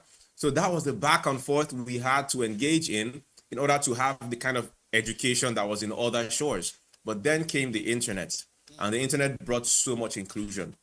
We have people in Nigeria who can decide, you know what, I want to learn this skill or that skill. I want to be included in this industry or that industry. We're looking at blockchain. We're looking at finance. We're looking at education. You're looking at healthcare. And from their mobile phones, they can get that inclusion amongst multiple platforms. There's YouTube, where you can get all kinds of educational content there. There's Udemy. There are all kinds of platforms there that are powering that inclusion. And with a mobile device, a young Nigerian can just learn a new skill and start to implement the very next day. So you have Nigerians all over the country that can, in 6 months, learn a skill and start to monetize that skill. So tech has really come a long way to empowering Nigerians. Like there's a huge mass of people that would never have been included if not for the advent of technology and all the gifts that it brings with us. So this is where we are across finance, education, healthcare, and so on. There's so much inclusion coming in there, and I can't, the future only looks up from here. I mean, the future only looks so great. Like you rightly said, like I always say here, it's the future is what we make of it, and then what we do today reflects into tomorrow. Just to follow up, number 3 here says, because they keep on asking all these questions, and it's all for you. One of them here say, from exclusion to inclusion, because you mentioned inclusion, right? So from exclusion to inclusion, what is the role of tech, right, in empowering the underserved? We know this for sure. Not everyone is privileged, but those who are underserved, would we say for one reason or the other, I'm talking about whether in the music industry, right, whether it is in the healthcare, in agriculture, no matter the sector or the industry, right, the inclusion we're talking about now, what is the role of tech in empowering the underserved? I mean, that's a hydra-headed question, but I'll just tackle it from one of the... I hope I didn't put it on the treadmill. No, it's okay. It's cool. It's cool. I got it. So I'll tackle it through one of the fields I'm most conversant with, and that's the creative economy, right? So it says, what's the role of tech in empowering the underserved? In the creative economy alone, right? If you had to get certain work done, like creating music, do you know that right now with some AI tools, anybody without much of a musical background can create music, can create soundtracks for movies, soundtracks for productions, just with tools like there are tools like Udio, Suno, and some of these tools are free. You just go on there and type in what kind of songs you're looking for, what kind of lyrics, and can create entire songs, and they are really good. Some of these songs are good enough for Spotify. So these are people who, if they had a creative endeavor, would have needed a budget racking into millions of naira just to make a simple production. But with AI tools, where you pay maybe about $10 a month, that's inclusion for you there. We have the AI tools put out by Google, OpenAI, and co. where if you want to create creative assets like videos, AI generated videos and images with which to do better storytelling.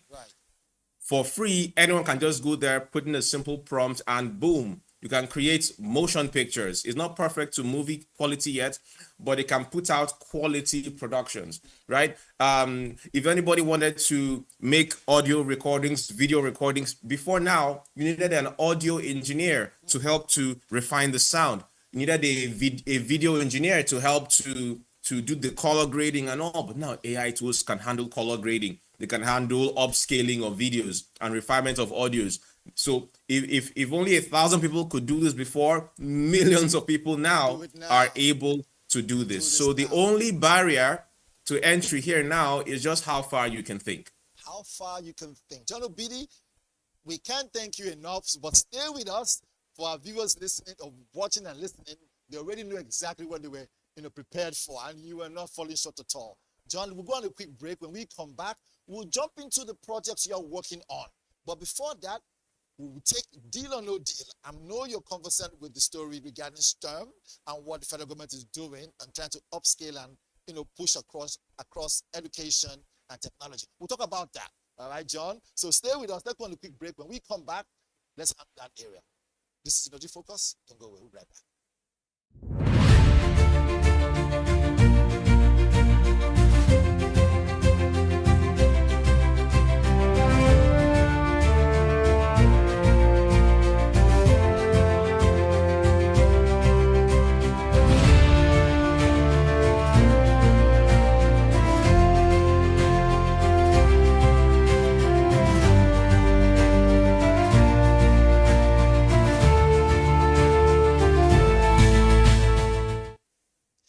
Welcome back. This is Deal Industry Focus. We give it to you every Tuesday. We've been talking tech and how that propels every other industry. My guest is still with us, John Obidi. Are you still there, Mr. John?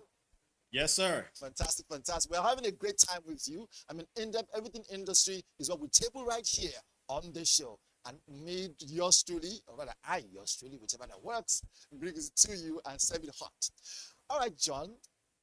Now, they say, news getting to us, that was sometime last month, says the Federal Ministry of Education announced the launch of this grant, right? That was in August last month, 2025, offering up to 50 million naira to 300 level and above undergraduates, okay? Students in science, technology, engineering, mathematics, and medicals.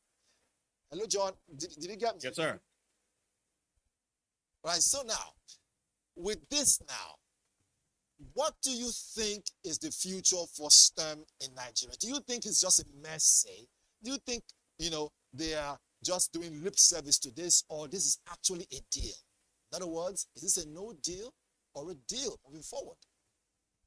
I think it's a deal. You see, our market size before now has been the most attractive thing about Nigeria. But, market size is not a direct benefit to the country necessarily.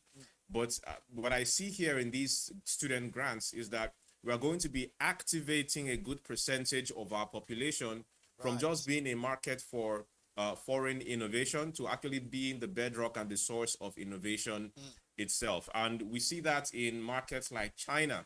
China that has a massive population. They're not only boasting that massive population, but they are boasting also an educated population, a producing population, an innovating population. So I think that what we are doing in this regard with STEM is a great step in the right direction, activating our young population into innovation, into technology, and being not just the future of consuming or of consumption, but the future of production.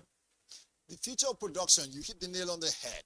Now, for those people who have been messaging me and asking me, to ask you about STEM, I hope they've gotten their answer. And I know, obviously, we're going to dig deep into this more, maybe our next episode of this particular topic. But before we go, John, we know you're working on a lot of projects. We know, we saw on your social media page, you said something about China. You also mentioned something about going to different countries. You've also mentioned Brazil and more. So fill us in. Let us know, how is this moving the tech industry in Nigeria? And as someone who is a speaker, also the founder of Head Start, is this adding value to our GDP? And if so, right, to what extent? We also know you're traveling. Is this also going to be like an ambassadorial movement for young people? You're young yourself also, right? So let us know, throw us in, and give us some light on this. Thank you very much, Val. So the thing is, a lot of countries in the world, all countries in the world, have found ways to advance themselves through cultural exchanges. And so global trade is a big part of my work. As a matter of fact, in the month of September, I'll be leading a delegation of 16 Nigerian business owners to China. We are partly going to be participating in the Canton Fair, and we're going to be touring factories and centers of innovation right there in China. We're going to be seeing the partnerships that we can create, collaborations, and what we can borrow from the burgeoning tech scene over there in China. They are doing so much there in technology regarding telecommunications, security, AI, and so that's what we are going to be doing there. So it's a global trade tour to China, and we hope that the participants on this tour will learn so much. We can do partnerships, bring some of those technologies back to Nigeria, and contribute to what the government is doing in the field of technology here in Nigeria. So you mentioned something that was quite key and kind of made me have to open my eyes even more. Bring it back to Nigeria. This is good for business. I mean, we're a business TV, and we've kind of followed the business, from its beginning, inclusion and all that. When you go and come back, the plan to infuse the knowledge in Nigeria, what will it be like, such a way that it will help our GDP? So we do this mostly in terms of capacity development workshops across Lagos mostly and Abuja, where we run masterclasses and workshops on the future of technology, especially AI. The China trip will also help us not just with the AI, but also with actual physical products and innovations. So we're going to be training people on how to build their own capacity and create more innovations out of these things to help solve problems in business, in agriculture, and also in the world of finance. Of finance. John Obidi, want to thank you so much. We cannot thank you enough. Like I did say, you had to pause your other engagement to be with us via Zoom. For those of us watching back home, you've gotten your answers. I also see more messages saying, can we have a part 2 of this? John, this is to you now. Hopefully we'll have a part 2 of this, yes? I'm always open for business. And give and take, when you travel to China, we'll probably see how we can do some correspondence and then get some feedback of what's happened to China and beam it right here on BDTV. Most definitely, I would love to. All right, John, thank you so much. It's been wonderful talking with you. And we hope, like we said, we'll hear more from you. Thank you so much, John. Thank you for having me. All right, so this is all we can take for today's episode of this week's episode on Industry Focus. Remember, when you do it is important. How you do it is also equally important. But the industry is key. That industry will create boom for the nation. And boom is what we need. Nigeria is a great nation. The question is, what are you going to do to add value to that? Until next week, Tuesday, my name is Mensa Onyeka Valentine, right here on BDTV. Bye for now.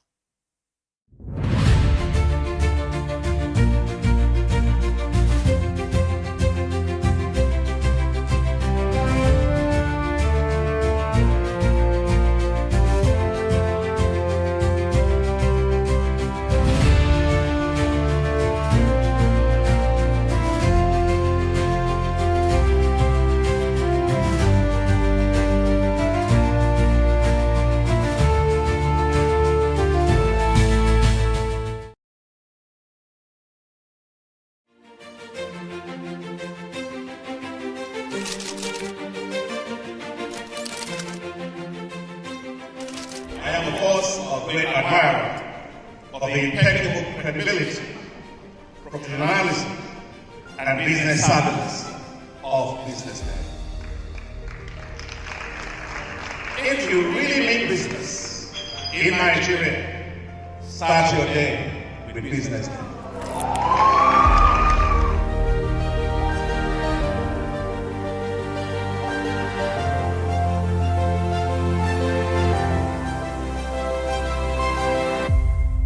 Business Day is West Africa's leading provider of business intelligence and information, delivering premium content across diversified media platforms, including online, mobile, and print.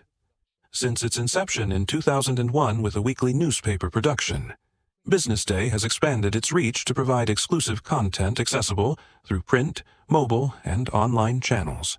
Our premium offerings are further enriched with syndicated content from esteemed sources like the Financial Times, The Economist, and the Harvard Business Review. At Business Day, our mission is clear: to be the foremost provider of business and financial content, empowering readers to make informed decisions in Nigeria and Africa.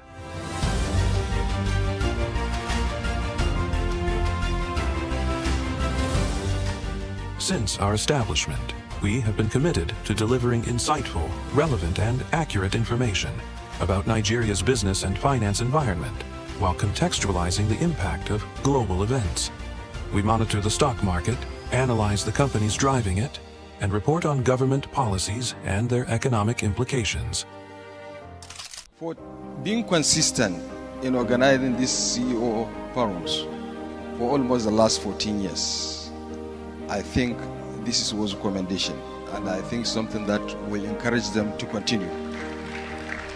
From decoding market trends to dissecting economic shifts, we offer actionable investment ideas and serve as a compass for decision-makers navigating complexity. Beyond headlines, Business Day fosters discussions on critical economic issues through impactful conferences and events. These platforms bring industry leaders together to share narratives that drive innovation and spark meaningful dialogues. Our events galvanize connections, bridging the gap between inspiration and achievement. For businesses seeking visibility, our strong digital presence offers unparalleled opportunities, with millions of followers across social media and a dynamic website attracting visitors from within and outside Nigeria. Business Day is the ideal platform to boost visibility for your products and services.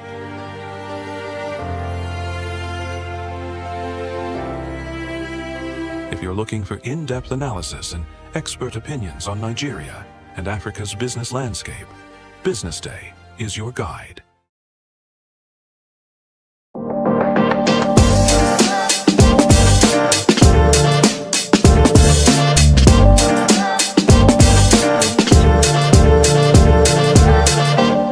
Hello everyone, and welcome to another exciting edition of BD Extra on BDTV. My name is Anthony Duba.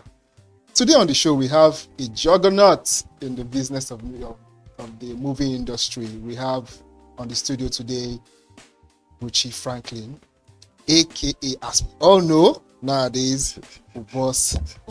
I thought you were going to say Brotherly. Well, that works, man. Yeah, bro, Brotherly. Good to see nice you, to meet you, man. Brotherly. That word alone has been like a cultural influence in the movie scene, you know, and this is something that Nollywood has been clamoring for. Somebody that would give us like not just the actor himself, but the character and all that. So, how was it like for you entering the mode, the body and the character of Boss? What was it all about at the beginning? It was an interesting ride. Yeah. You know, it was. So we shot this in 2023, and it's out in 2025, and having to encapsulate my experience, the journey, in a less than 5 minutes, 20 minutes conversation. For me, it was just beyond words, you know. It wasn't a walk in the park, but then again, we're grateful for the outcome, you know, and the reception, not just from Nigerians, but globally. You know, it wasn't a walk in the park. I don't look forward to playing such a character, you know. except my manager says you gotta do it. So yeah, it wasn't a walk in the park. So let's wind back to when you started acting as a career. When was that for you? My mom would say I started, as a child. I've always entertained my sisters because I grew up with a lot of women in the house, so I always used to entertain them. I lived for improvisation as a child, so I would always come up with characters and just, entertain them. So I'd say I started from home, and which transitioned into church, and church I was the only teenager in the men's fellowship drama group. So imagine a teenager smacking the head of an elder in church. And the church I attended at the time was Evangelical Church of West Africa, ECWA. So they're pretty, it's like a mixture of Deeper Life and Jehovah's Witness. So, when you're a teenager in the men's fellowship, men's drama fellowship, it's a big deal, I mean, for my mom, it was. For me, it was just, I'm on the pulpit, I'm smacking Elder, I can't remember his name, but the image of that day on the pulpit, that was fun, it was fun. So for me, it started from church, and I've always known that, this was it for me, hence why I'm being asked why acting. This is my means of evangelism, so I've always known that I was going to act. I've always known that this is my calling, as men of God say. So this is my calling for me, and I've always known that I got to be here. I got to be here to pass the torch. I got to be here to light the torch of myself by the grace of God, so yeah. Yeah, so and by lighting the torch on yourself, right, and getting into Nollywood, who were the first people that you had to associate with to get you to be yourself, to be the actor and the brand that you are today? Interesting question, I'd say I started off late, because earlier on I was talking about from kindergarten to church, one would think that I would start as a child, but my dream and vision has always been to leave Africa and go do work with, go do work in Hollywood, and different parts of the world. But God had better plans for me. In 2011, I think, I came to Lagos to attend a reality TV show that was going to poach actors from Nigeria and Ghana and take them to Hollywood for training, and also, just give them access to filming in Hollywood. So that's why I came to Lagos. I didn't come to Lagos to act, I mean, at the time, I was ignorant, so I wanted to leave, and that's the vision I had. And all my friends were like, oh no, you have to do this, you have to, you could start off like Ramsey, like RMD, look at all these people, but I was like, nah, man, I'm trying to do movies with Anthony Hopkins, I'm trying to do movies with, this guy's name, Radcliffe, all these people, because I just had a knack for the impossible. Still do, hence why we're here. So that didn't work because God had better plans for me, and at the time they were not better plans because I wanted to get out, so went to Ghana, I got picked, came back to Nigeria, everybody was excited. My mom threw a party, my son is going to Hollywood, he's been talking about it for years, and we get to the embassy, and the United States of America at the time said, on behalf of the United States, I was a black guy, I was like, bro, this is what I'm going for. I'm going to act. I don't care about your country. I just want to go act, The guy was like, no, man, I can't go. And I looked to my left. My colleague at the time, she got her visa, I was like, wow, man.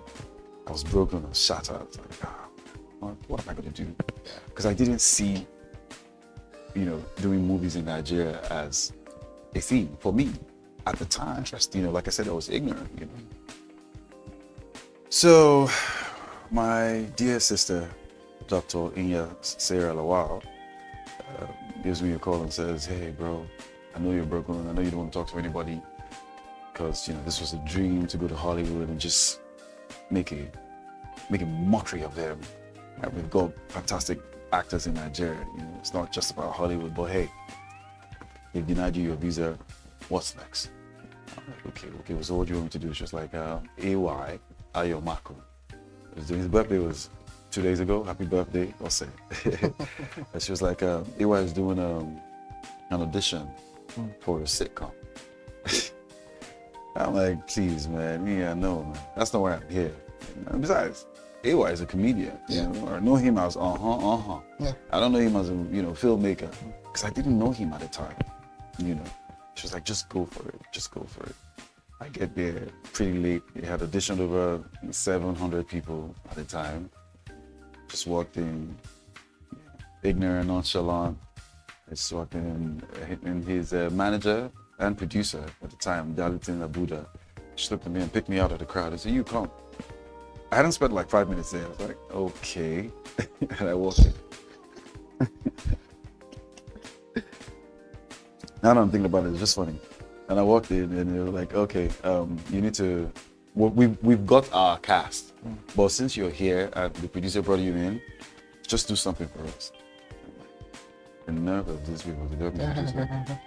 Because I didn't have transport to go back. Oh. So this was me just, you know what, let me just do what Sarah wants so that I'll have peace. Because, you know, she was my wise ear at the time. I go in and I do an improv and they're like, oh, sorry, we need to call AY. AY comes upstairs and I do it again. And AY invites me to his house, says I've been picked. That's how, yeah. Wow. Yeah, and I'm chilling with Sami and Dele, you know, my brothers at the time, still are. And I get a call, AY says, come to his house. I'm like, hey, yo, AY called me. So they go now. Sorry, what year was this? This was 2012, I think, 2012, yeah. So I get there and I see Alex Akubo, my first time meeting him. And we read and he's like, oh, okay, we're gonna start filming in 2 weeks or so. I'm like, oh, okay. And we did AY's crib. Yeah. You know? Yeah. So it was myself, Alex Akubo, Osh Bebe, the comedian, you know, Justice, Vanita. Yeah. Vanita? Did you say Vanita? Vanita, okay. Vanita Akpofre, you know, gorgeous human being. Very gorgeous. Yeah, and we had, you know, celebrities come in and out of the show. It was a sitcom. It was just about AY and his broke and annoying friends that lived with him. So we did that 2 seasons and I just started, I had to give Nigeria a chance. You know, so yeah, so over a decade down the line, I'm sitting down here with Anthony. Thank you. So let's take it back. So after, not everybody knows that you were an AY script because that was one of the biggest. At the time, it was show at the time. Yeah, it was the biggest. When the evolution of like having videos on your phone, YouTube, and all that. Oh yeah. You know, this was something that people always wanted to go and stream online. This was, you know, just to make them laugh. You know? And Wash Baby was my favorite character back then. Who was your favorite character? Wash Baby was music. My goodness. Oh, the Wash Baby was it for me. Osh, AY, of course, Vanita. Oh my goodness. Yeah, and I think there was this little boy again that that used to play like his Vanita's brother. That's Freeze's son. You know Freeze now. Oh, Mr. Controversial. That's his kid. That's his kid. Wow. I wonder how old that boy is now. Wow. Man, those are memories, man. 2012 were like one of those golden years. Yeah. So let's now go straight to you know, coming in as one of the Hollywood hunks, you know. Yeah, I'll take Hollywood. It's fine. Yeah, Hollywood.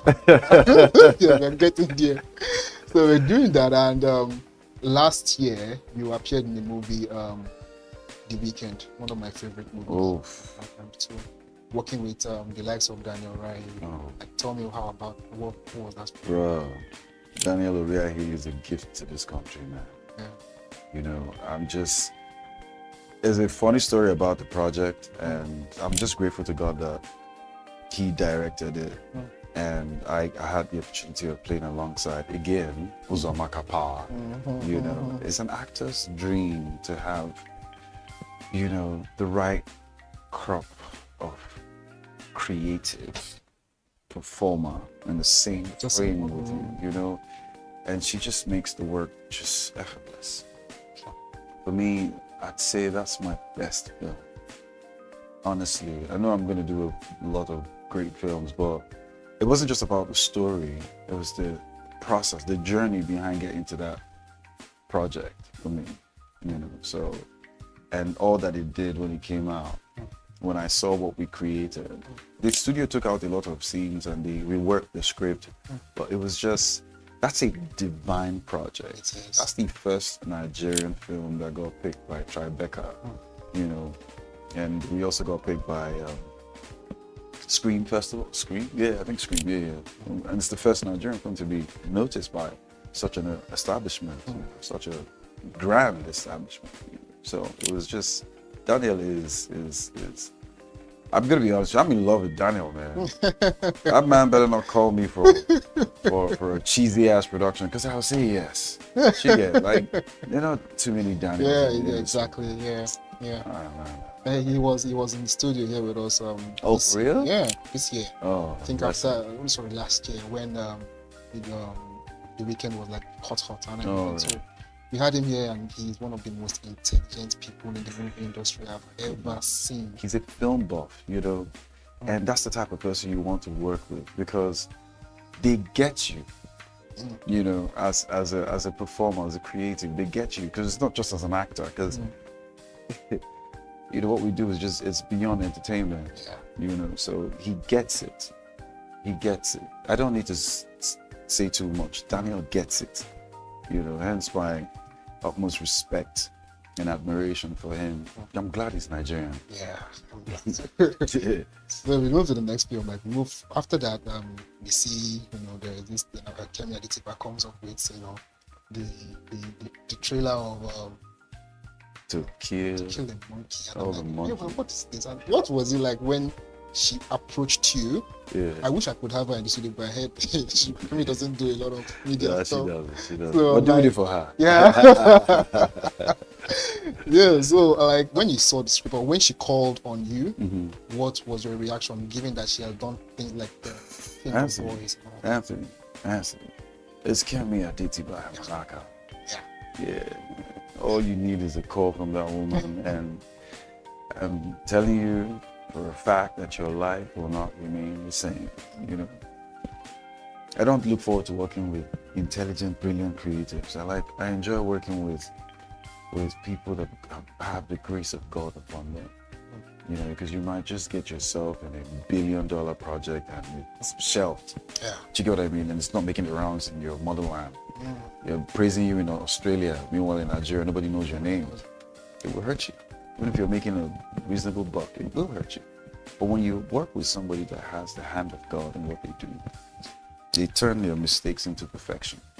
That's my prayer every time before I roll. I always pray to God, turn my mistakes into perfection. When that lady called me,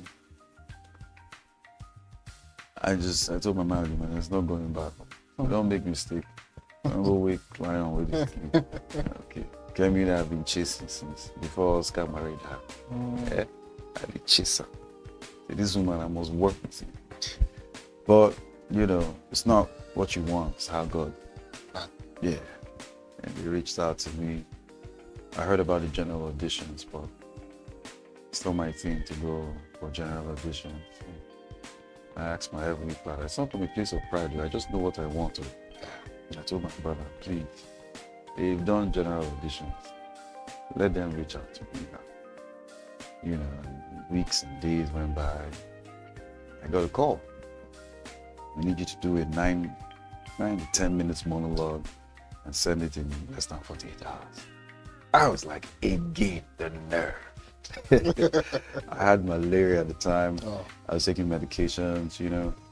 And the scene they sent to me to do was the restaurant scene. The blow up between Obals and Efemili. And I do it. I send it. A couple of days later, the producer, her brother, Remy Adetiba, calls me. Says, hey, Brucci, I was just calling you to tell you got the job. I was like, okay.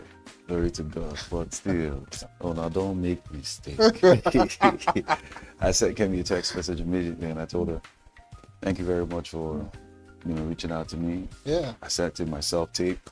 This was before, that text message was before Remy called me to tell me that I got the job. Because I did the audition in March, if I'm not mistaken, first week in March. You know, I sent her a message the next day after sending my self-tape. And I said, my name is Buchi Franklin. Sent in my self-tape. I'd like to know your idea or her balls, because mine is God sent. Hmm. I won't be grooming a hair on my body. I'm not going to be grooming until it's time to film. So if Kemi had decided to shoot this film in 2027, I'd look like Wolverine talking to you, bro. You know, so I did that. She never got that text message, thank God. She probably would be, it would freak her out. You know, so, but I still have the text message. Then I get the call, then I tell my manager, yo, let's go, man. You know, this one is beyond how much I want. This is, for me, this is a statement, you know. And it was a statement for me because I'm a big fan of her work. You know, if you follow her trajectory from Wedding Party to King of Boys, it's just special. Yeah, and to everything that she's ever done. You know, her music videos, once she shot for Banky and the likes. It's just something divine, you know, about Kemi's work. So I was looking forward to just shutting everybody up with this amazing woman. And I get a call, you know, we talk for the first time. While we're talking, and I tell her, please, man, I know this is your comeback, but can we pray? You know, and I get on my knees and I tell her we pray and we cry and we pray, and you know, and the rest they say is brotherly. Brotherly. You know, so yeah, so Kemi is and forever will be, of course. So I'm guessing that during that same time, while you are reading the script, you're trying to, you know, incorporate like the character or boss into your persona. Oh yeah, I had been in character before they called me. I was, you know, visualizing myself in a blue state. You know, I visualized myself walking in a Kosodi, you know, breaking up with a girl at just behind the kiosk, Ring Road. I don't know this place, so don't think I know that.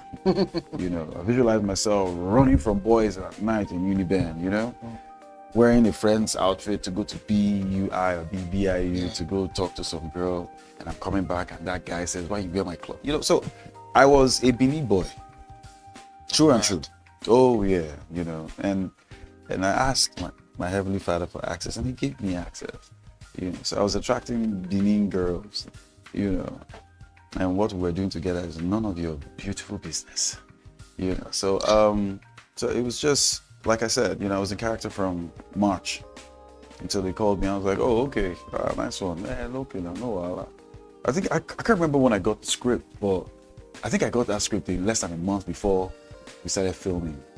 Yeah, over 300 pages, you know, but.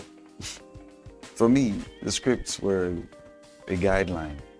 You know, it was just a guide to what God had put in me. Because I'm happy that the world can see what, you know, God did. Because it was beyond my understanding of performance, you know.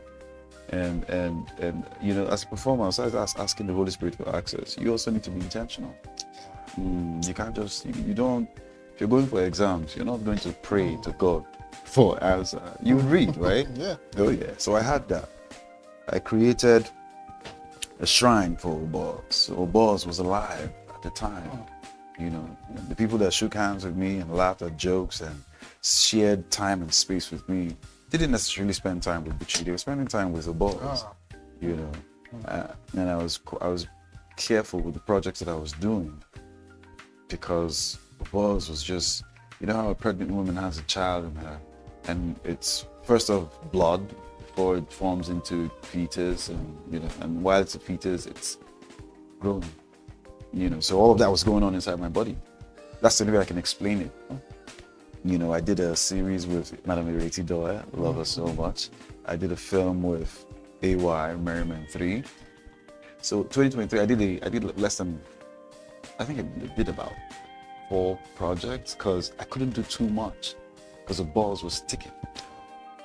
You know, so yeah. Wow, it just feels like yesterday. 2023 feels like yesterday. So how many actors do you think can do this the way you do, like in terms of getting that character? Sometimes I call it method acting. Actually, it's something like we have like Heath Ledger doing the Joker. Yeah. Oh, that's one of my favorite performers. I call him a performer. I don't call him an actor. I feel like it dumbs it down. Actor. No, it's a performer because he creates. It's magic. What we do is magic. And method. Yes, it's a style, but what I do is in method. Because I understand what method is. Heck, I was tutored by great lecturers, but I know that what I do is in method. Are there creatives, performers that can do what I do? I believe so, by the grace of God.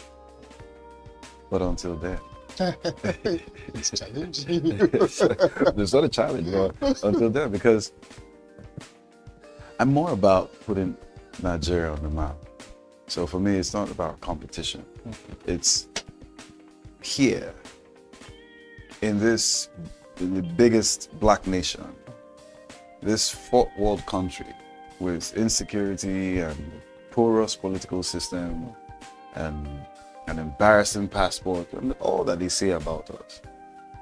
But we've got diamond here, so we've got gold here. We've got raw materials that you can't find anywhere. And by the grace of God, you're speaking to one. And I know there's so many other performers that are coming up. I did a film with Tuka Makbor, the director and filmmaker. He's from Delta, but he stays in the north. He's a genius. On that set, I met a couple of actors that I'm looking forward to sharing screen time with, because we're phenomenal. We're right. Mr. Sweet, this shout out is for you. So keep doing what you're doing. I see you. I did a film with Chris O'Day. It's a festival piece. Phenomenal. And bro, listen. I don't need to say too much about it, but the film will do the telling itself because it's a Daniel Oriahi flick. So I shared screen time with Emeka the actor. No, man, listen, if you don't watch Nigerian movies, this is a client call, my brother, my sister. You have to. Start now, because some people are coming up on your screen and they're going to be worth your penny, your time. That's it. So let's talk about what roles do you envision yourself acting in the near future? Because sometimes people would want to put actors in a box, and just put them in roles and the same repeated roles. Stereotypical roles, right? Very stereotypical and all that. Anthony, I'll be honest with you, man. I get a good laugh anytime I hear that word, stereotype. What is that? All the roles that I have played that are villains, are they from the same mom? No. I haven't done too many villain roles, but there's nothing similar about them. So, if you're a performer out there, and because of your circumference, you tend to attach a certain type of character to you, don't be bruised by that. Show them layers, show them colors, You wake up, you go to bed on Monday, you wake up on Tuesday, believe me, you're not the same person. You just don't see it. You're just not intentional about it. Once you go to bed, you add a hair on some part of your body. Do you record the length of your hair on your body? But there's some form of growth happening. There's a change. So nobody is constant. There's always movement, So the word stereotype doesn't exist for me. It's man-made, But to answer your question, I don't necessarily have a character that I'm looking forward to playing. Can you afford me? Give my manager a call. That's it. That's it. A character that don't need to say anything, and you can feel the aura, you can feel their presence. Like Gen Z would say, aura fam. And I just like to make my characters interesting. Do you get what I mean? There was nothing out of the ordinary about the boss. But by the grace of God, with the guidance and the direction of my director, we carved a niche for a villain. We created a villain that people hate to love. Is he a bad guy? Yes. Does he take alcohol? Yes. Is he as hot-headed as Chidimoke back in the day? The baddest boy in the industry. Jim Ike. Yeah, you know. Was he a hothead like Jim Ike? Yes, he was. You know. Was he a hothead like you know, Hank Saluku? Yes, he was. But did you see Jim Ike and all the characters, you know, he's ever done in The Boss? No. You know, so don't worry about being stereotyped. All you have to do is put it back in their face and tell them, this is who I am. Bring the characters. I will chop them up, give them back to you, and you forget that this person is the villain. Because you will cry when the character falls. You will rejoice. You will pray for that character. Meanwhile, that guy is going to kill the next person in the next scene. So, yeah, that's it. Yeah. So what were your favorite scenes in the movie, and what were your also complex scenes, the most complex? Complex. Let's start with complex. You know, we're talking about it before we got on air. Yeah. The face-off between Obos and Efemini, I was in serious pain at the time, physical pain. When we started filming, I was as messed up here, you know, because the balls had to be, you know, I wasn't getting enough sleep. Oh. It was just a lot of, I'd say negative energy, you know, because you could feel his presence. Obos didn't beat anybody. It wasn't cutting people up like, what's his name? Teacher, you know. You didn't see him put a gun to a baby and shoot them. But when you see him, you just know this guy is going to burn down a country, right? So imagine, you know, I'm done from set on a Thursday and I'm not filming the next day and I'm in my room. You know, it's a lot.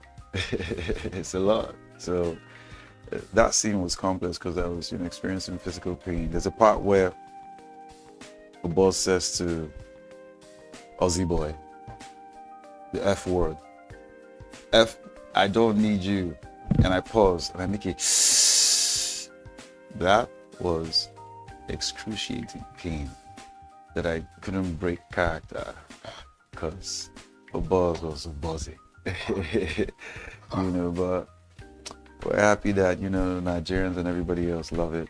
My favorite scene would be the scene between Efemini and the manager, Emeka Okafor. That's the guy that played the manager. Not the general manager, the manager. By Constance. Yeah. Constance was phenomenal, by the way. Constance was phenomenal. Yeah, Constance, she became a meme, actually. Bro, forever will be. Yeah. You know, but that guy, the manager, yeah, that said, poverty, love your substance. See, listen, that guy. For a second, I forgot that I was watching the film. It felt like I wanted to punch him from, you know, my screen. I was like, what's the boy, this guy? Why are you like this now? Come on now, you know. So he was my favorite performer, you know, because listen. So for me, I tell people that yes, you had your lead, William Benson, genius, right? Genius. Bro, don't worry, I don't use that word loosely, eh? William is a genius. Don't worry about it. Yes, you have him, you know, commanding and driving the audience. But you see, you need pockets of other performers here and there to be able to add color to what it is that you do as a performer, because you cannot do it alone. It's not stage. Yeah. Where you command your audience and they stay there, they're quiet. You tell them, drop your phone, they drop your phone because they can hear you. But Nkechi is sitting at home watching you on her screen, probably eating her favorite food. She can pause the TV if she doesn't want to hear what you're saying. But what Emeka Okafor did, Constance did in the first episode, they held our audience for us. Because the boss comes in, 16 minutes after, you know. Yeah. So what you see is a man going through, Nigerians, we're used to that. Yeah, we're used to that. We're used to seeing broke men, you know, move around, If you never see anyone, I'll carry you go. Do you get what I mean? So it's relatable. But because we had people like Emeka Okafor that played the manager, we had constants. I held her own, you know, without doing too much. The eyes, she was controlling everything. You could feel her presence. It was a beat. There was no space. Do you get what I mean? Yeah. You know, and it was just beautiful. There were no extras. There were background actors. Because when you say extra in Nigeria, extra, no speaking. No. Even the background actors held their own. The woman that was selling food, I was like, that's film. That's what it is. That's why the audience will wait and watch. So they created a foundation for Obos. Because if they didn't do that, you will flip. You will go to the next film. Netflix has over 1,000 movies that you can watch. But the background actors held their own. And all thanks, again, to the genius herself, Kemi Adetiba Hemanaka. God bless you, sis. Thank you, Jerry. Thank you for what you do for this country. Oh, yeah. Oh, yeah. For the continent, bro. For the continent. Yeah, so what are your personal visions for Nollywood, for the Nollywood future? What are your personal visions? What do you see that is wrong that we can make right? I mean, like every other industry, there are hurdles and conquer worms that we keep fighting every day. Do you know what I mean? It's the obvious big elephant in the room, which is piracy, you know, infrastructure. But hey, we could keep going on and on. My advice would be start with yourself, you know, as a performer. And by starting with yourself, I came up with an initiative. It's called Creative Continuum Africa. It's a summit that's happening on the 16th of September at Landmark Event Center in Lagos. Our theme is empowering Africa's creatives, Africa's performers for a sustainable future. This idea was birthed as a result of my highs and lows in the industry of having to just navigate this journey by myself without no mentors, nobody to just show me the ropes, you know. Sometimes I'll just make certain decisions even before I got myself a manager, you know. I was managing myself, you know, so I'd make decisions that would not necessarily mar relationships or put me in harm's way, but not the right decision to make at that time. You get what I mean? Yeah. You know, so hence why I came up with this initiative, and I'm working with some intelligent people, partnering with some establishments that I will mention pretty soon, once we put pen to paper. It's basically to bridge the gap between creatives and investors. I'm sick and tired of seeing legends in the industry, my colleagues, you know, just prancing in and out of the hospital, you know, not having a proper health benefit system for themselves. You know, some creatives under that, it costs $250,000 to $300,000 naira to pay for, you know, health insurance or some form of well planning at any prestigious hospital in Lagos. You know, so that you can at least just walk into the hospital and get treatment. You know, because we work round the clock. We work round the clock, my brother. And I know some actors that, you know, do that on a daily, so they don't have the opportunity to take care of themselves, you know. So proper planning becomes a problem. You're only thinking about the money, traction, forgetting that it's the vessel that is giving you that money, you know. So the CCA Summit will be shedding light on these things, and, you know, financial literacy, which is a major problem in the industry. You know, you actors and performers and creatives are just showing up for ceremonies and being celebrated, and when it's time to go home and the lights are off, you don't know where we don't know where they're going to. You know, you just expect to see the performer on your screen doing a song, doing an artwork, doing a film, but you don't know what's going on with that performer, you know. And it's quite scary because we've lost a few legends to this effect. I was speaking to a kidney specialist in Abuja some weeks ago, and he was telling me a very sad story about one of my favorites in the industry. Mr. Ibu, you know, and how everything happened. And it's just a pity. You know, that guy made me laugh. It's one of my favorites. Like, I love that man. He made Nigeria laugh. You know, he made Nigeria, he made Africa laugh. And when it was time for us to do the needful, you know, there was nobody there. It wasn't a system, it wasn't a structure, it was nothing, you know. And what we had were clickbaits. Everybody hitting likes on page and writing emojis when, you know, we could have done something, you know. And by something, I mean just provide proper health care. What was wrong with him? He wasn't possessed. He was just sick. So we just needed money to take care of the man, you know? And it's just, I don't want to get emotional, bro. So hence why CCA Summit is happening the 16th of September. And so this is a clarion call to creatives all around Nigeria. Make yourself available for this, you know, so that we can avert the mistakes that we made. And I'm not saying I regret the journey, because it has forged me to the man that I am today. But if there's a way that we can make this thing a bit more palatable for girls in the industry, you know, for girls in the industry, for boys in the industry, I'll do it again and again. So registration is free. Link is on my bio. Register, come through. And if you want to sponsor, you want to partner with us, send us a message. Hi. Breathe, brother, breathe. We're supposed to speak in Pidgin English then. Breathe now, breathe now. Don't worry, don't worry. Kole oxygen. All right. So finally, are there any what projects are we expected to see you in the nearest future? Well, I'm going into producing and directing. Oh, okay. But I don't have anything coming out this year. Yeah, because I take my sweet time. But on Netflix, I just mentioned his name, Sir A.Y. Macklin. I'm sure he's going to be pissed that I said Sir. You know, he's the Gen Z key. So we did a film last year, came out in the cinema in December. It's called The Waiter. It's coming out in September. Yeah, I'm going to tell you for free. September 12th, and I'm excited and eager to see how Nigerians take it, because it's completely. No, I'm not going to say anything. Watch it and tell me what you see. So The Waiter is coming out on Netflix.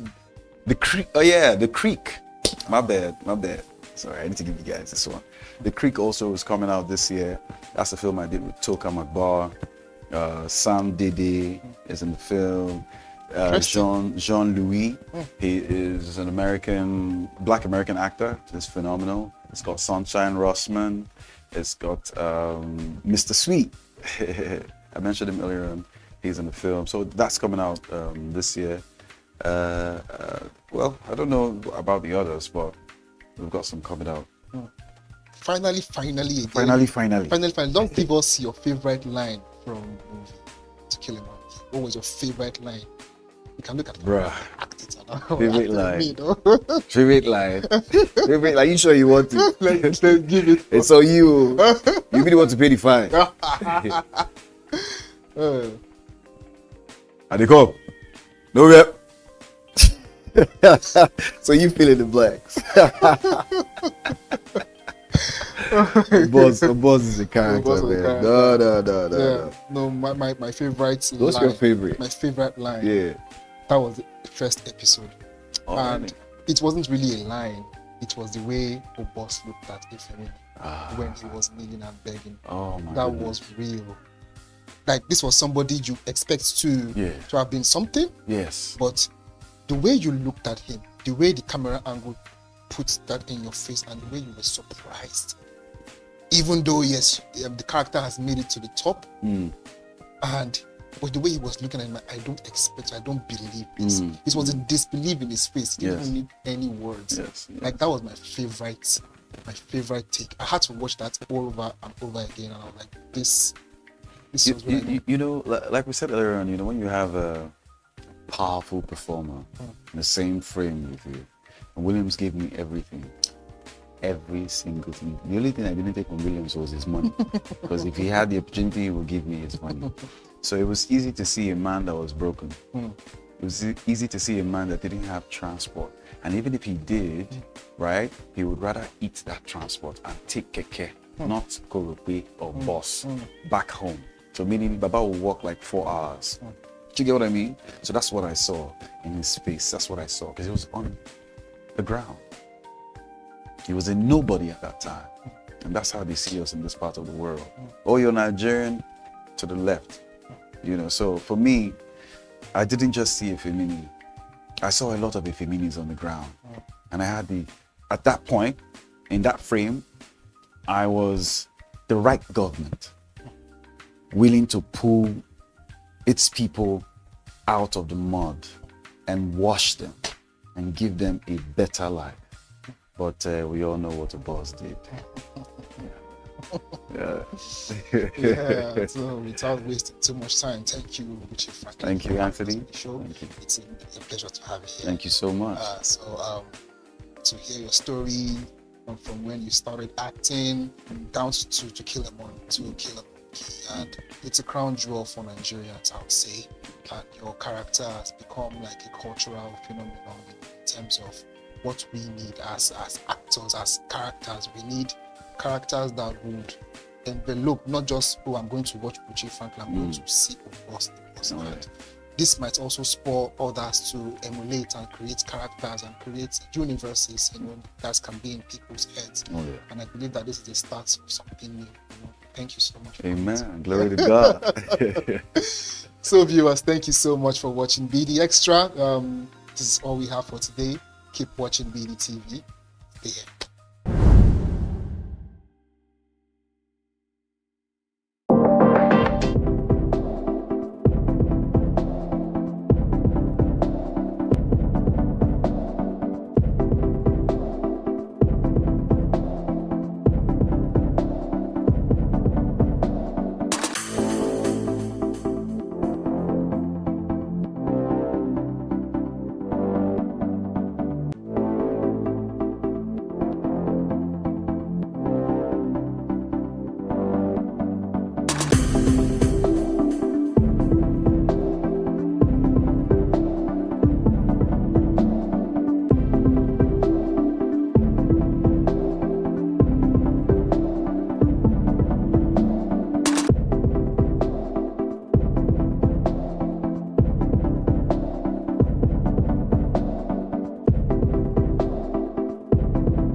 On the 13th of August 2025, Transact, a Nigerian-based accountancy and advisory firm, hosted a one-day seminar workshop for corporate taxpayers and business owners in collaboration with the Nigerian Revenue Service in Lagos. The event themed Navigating Nigeria's New Tax Landscape, Understanding the 2025 Tax Reform Act, and Mandatory e-invoicing for taxpayers brought stakeholders across different tax sectors who shared their insights on the prospects of a new tax law. Number one is the fact that it is pro-business. That is, it encourages ease of doing business. It it's going to encourage compliance by businesses, and it's going to improve their compliance level. Then the fact that we now have laws that are few in number and harmonize in just 2 documents, because if you are looking at the one that actually affect the taxpayers, we have the Nigerian Tax Act that imposes taxation, that imposes taxes, and we have the Nigerian Tax Administration Act that deals with how they will comply with those tax laws, the administration. So those are the 2 major laws that will affect the taxpayers. And what this means is that the laws are easier for taxpayers to comply with, because before they have to check through or look through so many tax laws, but now we have just 2 to look to look through when they are doing their businesses. And also the fact that we have laws now that are very simple. Gone are the days of those complex tax laws, complexity in terms of rules and in terms of wordings, I mean the text. Now we have laws that are simple in text and in wordings and simple also in rules. So which make it easier, going to make it far easier for taxpayers to comply with. And one of the things when we are talking of the fact that there is ease of compliance is the fact that it also reduce the cost of compliance for them. For me, it's a win-win situation. But if you are looking for the losers will be tax evaders. Yes, those that have been running away from paying taxes. Because now the law encourages the deployment of technology. And if you remember that one of the things that was discussed today is the issue of e-invoicing. The fact that now as you are making your purchases or somebody making his sales, the invoices are generated and reported immediately with the tax authority. So what that means is that nobody can hide any longer. Tax evaders will not find it easy under the new dispensation.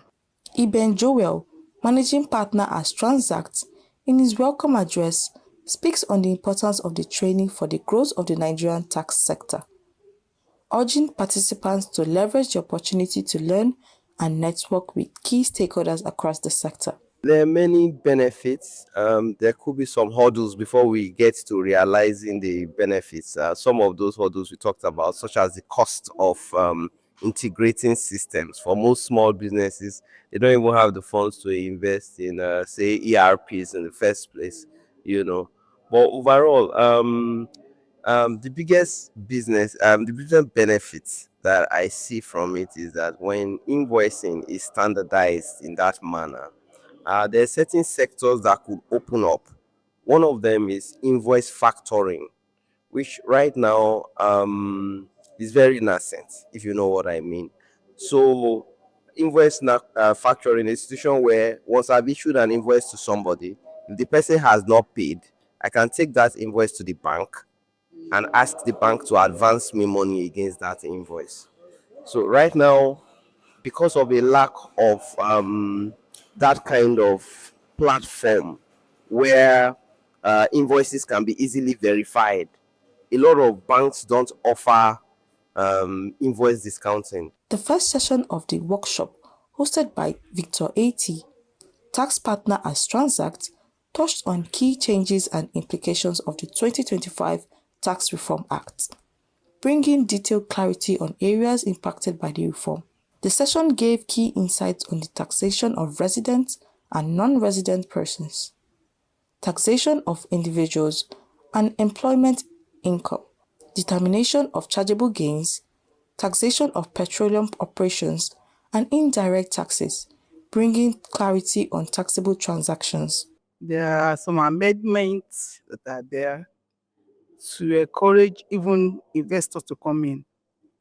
We have the no association gas order that will allow them to have credits for their greenfield, and they are depending on the number of oil that are there. But the essence is actually to make them to develop to come and invest. Especially the gas. We have so much gas in Nigeria that they have not really do anything about it. And with those orders, it will encourage them to invest so that we can, in Nigeria as a country, can get value for those gas. It's a welcoming idea. Like before they do provisions, and provisions as far as law is taxation is concerned is not allowable.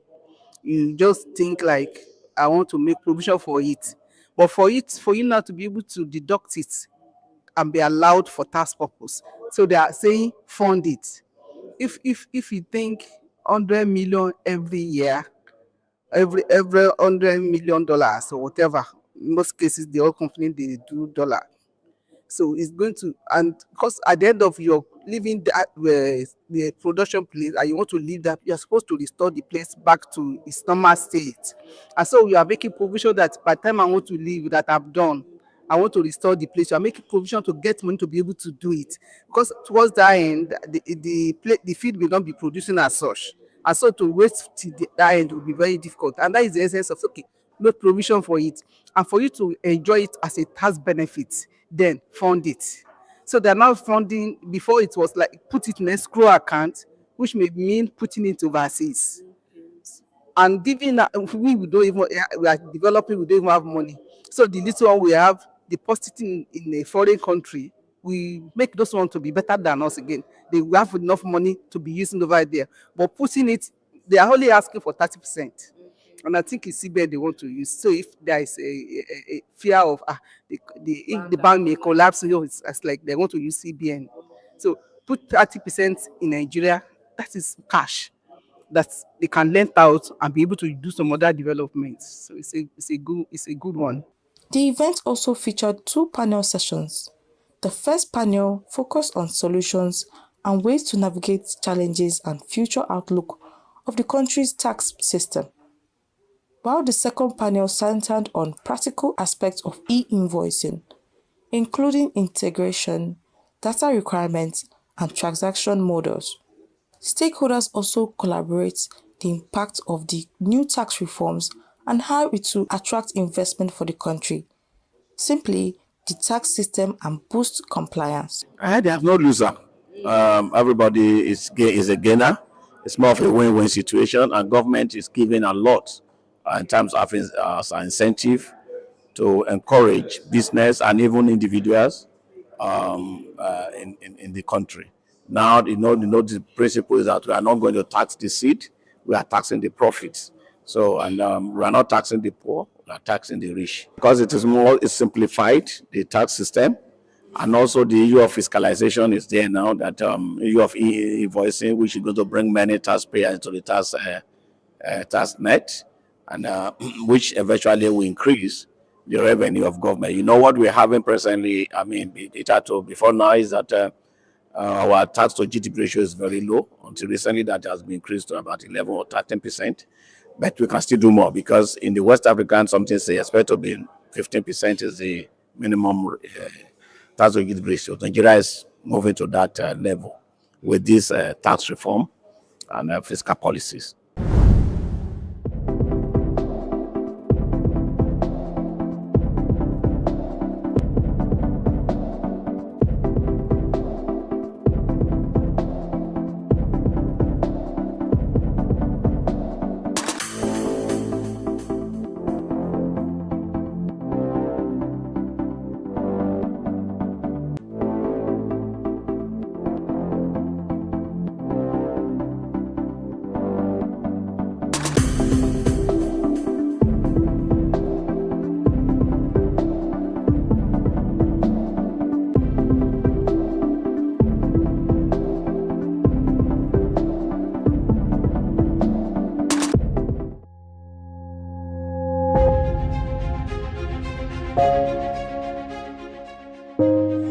Good morning and welcome to the BDTV Breakfast Show. I am Bethel Olajabi. My name is Elizabeth Musa. And this is the social listening segment on the BDTV Breakfast Show. We're talking about the Fly Nigeria Act. Can you give us a background into what this is about?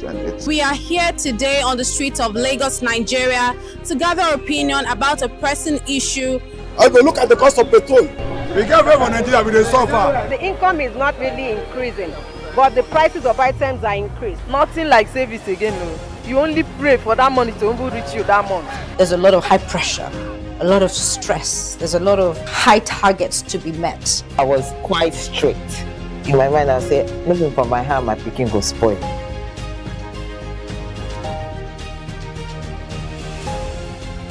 To allow all banks and all the players in the space 15% inflation target achievable in 2025.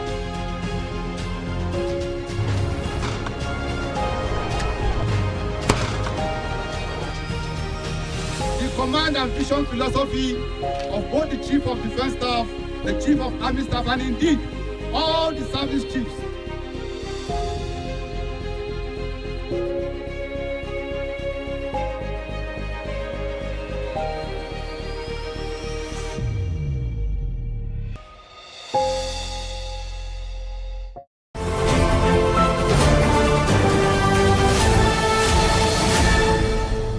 watching Business Day Television.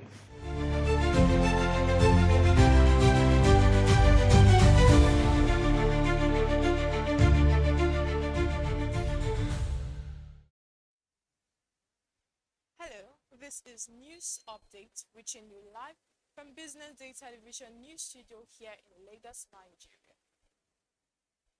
Coming up, CBN's issue fashion expected 600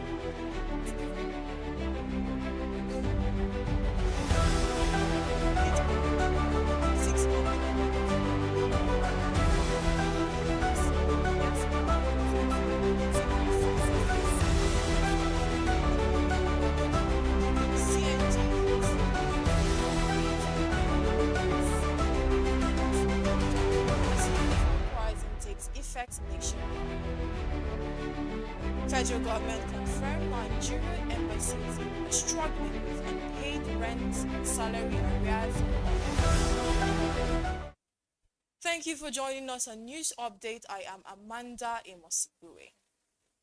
The Central Bank of Nigeria is stepping up its fight against inflation and excess liquidity through an aggressive use of open market operations ahead of expected banking system inflows of nearly 784 billion naira in early September. Data from the CBN shows that banking sector liquidity opened the month at 275.9 billion naira, reflecting maturities in OMO and Treasury bills. Analysts say the APEC market has relied heavily on OMO not only to manage liquidity but also to attract foreign portfolio investments supporting naira stability. Under Governor Olayemi Cardoso, OMO sales have risen sharply. In 2024 alone, sales jumped to 13.5 trillion naira compared with 723 billion naira in 2023. A notable auction in November 2024 saw the CBN sell over 1.4 trillion naira in 365-day bills, nearly double the total sales of the previous year. So far in 2025, the CBN has withdrawn more than 13 trillion naira from the financial system, a 79% increase compared to the same period last year. Market watchers expect yields to rise further as the bank continues its tightening stance. Moving on, the National Identity Management Commission says Nigeria has seen a surge in diaspora remittances, with inflow reaching up to $600 million over the past 2 months.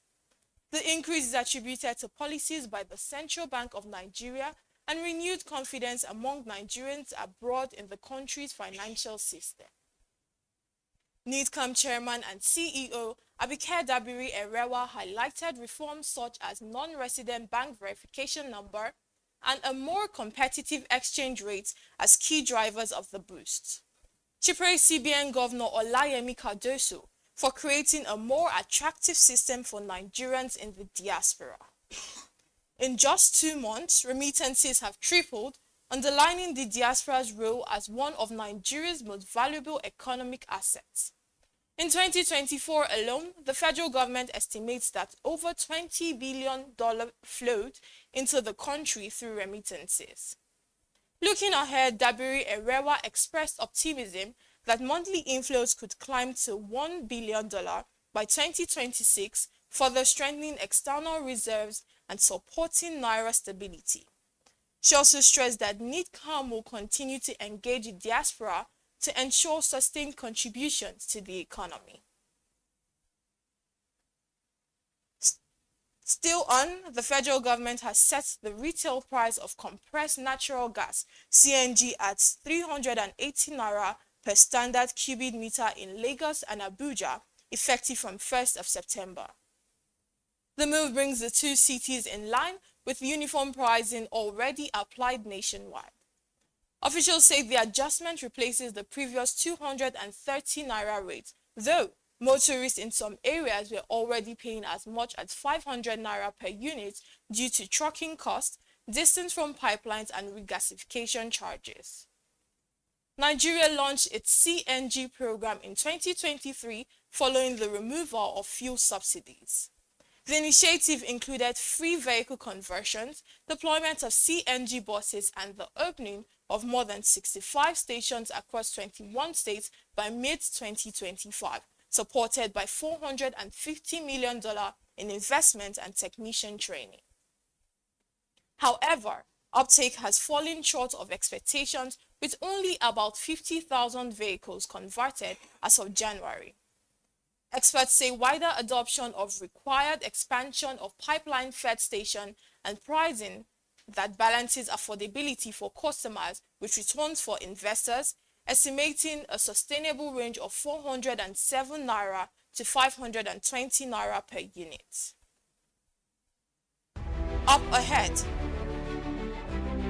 federal government confirms Nigerian embassy are struggling with unpaid rent, salary arrears, and others. We bring you more details after this timeout.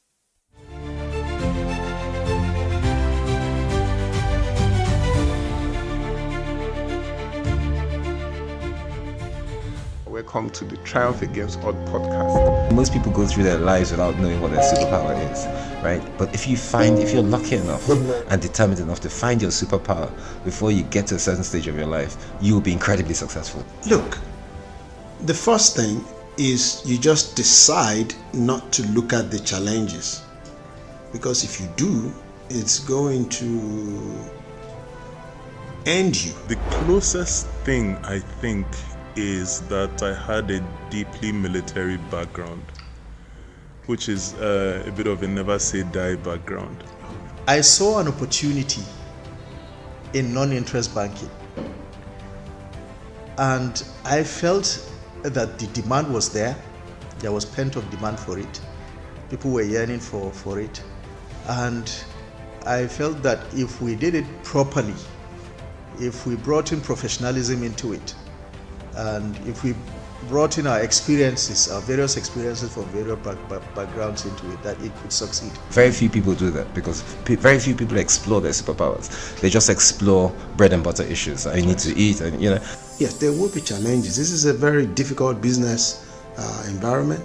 The government keeps working on how to make business easier. The first problem to overcome is really just starting, right? We thought about this idea for over 2 years before we even took the first step. You cannot ignore this country. No, and to be from here, I think is an incredible privilege. Nigeria will be ascendant in my lifetime.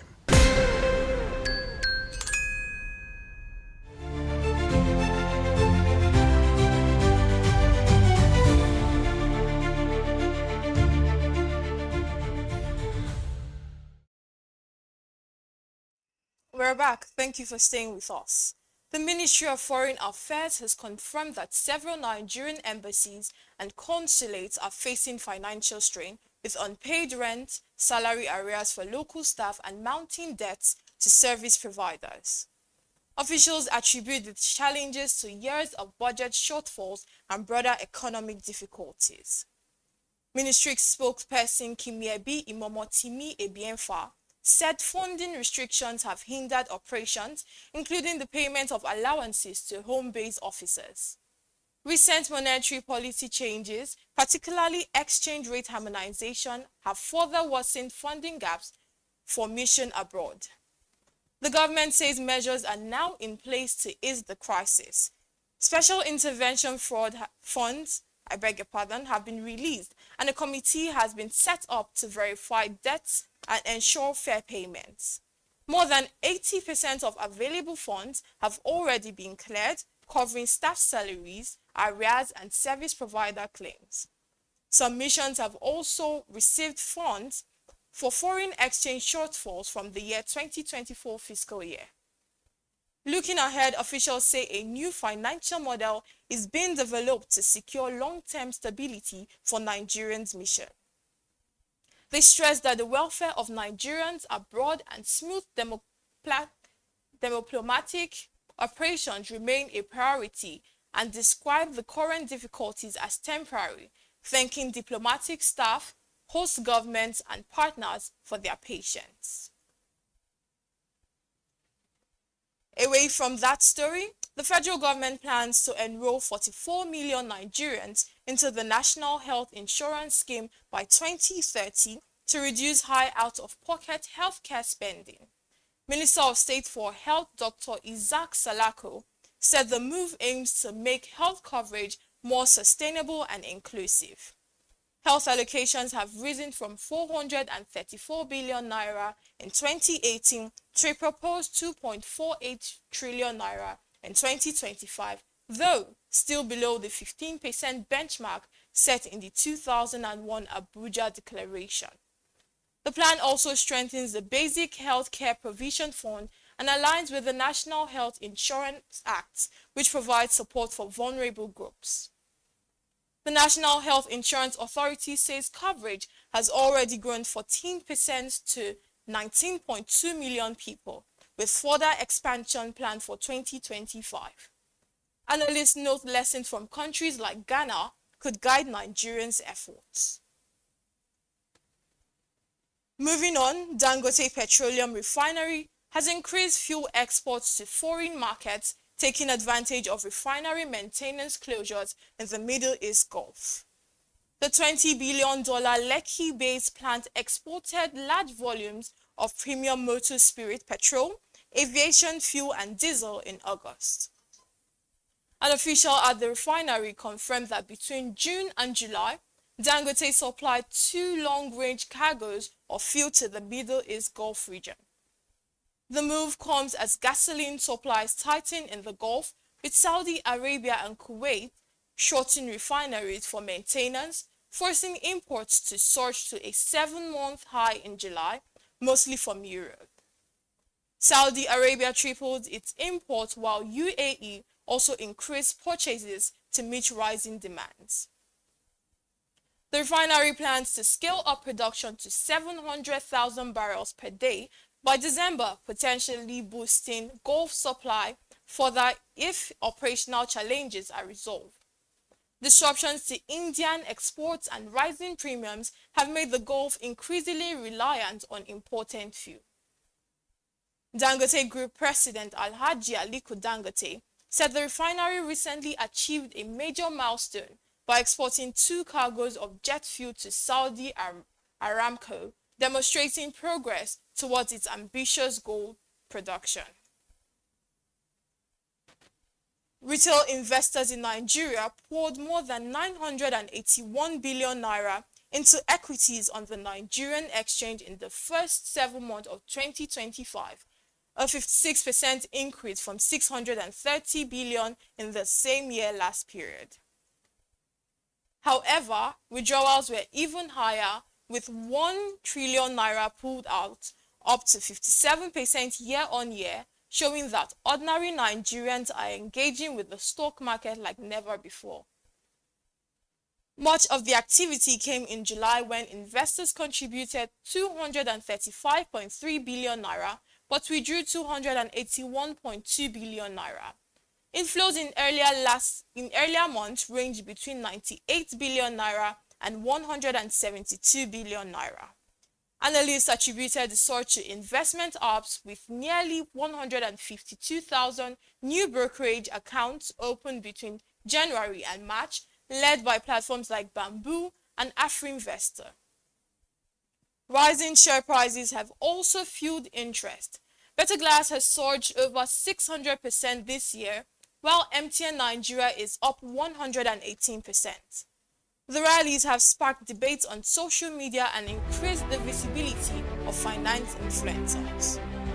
Institutional investors remain key players, putting in 1.475 trillion naira and withdrawing 1.26 trillion naira, leaving a net inflow of 213 billion naira. Analysts caution that the challenge now is ensuring the current boom translates into long-term wealth creation rather than short-term speculation. Still to come, Benin's ruling parties pick Finance Minister Wadagni as presidential candidate. This and more after this commercial break.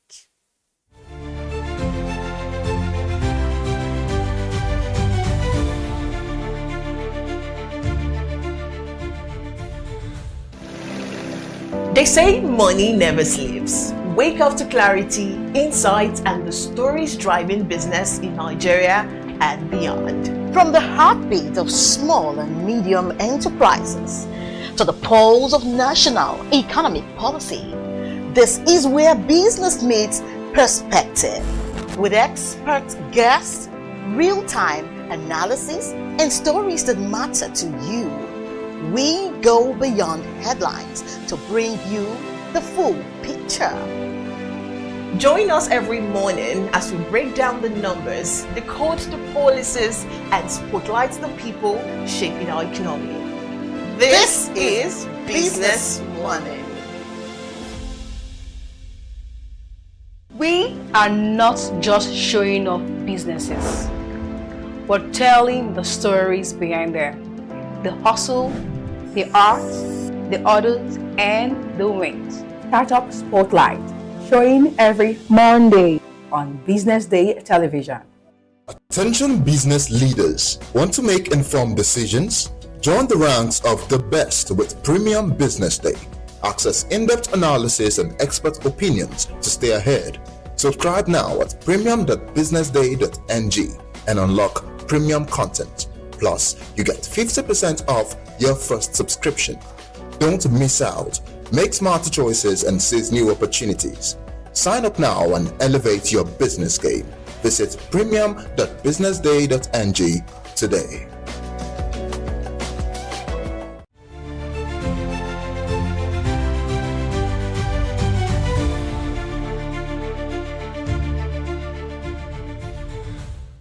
Welcome back to the news update. We now head to Africa. Benin's ruling coalition has nominated Finance Minister Romuald Wadagni to contest the 2026 presidential election.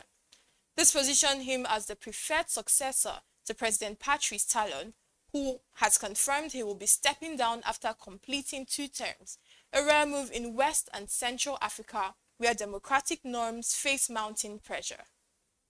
The ruling parties, the Republican Bloc and the Progressive Union for Renewal, endorsed Wadagni, citing his track record in economic reforms and alignment with Talon's development agenda. Wadagni, a former Deloitte executive, has served as Minister of Economy and Finance since 2016, leading efforts to strengthen public finances and fund infrastructure projects. Political analysts say the choice of Wadagni reflects strong internal consensus, avoiding a potentially divisive primary, and highlights Talon's personal endorsement as decisive. Meanwhile, across West and Central Africa, several presidents are seeking new terms through constitutional revisions and legal loopholes. These moves, alongside a wave of 8 coups between 2020 and 2023, have fueled concerns about the future of democracy in the region. Sudan has shut down the Helig oil facility after drone attacks it blamed on the paramilitary Rapid Support Forces. The move was disclosed in a letter from Sudan's government to South Sudan, seeking by Reuters. Heglig, located along Sudan's southern border, houses the main processing facility for South Sudan oil, which makes up the bulk of Juba's government revenues. The Sudanese Energy Ministry cited drone strikes on August 26th and 30th as the cause of the shutdown, warning the attacks posed as a serious threat to the stability of oil flows. The government added it could no longer safely operate the facility, ordering companies 2B, OPCO, and Petco to evacuate. The conflict between the Sudanese army and the RSF, which erupted in 2023, has already disrupted the flow of oil from South Sudan. Before the war, Sudan had been receiving up to 150,000 barrels per day for exports. Officials from South Sudan and the 2 companies were not immediately available for comment, and the RSF has yet to respond. On the foreign scene, global markets were muted on Tuesday, with the dollar steady near 5-week lows and gold hitting record highs as investors awaited key U.S. economic data this week that could reinforce expectations for a Federal Reserve rate cut in September. Markets are currently pricing in an 89% chance of a 25 basis point cut, but this week's figure will help determine whether the Fed could consider a larger move. Focus will be on Friday's U.S. non-farm payrolls report, preceded by data on job openings and private payrolls, both seen as critical indicators of the labor market. The U.S. inflation report for August, due September 11, just a week before the Fed's policy meeting, is also expected to play a decisive role in shaping the central bank's next step. The prospect of lower borrowing costs has helped keep Wall Street near record highs, while stocks in other regions have also gained in recent weeks. On Tuesday, MSCI's broadest index of Asia-Pacific shares outside Japan edged higher, while Nasdaq futures slipped 0.1% and European futures is 0.0%. US markets were closed Monday for a holiday, leaving few queues for Asian trading. Also, oil prices rose on Tuesday as concerns over supply disruptions mounted amidst escalating conflict between Russia and Ukraine, while markets also weighed upon U.S. jobs data for clues on potential Federal Reserve rate cuts. Brent crude gained 37 cents or 0.5% to trade at $68.52 a barrel, while U.S. West Texas Intermediate climbed $1.01 or 1.58% to $65.02. Investors are closely watching a series of U.S. labor reports this week ahead of the first September meeting, which could strengthen the case for monetary easing after July's week of expected payrolls data. On the supply side, the recent Ukrainian drone attacks have shut down facilities accounting for about 17% of Russia's oil processing capacity, or 1.1 million barrels per day, according to Reuters' calculation. 3.5 years into the war, both Russia and Ukraine have intensified airstrikes in recent weeks, with Moscow targeting Ukraine's energy and transport systems, while Kyiv strikes Russia's oil refineries and pipelines. Up next is sport news after the break.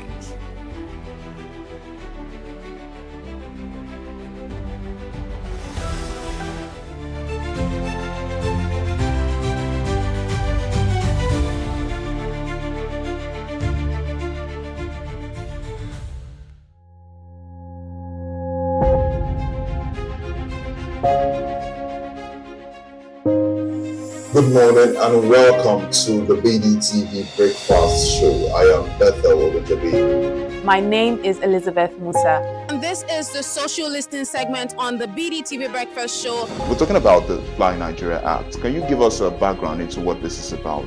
We are here today on the streets of Lagos, Nigeria, to gather opinion about a pressing issue. I go look at the cost of petrol.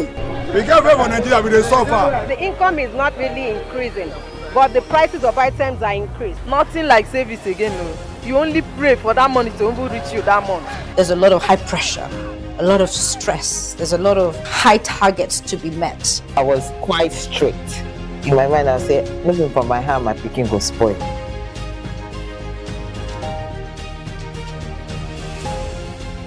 To allow all banks and all the players in the space 15% inflation target achievable in 2025.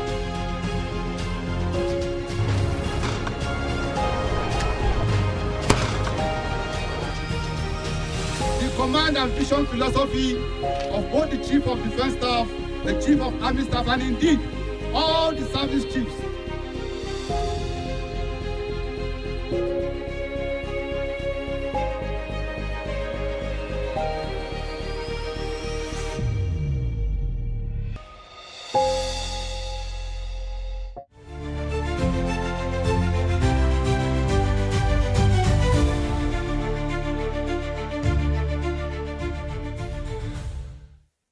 Welcome back. Now to sports.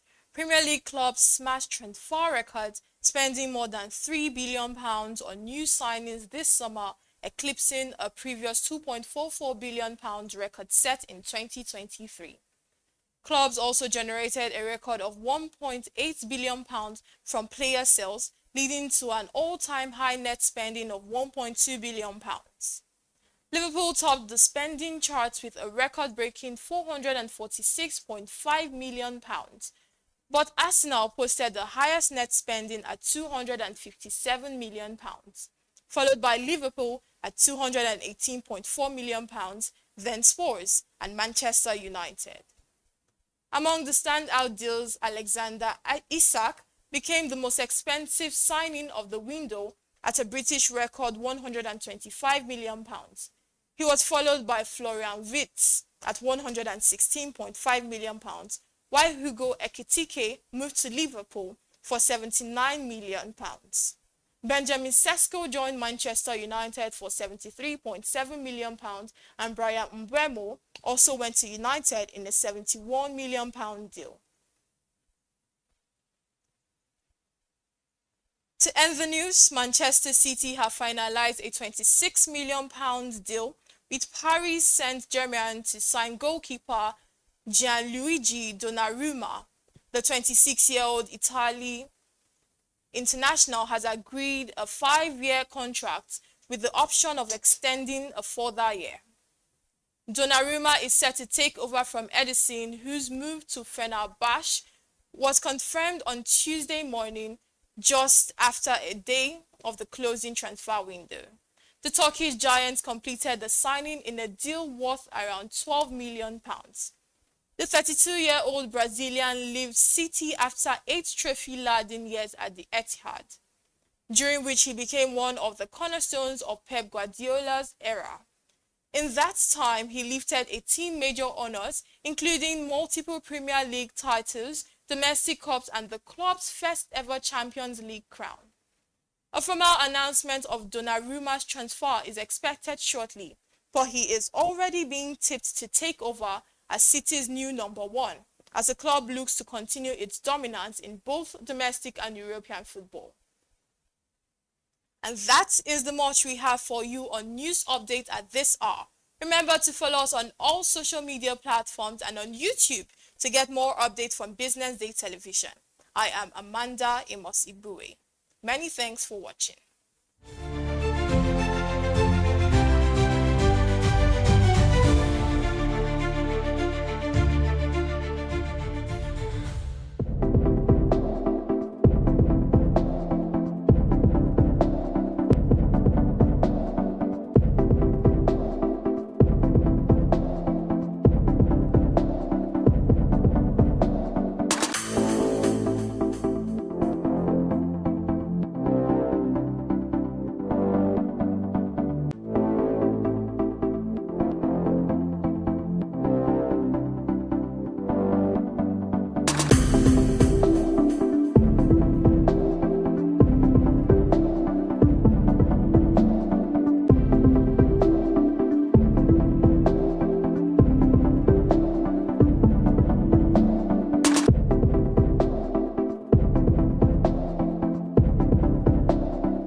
watching Business Day Television.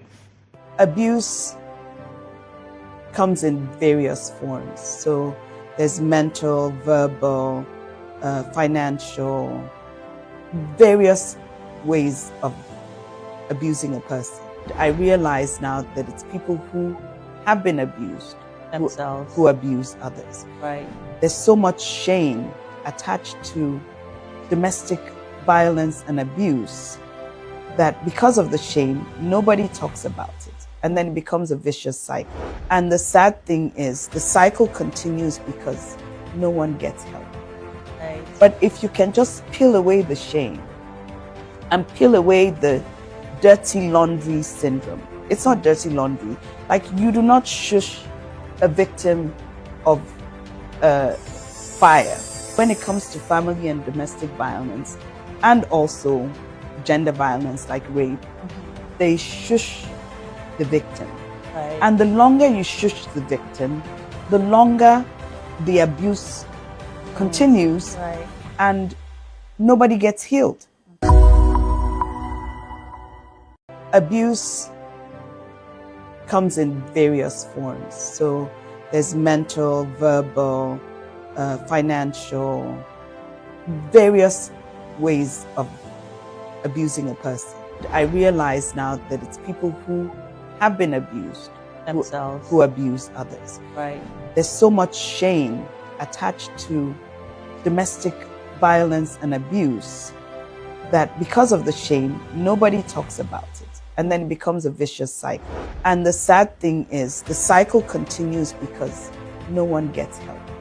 Right. But if you can just peel away the shame and peel away the dirty laundry syndrome. It's not dirty laundry. Like, you do not shush a victim of fire. When it comes to family and domestic violence, and also gender violence like rape, they shush the victim. Right. And the longer you shush the victim, the longer the abuse continues, Right. and nobody gets healed. Abuse comes in various forms. So there's mental, verbal, financial, various ways of abusing a person. I realize now that it's people who have been abused themselves who abuse others. Right. There's so much shame attached to domestic violence and abuse that because of the shame, nobody talks about it. And then it becomes a vicious cycle. And the sad thing is the cycle continues because no one gets help. Right. But if you can just peel away the shame and peel away the dirty laundry syndrome. It's not dirty laundry. Like, you do not shush a victim of fire. When it comes to family and domestic violence, and also gender violence like rape, they shush the victim. Right. And the longer you shush the victim, the longer the abuse continues, Right. and nobody gets healed. Abuse comes in various forms. So there's mental, verbal, financial, various ways of abusing a person. I realize now that it's people who have been abused themselves who abuse others. Right. There's so much shame attached to domestic violence and abuse that because of the shame, nobody talks about it. And then it becomes a vicious cycle. And the sad thing is the cycle continues because no one gets help. Right. But if you can just peel away the shame and peel away the dirty laundry syndrome. It's not dirty laundry. Like, you do not shush a victim of fire. When it comes to family and domestic violence, and also gender violence like rape, they shush the victim. Right. And the longer you shush the victim, the longer the abuse continues, Right. and nobody gets healed. Abuse comes in various forms. So there's mental, verbal, financial, various ways of abusing a person. I realize now that it's people who have been abused themselves who abuse others. Right. There's so much shame attached to domestic violence and abuse that because of the shame, nobody talks about it. And then it becomes a vicious cycle. And the sad thing is the cycle continues because no one gets help. Right. But if you can just peel away the shame and peel away the dirty laundry syndrome. It's not dirty laundry. Like, you do not shush a victim of fire. When it comes to family and domestic violence, and also gender violence like rape, they shush the victim. Right. And the longer you shush the victim, the longer the abuse continues, Right. and nobody gets healed. Abuse comes in various forms. So there's mental, verbal, financial, various ways of abusing a person. I realize now that it's people who have been abused themselves who abuse others. Right. There's so much shame attached to domestic violence and abuse that because of the shame, nobody talks about it. And then it becomes a vicious cycle. And the sad thing is the cycle continues because no one gets help. Right. But if you can just peel away the shame and peel away the dirty laundry syndrome. It's not dirty laundry. Like, you do not shush a victim of fire. When it comes to family and domestic violence, and also gender violence like rape, they shush the victim. Right. And the longer you shush the victim, the longer the abuse continues, Right. and nobody gets healed. Abuse comes in various forms. So there's mental, verbal, financial, various ways of abusing a person. I realize now that it's people who have been abused themselves who abuse others. Right. There's so much shame attached to domestic violence and abuse that because of the shame, nobody talks about it. And then it becomes a vicious cycle. And the sad thing is the cycle continues because no one gets help. Right. But if you can just peel away the shame and peel away the dirty laundry syndrome. It's not dirty laundry. Like, you do not shush a victim of fire. When it comes to family and domestic violence, and also gender violence like rape, they shush the victim. Right. And the longer you shush the victim, the longer the abuse continues, Right. and nobody gets healed. Abuse comes in various forms. So there's mental, verbal, financial, various ways of abusing a person. I realize now that it's people who have been abused themselves who abuse others. Right. There's so much shame attached to domestic violence and abuse that because of the shame, nobody talks about it. And then it becomes a vicious cycle. And the sad thing is the cycle continues because no one gets help. Right. But if you can just peel away the shame and peel away the dirty laundry syndrome. It's not dirty laundry. Like, you do not shush a victim of fire.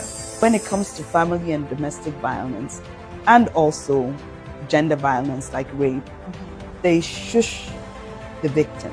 Right. And the longer you shush the victim, the longer the abuse continues, Right. and nobody gets healed. Abuse comes in various forms. So there's mental, verbal, financial, various ways of abusing a person.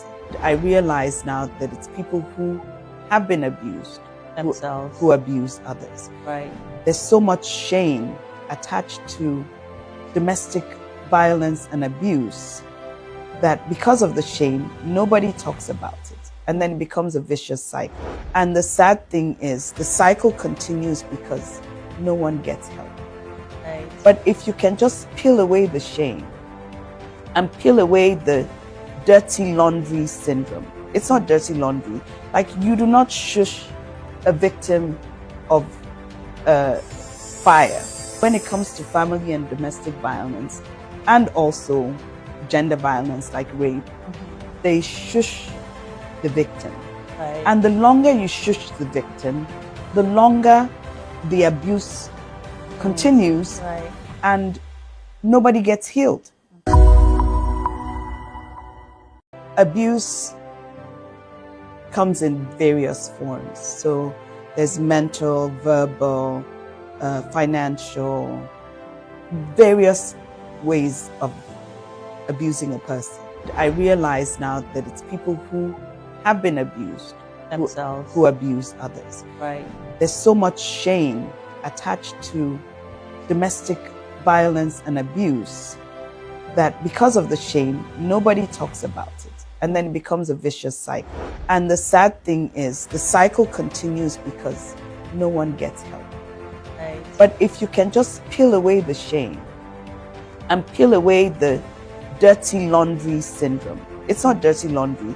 Like, you do not shush a victim of fire.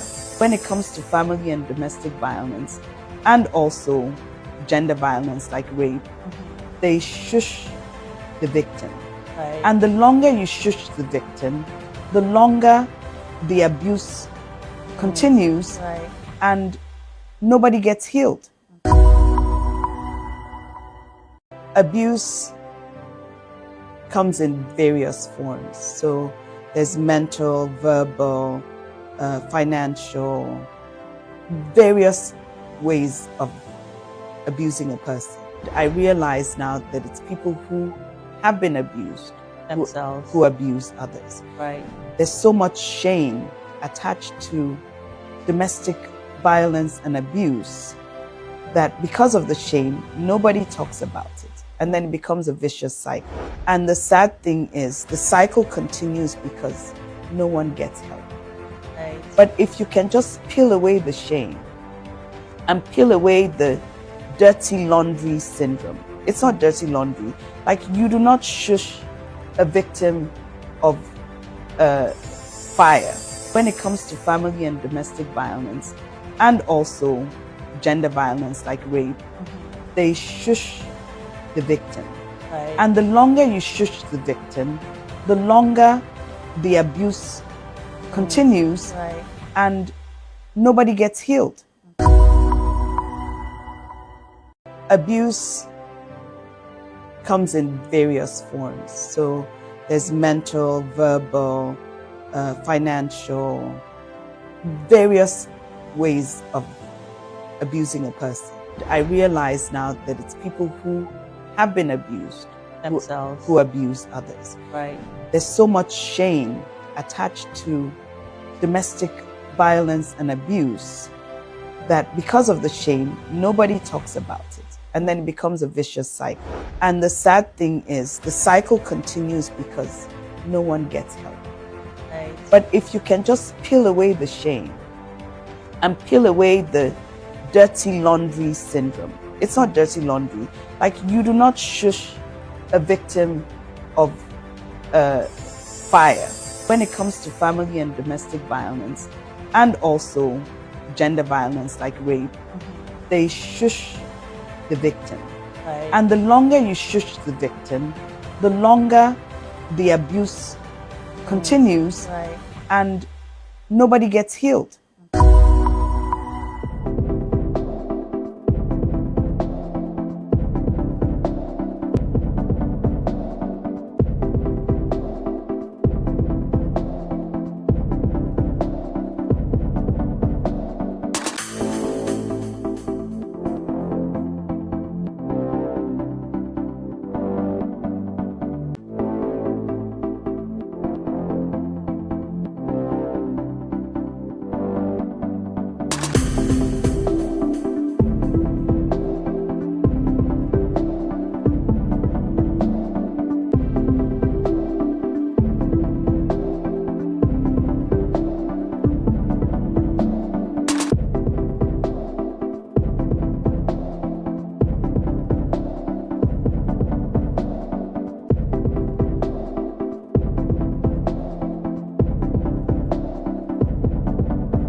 Hello, everyone. This is Pamela Igbo. I am your host of Real Talk with Pam show.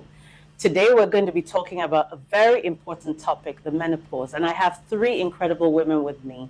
Today on the show, I have Duni Shonde, I have Dr. Simi Alabi, and I have Abiola Adonye. Menopause is a topic that affects so many women, and the average age is 51. So we're just going to dive right into it right now. So, women, welcome. I'm really Thanks for having us. Thanks for having us. I'm really excited about this. This is a hot topic. Really hot. So, Duni, tell me, I've known you for a very long time, and we always talk about this. When did you first realize that you were menopausal, and what were the symptoms that you experienced? Yeah, so for me, like I would wake up in the night and I feel, sweat on my pajamas, and I'm thinking, what is this? And then I used to be really, really tired, and then I think I had an idea that, symptoms of menopause are sweat, hot flushes, they call them. So I Googled it and I researched, and then I realized that, maybe I'm at that point of menopause, and then, I used to get very, very tired, but mostly it was the hot flushes, and they just come like that. Right. But because I was in a cold climate, it wasn't so bad, but it's just the way it comes. It wakes you up literally in the night. So those were my first, symptoms of menopause. Right. How about you, Viola? Yeah, I think mine was about, probably say 6 years ago now, 2018. Just, it's as if someone is stroking you from inside, Right. Really hot. And then next minute you're cold, and then you're hot, and then next minute you're cold. So it's been about 6 years. But I think I don't get the hot flushes as I used to then. Okay. I think it's kind of tapered off now. So, but it was a flush. Yeah. Okay. So for me, I'm in perimenopause. You guys, both of you are in menopause? Yeah, I'm in menopause. So I'm in perimenopause, and I think when I was 49 was the very first symptom I had of hot flush. I started getting hot flushes, and I thought, okay, it's menopause because I'm 49, because the average age is 51, right? But I'm sure Dr. Simi, you'll tell us later, but what I didn't realize was that there were other symptoms that menopause had, not just hot flushes, because the symptom that everyone talks about is you think you're going to get night sweats, you think you're going to get hot flushes, but there are other symptoms, like Duni talked about fatigue. What are the other symptoms you've had apart from the hot flushes that everyone knows about? Well, I think it was only recently. My kids would say, Mom, we told you. I'm like, no, you didn't tell me. So forgetfulness. Oh, yeah. And then maybe like 2-3 months after, I'm like, oh my God, they actually told me.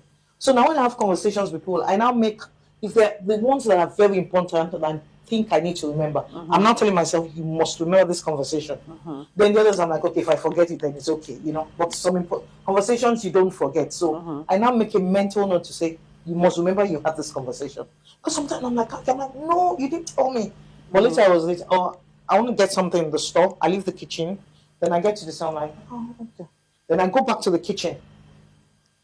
Then when I see what prompted me to want to go to the store, then I remember, okay, I was actually going to get this, and then I go back and get it. Yeah.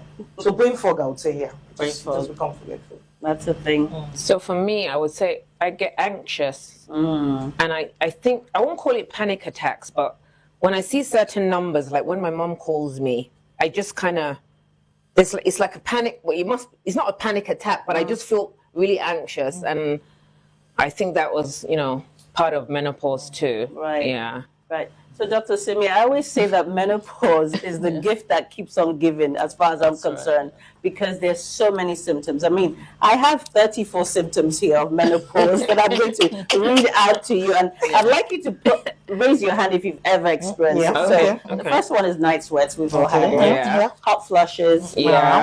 Mood swings. Oh, yeah. Sometimes. And I can become a bit irritable. I get really irritable. I know. Irregular menstrual cycle. Decreased libido. Oh, well. I wouldn't know that.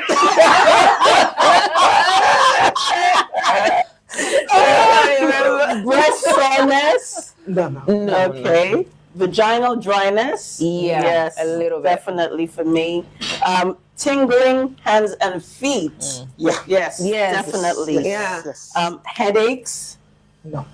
I get headaches. I get headaches, but I'm not sure it's related to menopause. Changes in sense of taste.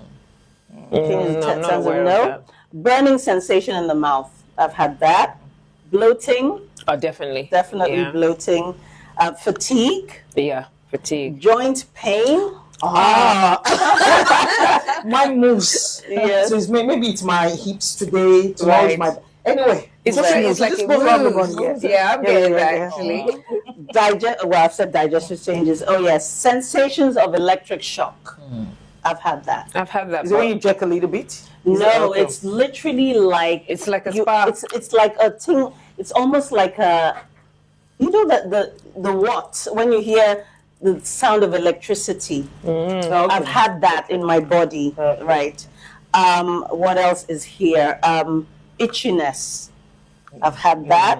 Sleep issues, insomnia. I was up till 2 days ago. I just couldn't. I fall get it asleep. off and on. About 4 today. No, but you don't sleep, so, Okay. So it could be. Yeah. Because she's always up early in the morning. Memory problems, like you were saying. Brittle nails. No, my nails are. They're still okay. Okay. Thinning hair.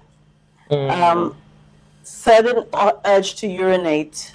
Me. I go to the toilet quite a bit. Yeah, well, mine might be from childbirth, so I don't know. Okay. Weight gain, definitely. I would say, Dr. Simi, that's the most frustrating thing, and you can speak into that when I'm done. Allergies, okay.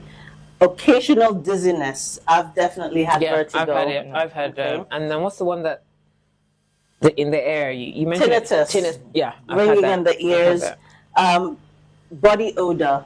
Not me. I have had body odor. One day I was like, I'm like, who's smelling? And I was like, ooh, it's me.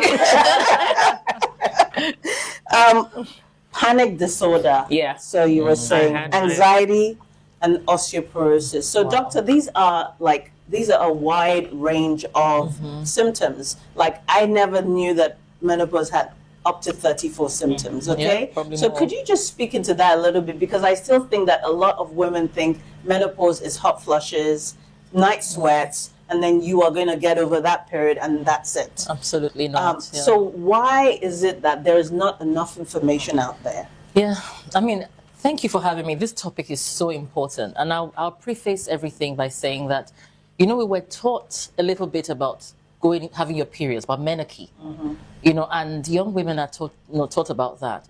But we're not taught about menopause, and I wonder why. And I think it should be in the curriculum, you know, that women are prepared, because you might think you're 25 today, but 45 creeps up really quickly. Right. And it's always good to be prepared for things like this. It's a change, just like the menarche was a change.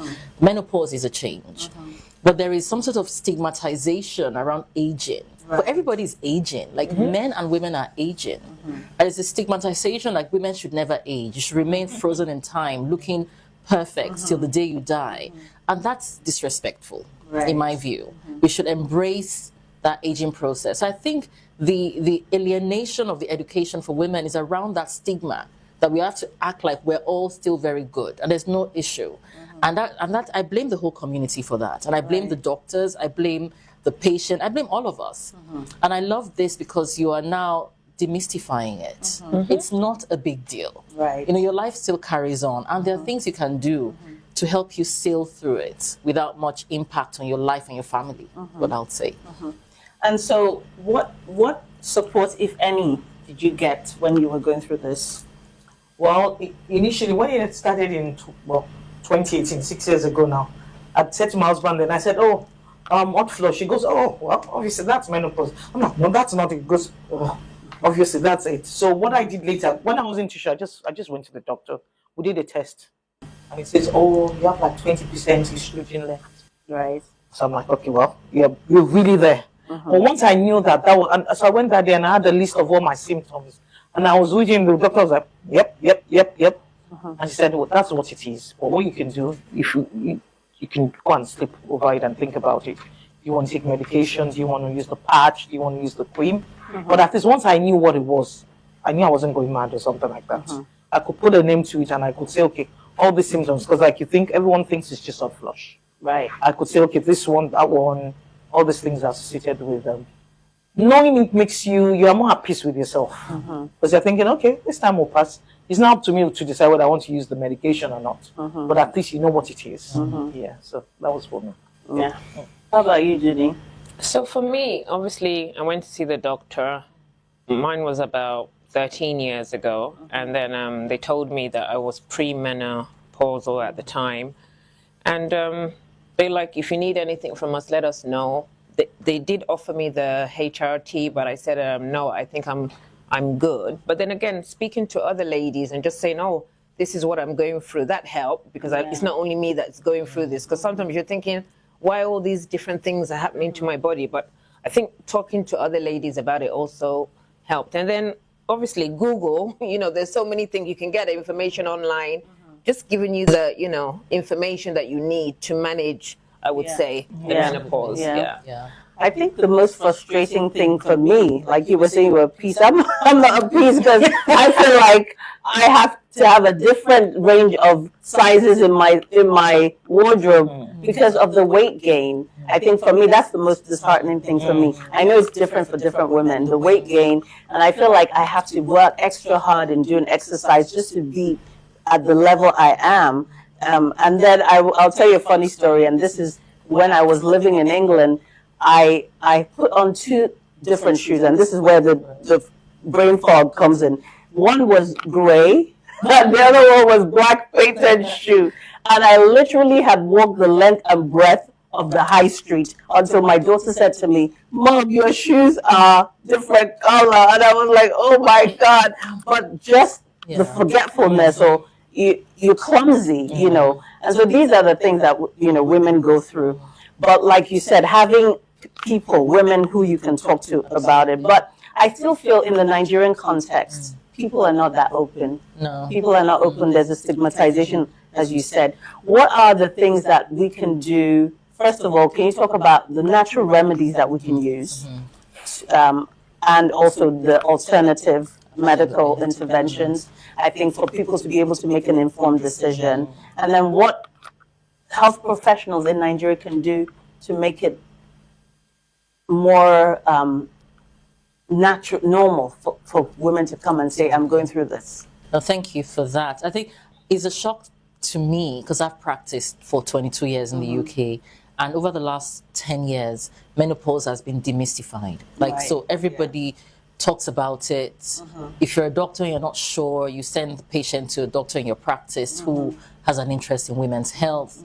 So everybody talks about it. So now working in Nigeria and seeing that people don't even have an idea, some doctors don't even talk about it at all. I think we health professionals need to actually get comfortable with the fact that we have that knowledge gap, and we need to either upskill or send to somebody who is comfortable dealing with it, rather than saying to the woman, well, you're menopausal now, bye, give them that range of options. There's so many things you can do. And I think it's education first, as you said, so understanding that, okay, what is perimenopause? Right. Okay, so what's going on with me now? My periods are irregular, they come now and again, maybe they're even very, very heavy all of a sudden. They were not heavy before. Maybe now it's every 2 weeks and it wasn't, all of those and then being able to recognize when there's a red flag. Right. Because in the middle of all of this, you might think, oh, it's just menopause, but it could be endometrial cancer. Wow. Right? Because you're now bleeding maybe after intercourse. So just understanding that whatever is going on with you, speak to somebody. Don't think it's perimenopause. It could be something more sinister. And I've had those instances in Nigeria. Oh, wow. Yeah, where they're like, oh, I'm just bleeding. No, actually, your endometrium is thick and it shouldn't be that way. So understanding the education side of it. And then what can you do? I always say, always go for the lifestyle changes first. Menopausal hormonal therapy, or HRT, is the last resort for many women. Although personally, and I don't want to bring that into this discussion, but personally, I think it should be a bit higher than the last resort, in my view, because it helps with so many other things. But lifestyle changes, we talked about it before we started, like your diet, what are you eating, cutting down, cutting down your carbs, going really into like intermittent fasting, which has a bad name, but if you do it well, it's quite good. Lots of water, Exercise has to be daily. And it may not be the same exercise you were doing when you were 30. Because people want to keep on hitting the gym and going to the treadmill. But that may not be right for you anymore because your joints maybe cannot take it like before. You may have to do things like stretching or yoga or Pilates, you know, or cycling, or walking even, because walking will also make your mood better. I mean, we could talk for hours on this, right? And then we could then go into natural remedies, you know, which some of them have some evidence, some of them don't. You know, we have the evening primrose oil, black cohosh, you know, St. John's wort, ashwagandha. There's so many things out there. But how many are you going to take? What about yam? Yeah. So many things you can take. But the problem is, you hear, oh, that one is good, you buy it. This one is good, and then you they end up having all these different things. They might interact. They might interact if you're on medication for something else. They might interact with those medications. So you really, even if you take anything, you have to let your doctor know because you don't want to cause problems. Like St. John's wort, for instance, which can help with your mood a little bit, will interact with so many other medications. So it's that just knowing what you're taking and asking somebody if you're not sure. So we can do all of that. Or lifestyle, no, don't smoke. Alcohol is terrible. You know, alcohol. It's terrible? Alcohol and smoking will increase your chances of breast cancer way more than HRT would. Oh, wow. Is HRT available in Nigeria? For my patients, so far, they've only got it from England, but I'm sure we can get it in Nigeria. And they don't have it here? We would have it. I'm sure we some would of those have pharmacies it. You just have to ask the right people for it and ask for the right preparation, you know. So I was saying, what was I saying about the natural remedies? I can't remember where I was anymore. But drinking alcohol, water, yes. And I want to talk about that in particular because HRT has a bad rap. They say, oh, no, it causes breast cancer. But actually, obesity, smoking and alcohol will raise your chances of that way more than it, you know. And if you have the right combination of HRT, there's almost no risk, up to 5 years. So as you said, a cream, you know, an estrogen cream or a spray, right? And then you have the micronized progesterone, which is the one that is as close to your body's progesterone as possible. So biosimilar to the one you took. But the studies that they had 20 years ago or whatever, that was not relevant now. No, they're not relevant now because they were talking about progesterone that was from horse urine. You know, they're looking at things that were very unnatural. They were not similar to what we're taking at all, and that was raising the breast cancer risk. So the Million Women study, you know, the Women's Health Institute study, those studies have been used to scare everyone. Meanwhile, they haven't looked at the right combination. So I would normally recommend for my patients an estrogen gel or a spray. Just spray, just one or two, you know, and then I'll say take the micronized progesterone just every day. Well, it depends on how the woman is presenting as well. You know, but sorry to cut you off. So in the Nigerian context, though, we have a lot of people who will say, I can't afford HRT. Just speaking to that and knowing what, like you said, what are the more natural remedies a woman in that situation can go to their local market and buy something that will help them, you know, food-wise. I mean, I would say maximize your lifestyle, your diet, and your exercise. That's the first thing. And I find when I speak to my patients, they haven't done that. They will have said to me, "Oh, I'm doing my best." And okay, how many times have you been? Do you work out? Well, I have a personal trainer twice a week, and she comes for an hour, and I'm like, okay, that's really good, but we need to do a bit more. So can we add on some yoga? Can we add on some? So you have to maximize and make it a priority. You know, first thing in the morning is always best to do your exercises. You know, lots of water and making sure that your food is minimal. You will be full, you won't be hungry. I don't know about that. You have to find the right time to eat because the food we eat around here is a lot of really dense. I love ginger personally. I don't know whether it helps with menopause. I think ginger helps with everything as far as I'm concerned. You know, making sure it's blended, ready in the fridge for you in the morning. You know, having that with lemon and honey. It's very refreshing. It makes you feel, you know, it wakes you up in a way, you know. I think things like black cohosh are not freely available here. And I kind of also question the way things are packaged as well. So do your research because I'm quite a traditional doctor. You know, I always say vitamin D, great. Take vitamin D, is very important. because then your bones can be strong and can be dense, because menopause will cause your bones to become thinner. Doesn't the natural sun that we have here help with that? Unfortunately, funny enough, I have more vitamin D deficiency here than in England. Yes. Wow.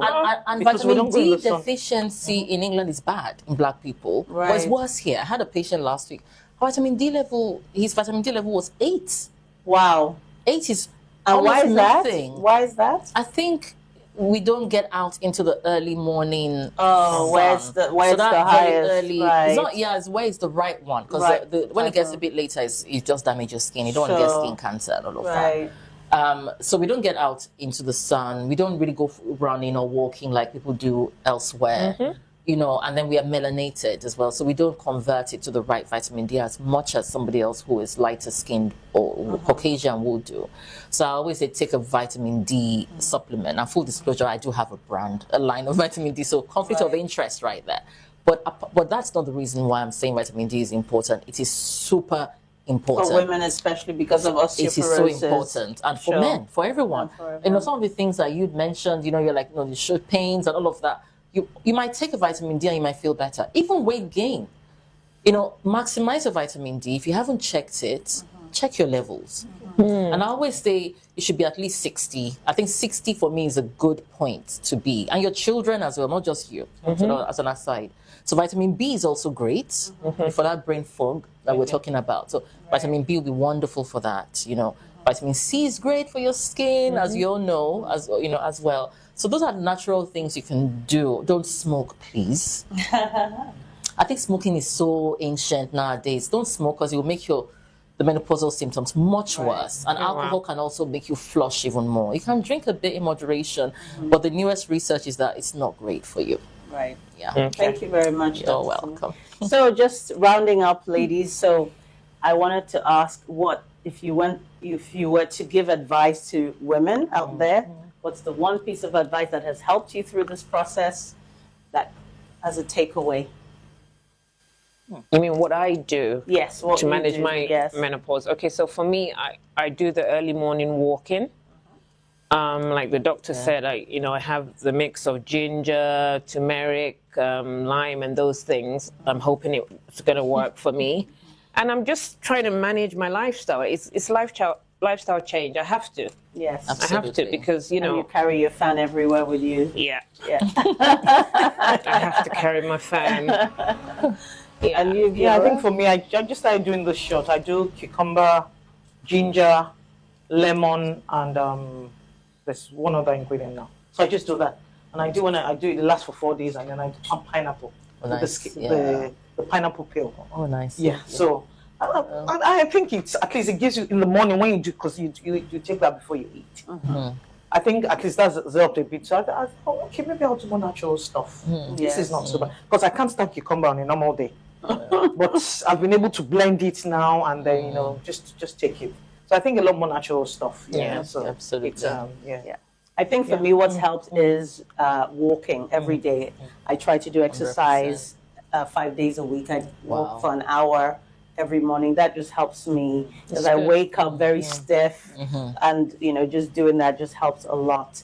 And talking to friends helps. It does help. And to just know you're not going through it alone. You're not going crazy. And you have a laugh about this. And also, I would say to women out there, just to lean into this period of your life. It's just for a phase. It will go eventually. And enjoy it. So thank you very much, ladies. It's been a fantastic talk. I don't think we can ever exhaust talking about menopause, so we might have a part 2. But thank you for having. Thank you so much. Thank you for having given us the time here today. Thank you very much. Thank you you very much. I hope you have enjoyed today's talk about menopause, because I have. It is a topic that can never be exhausted. The most important thing is to seek the support that you need, and also get yourself regularly checked. This is Real Talk with Pam, where authenticity meets conversation. I'm Pamela Ego. See you next time.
Welcome to another episode of Market Pulse, and we are under the hot scorching sun because there's nothing I will not do for you. On this episode, we are exploring the home and kitchen utensils industry. So join me as we survey, we explore, and of course, we are going to talk to the people in this industry. Let's go. So for you to rent a shop and other things, you get both the goods. I can say more than up to 5 million. Today, we turn our lens to an industry that shapes our daily lives in more ways than we often realize. The world of kitchen and home appliances. From pots and irons to buckets and plasticwares, these essentials are part of every Nigerian household. To get a sense of the market pulse, we ventured into the trade fair market to speak directly with sellers of these everyday items. We wanted to understand the current trends, the price shift, and how the economy is reshaping the business of home essentials. One seller of plasticware shared her experience from the rising cost of importation to shifts in customer demand. I am selling kitchen equipment and plastic for 4 years plus. I use 500,000 take start time. No be the thing where we see that time we dey see now. My dear, you will go find money. You go use go find 3 million take start time. You will buy something that is visible when you put it. Then they buy you. I will not lie. Customers they buy. It's only that if I tell them price, they feel wrong come out. But to buy, is daily needs. It's something they are using in their house. You understand? And they use them every day. So then they come, but if you tell them the price, some will buy you, some will go. You understand? Then go they tell you say, Madam it too cost, Say now Madam it too cost, I go shop. At the time then say, no only my shop, but Tinubu know the rule. There is no much gain in it. It's company that is eating our gain now because they said that the raw materials is very costly. That's why. If you put 3 million in this business, you will use 2 million buy kitchen equipment like pots, plates, and all those stuffs for kitchen. Sure, you understand? Then use 1 million for plastic. You go company direct. You will not buy from the distributors. You will go direct to the company and buy. Not that 1 million will buy plenty thing. It's supposed to be one company 1 million. The thing start to affect us when you will buy 3 dozens before. You understand? Maybe you use 10,000 buy 3 dozens of one particular plastic. Now you will use the money you are using to buy 3 dozen before. You use it to buy half dozen. Wetin man go do now? It will just the thing just affect our business. You understand? Affect our sales. Thing will just, if you didn't add more money, the market will go down. This is not how my shop was before now. Don't be like this my shop. I know how my shop did before. If you add more money to make it come up, if there is no money to add, you will see it. Where you they put 2 dozens, now you'll be putting it half. You don't say the thing don't affect you with that. Now so we they say more. She also revealed the money maker in the market, the one item that moves fastest off the shelves, and why. This plastics now made in Nigeria. They move like tom-tom. I'm telling you. I bet if you see them, you go think say it no be anything. Like our children, they don't break our breakable plates. Everybody just they go down back to plastics. Like when we they grow now, plastics, our mama they take put food for us. So now everything they go back to plastic. They go use bath, they will use cup, they will use sifter, they will everything. You understand? This plastic is moving like tom-tom. I'm telling you, something like this now. Yes. Like this thing now. If customer come and ask me how much is this now, I will say pay 1, 2. You understand? For one, yes, for 1, 2. At the end of it, the customer will price. Madam, tell me last price now. I beg now, tell me last price. Say okay, give me one because I know he or she must price. So at the end, the thing will end up in 1,000 naira. So he or she will buy it 1,000 naira, and 1,000 naira is okay for me. You understand? I will now sell it. The one wey dey move market well. My dear, na this basin pure water baff. Na pure water baff with the call. You know say they used to hawk pure water, so e dey move. They carry am like 2-3 days, e go break, dem come and buy another one. They carry, you know say pure water and the drinks e heavy, so the thing go break, dem go come and carry another one. The thing dey move well. It's 2,000 we are selling it. Like this one now is 1,500. I will sell it 1,500. This one is 2,000, but 1,800 I will sell it. You understand? There's other ones. There is one that is 1,000. Those small, yeah, that is 1,000 naira. That small less is 3,500. But before we know they sell am 2,500.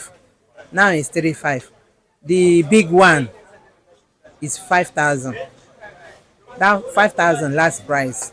Before we used to sell it 3,500, 4,000. Now it's 5,000 last price. Of course, every business has its challenges. For her, the hope is simple: that mother economy smiles soon, easing the burden and giving her business a boost. Dusting off our slippers and moving to the next shop, we met another seller who has diversified beyond plastic wares into other appliances. From cooking utensils to household gadgets, he showed us how flexibility is key to survival in today's market. You can see more than going to 7 years. I sell kitchen utensils at Balogu. Things are going based on we sell online and other things we still sell in the shop, but mostly we sell online because everything we sell here we normally post online. Anyone you need, some people comes with the pictures and the videos and show what they want, then we can sell to them. But mostly, I can say everything we do here are online. Even you post online, anybody post online, they will still come inside the market to get what they want. So I can say physical. I get from Nigeria brands, but some you still import, some not all, because there are some we import and still resell. But some, yeah, we still buy within Nigeria. Mostly everything is imported. In Nigeria now, everything we get in Nigeria now are imported, and mostly our goods here are imported. So I can say maybe based on the ports, maybe some ports we do resell some ports or buy from Nigeria company like Tower. But other ones they are gotten from outside Nigeria. Cookware, like the plates, the pots, and the spoons used in cooking. And I can say the electronics parts based on the kettle, pressing iron, microwave, electric jug, all that they normally move. You can use, like, let me just say, renting the shop and everything, roughly not up to 2 million, 1.25 million. Because then we do rent shop about maybe below 500k. Then it's very, very much higher now. It has increased more than 10. So if I can even say it that way, can add more than 10 to it. So for you to rent a shop and other things, you get both the goods. I can say more than up to 5 million. Let me just say 5 million. Rent the shop and to stock the shop. The business is not going like before.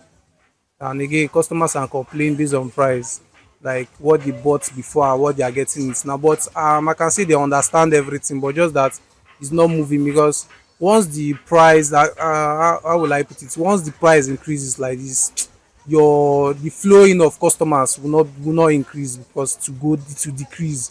So the way we normally get customers, or the way we normally resell, we will not compare them. Those times that the price is reduced, that is when the price are lesser, we sell more. But now the price of things have increased. We also gathered price points for some of the most popular items. So if you're planning your next purchase, you know what to expect. 25,000. For was around, I can say 15,000. Pressing iron, you can get iron 11,000, 10,000. I can say now the non-sticky pot, because people don't normally use the aluminium again based on its bonds, that is bonds food. But the non-stick, instead of the food getting burnt, the pot will be spoiled. And 5 sets with a frying pan. Aluminium you can get 3 sets depending on the size. It has different sizes. The lowest you can get is about 75,000. The 5 sets you can get the 5 sets depending on the quality. The least quality can get about 50,000 to 60,000. Blenders we have the cheapest one about 24,000, 23,000. We have like this one now we do sell dozen 9,500, 10,000. Why these ones we sell dozen 18,000, 16,000, 15,000 depending on the quality and the size. Plus it depends on the one that retains hotness. So we sell the ones that keep food warm and hot. So the cheapest you can get for that one 10,500 for 11,000. And water bottle you can still see water bottle of 3K, 4,000, 5,000. And we still have the one that comes 3 in 1. You can get that one about 7,500, 8,000. On this episode of Market Pulse, we've seen, heard and spoken with the people behind the business of kitchen and home essentials. As the economy shifts, so too will the tools that shape our homes, and Market Pulse will be here to track it.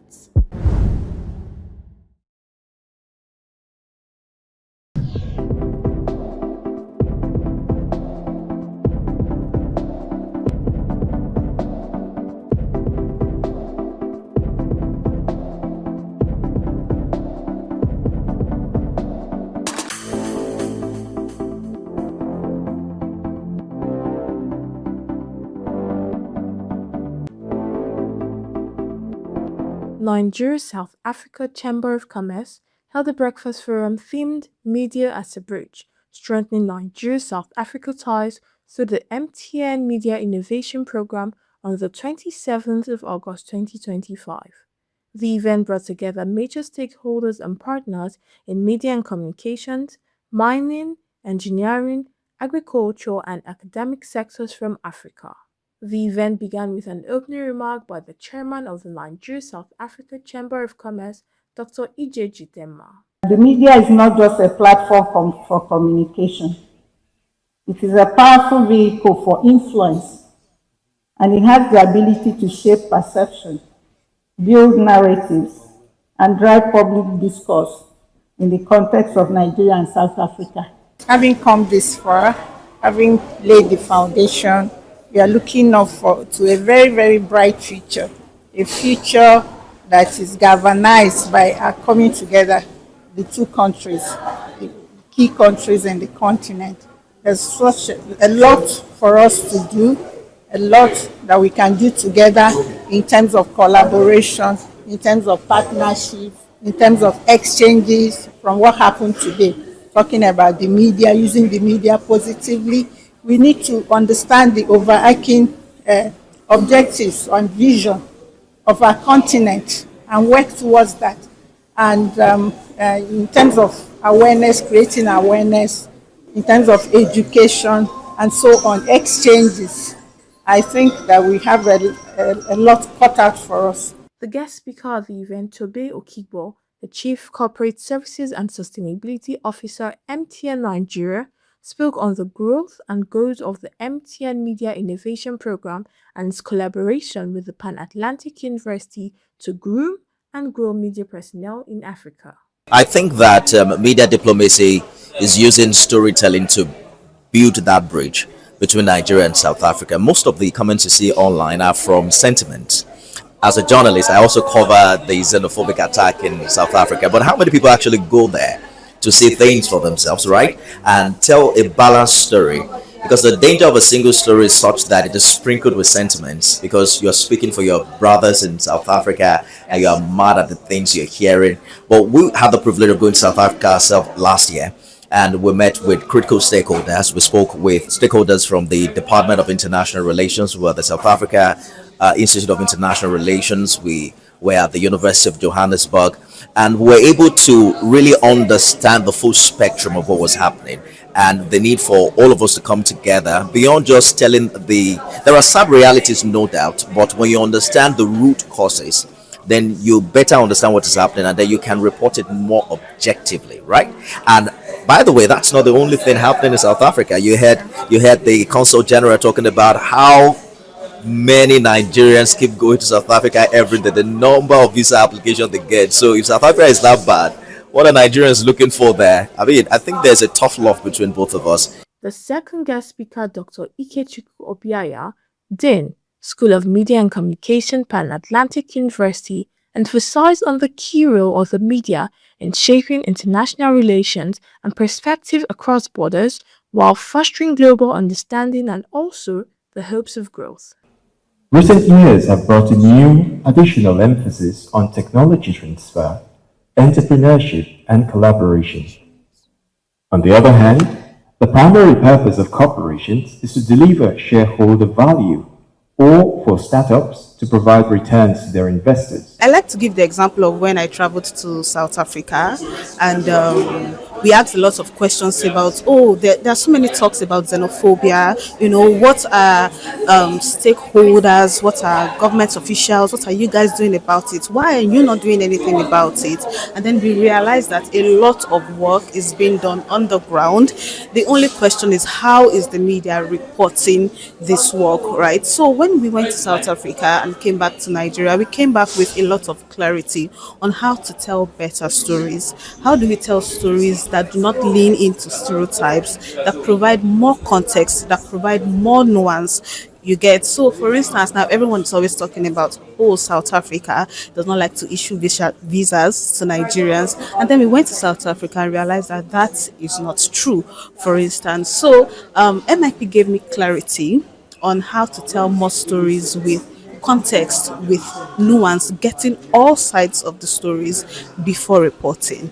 In continuation of the event, it delved into a panel session consisting of brilliant journalists from various media houses on the theme of the event, addressing concerns and questions on the theme. The meeting ended on a joyful note with a speech by Osaya Bagiwa Osagi, former chairman of the Nigeria-South Africa Chamber of Commerce, Felicia Phillips, ex-chairman of Nigeria-South Africa Chamber of Commerce, and an unveiling of the new logo. I think some of the problems we are having are policy issues. There are a good number of agreements that have been signed in the past but have not been implemented.